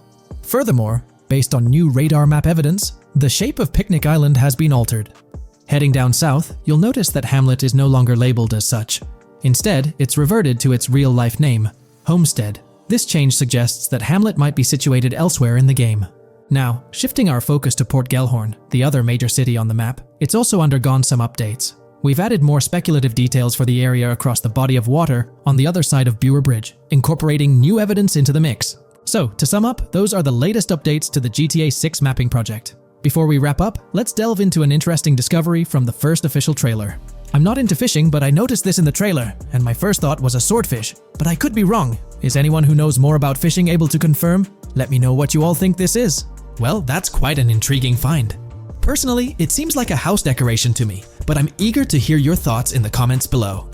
In the next part of this video, we'll tackle the question about Georgia. On display in the leaks and backed up by inside journalists, the game will feature a plethora of locations that focus on Miami and the surrounding areas. The two main locations of the game are Vice City, based on Miami, and Port Gellhorn, which lifts direct locations from Panama City. As well as this, it seems Rockstar have brought down and featured locations from Georgia, including a prison and mountain ranges not present in real-world Florida. I'm curious, do you think Georgia will make an appearance in GTA 6? Let's examine the evidence we have so far. There have been some recent findings, so let's kick off by checking out this Reddit post. Georgia evidence. In the leaks, there's a mention of canyon etchings, along with the other ambient events, which I thought couldn't be in or based in Florida. The nearest canyon to Florida is Providence Canyon State Park in Georgia, and is only 2.5 hours away from Florida. This also may explain Red Hill Forest and the testing of Scree Hills in the leaks. There's also a couple mountains, or large hills, seen in the trailer. The first looks more like a large hill in North Florida, probably for hill climbing, but the second one at the end of the trailer looks like a Georgia mountain, like the one seen in the leaks. First off, this individual is discussing a clip from the leaks, where a developer is seen firing an assault rifle at a vehicle while Lucia is in the background. They've noted several ramps in the clip, suggesting developers use them to test vehicles on different slopes. The clip also shows various types of ramps listed, including MTB ramps, hill climb, mud drag, Scree Hill, mud drag string, and crash tests, as well as MX tracks. The speculation is that Rockstar might have been testing the Scree Hill due to its resemblance to locations in Georgia. Additionally, two shots from the trailer show hills, one at the 59-second mark where someone jumps on a table, causing it to break, revealing multiple cars ascending a steep hill in the background. and another in the final shot, where Lucia kicks down the door to a convenience store, showing another hill or mountain through the window. Let's delve into the comments and see what the community thinks about these hills. Are there similar hills in Florida? Or has Rockstar taken some creative liberties and introduced hills from Georgia? Ekanfinaka is a place in the game, shown by the leaks. And Ekanfinaka is literally the old name for a swamp in southern Georgia. Not to mention we saw a big hill, small mountain. I've lived in Florida for a long time. There are no hills, anything like that in the state. Northern Florida has some hills, but nothing like that at all. The hill in the leaks resembles the Blue Ridge in northern Georgia. It's a fictional state. It could be a collection of features from 4 or 5 states for all we know. 2 hours outside of Florida is hardly breaking the concept. I'd imagine much of the urban landscape will be much like Florida, with the outskirts being closer to Caribbean, or as you said, Georgia. There's a separate post talking about these mountains in GTA 6. We know GTA 6 is being based in Florida, a relatively flat state, so it'd be obvious to think that the game will stay true to its setting. However, one interesting thing I found in the diner robbery footage from the leaks is that a huge mountain can be seen in the far distance, particularly around the part where Lucia starts approaching the police car from the passenger side. I'm not sure if anyone else has noticed this, but it's interesting to note, considering Florida is the flattest state in the country, LOL. Maybe we can go to other states? The area does resemble rural Georgia. Thoughts? I think it will be more similar to RDR2 than past GTAs where it's only one state. I bet the map will be a hybrid of Georgia and Florida. If not, then Florida and most likely another country like Cuba or some South American country with mountains. Yes, probably we can visit the state of Georgia.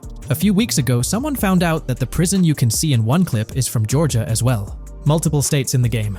The Florida Scout lady mentioned Rockstar scouting interiors in Florida and other states in the southeast. Hopefully this means we get towns, or maybe cities in these other states, instead of simply hilly terrain. As this individual pointed out, there's a prison visible in one of the leaked clips, and it bears a striking resemblance to Augusta State Medical Prison. Situated in Grovetown on the county lines of Columbia County and Richmond County in Georgia, United States, this facility houses primarily male inmates with occasional female inmates and has a capacity of 1326.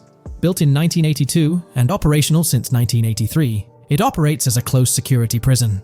Augusta State Medical Prison was one of the 7 prisons involved in the 2010 Georgia prison strike. With such solid evidence pointing towards Georgia, or at least a portion of it being featured in the GTA 6 map, it's worth noting that Rockstar has done similar things before.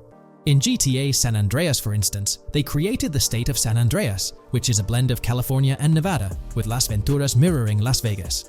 Feel free to share your thoughts on everything discussed in today's video in the comments section below. From 2022 and onward, a group of passionate GTA fans have been diving deep into GTA 6 gameplay leaks, and what they discovered was wild.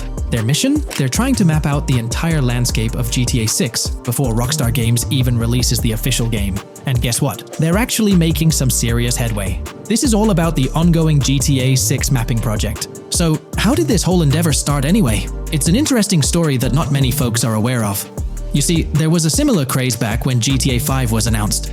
Back in 2011, a group of dedicated fans took it upon themselves to predict and sketch out the layout of GTA 5's terrain. How did they do this? By meticulously analyzing every single trailer that Rockstar Games dropped in the year leading up to the game's eventual release in 2013. The surprising part?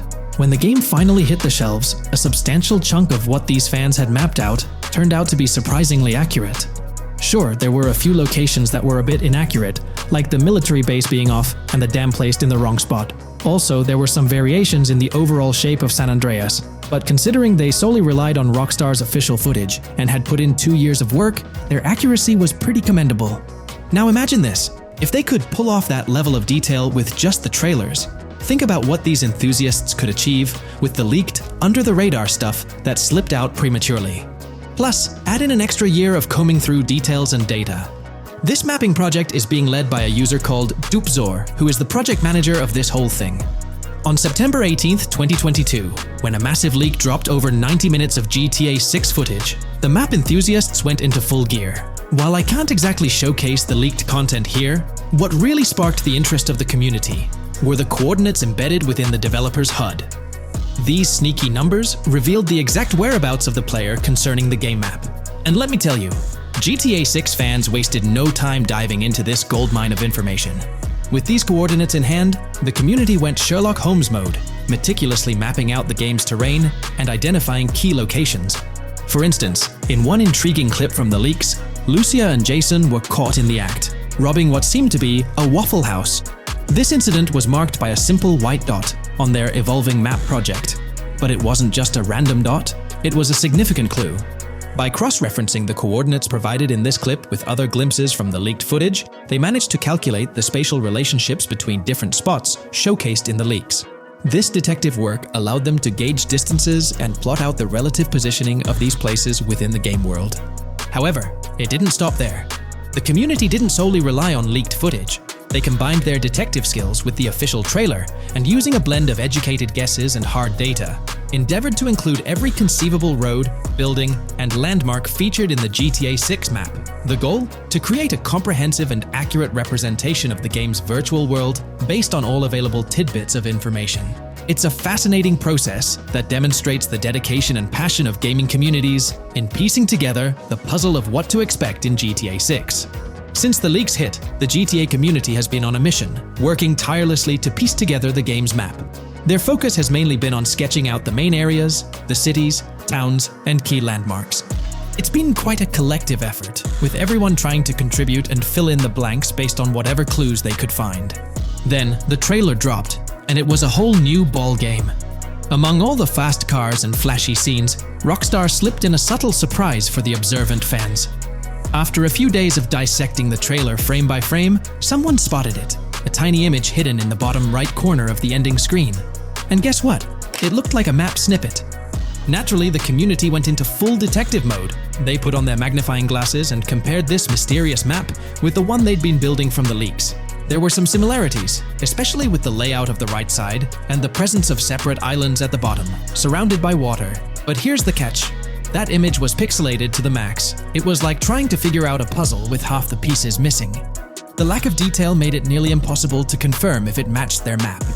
This whole revelation sparked a heated debate among fans.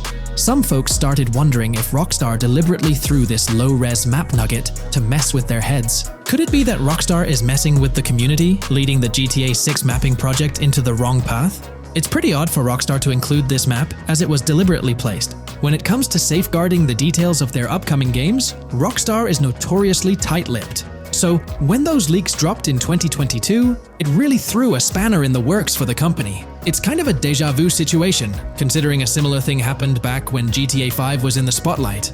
I can't help but wonder if Rockstar did this deliberately, as a deliberate move to shake things up and keep everyone guessing. But then again, we, the GTA fans, are pretty good at concocting theories out of thin air. Now, about that mysterious, highly detailed artwork nestled in the official wallpaper, that's what's really piqued my interest. It's like this odd piece that stands out from the rest, making me think it wasn't just randomly thrown in there. There's gotta be some intention behind it, right? The big question swirling around is whether it's a sly misdirection or a subtle clue for the savvy gamers. But honestly, we won't get any answers until the game hits the shelves, or maybe, if we're lucky, after another sneak peek in a new trailer. The GTA 6 mapping community dove headfirst into dissecting this artwork, but truth be told, there wasn't much to work with. So, they've been sticking to the stuff they can actually confirm. Oh, and those maps floating around, especially the ones from IGN and PC Gamer, they're more like creative interpretations. Think of them as speculative mock-ups cooked up by the mapping community based on their hunches and educated guesses. There's a whole lot of imagination at play there, but none of it has received the official stamp of confirmation.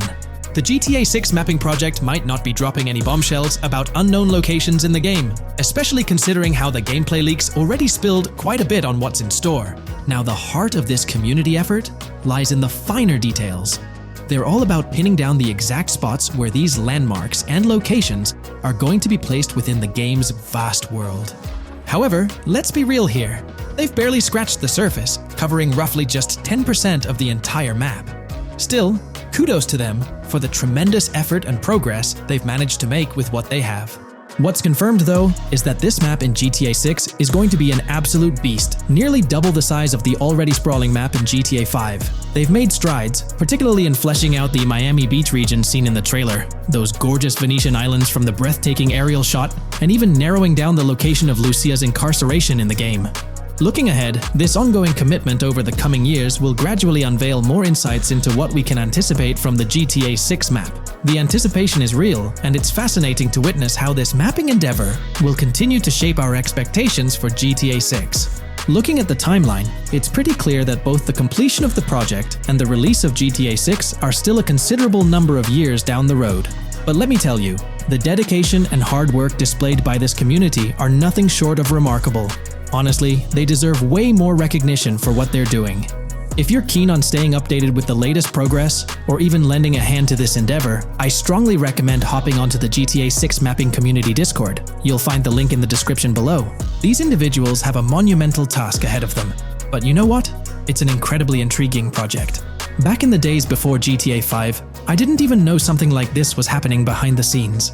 But now, as we patiently wait for 2025, every snippet of information or rumor about GTA 6 gets me all excited. And out of everything related to the game, I find the mapping community's tireless efforts the most captivating and commendable. A massive thank you to every single person contributing their time and effort to this project. I genuinely cannot wait to witness the final result of all their hard work.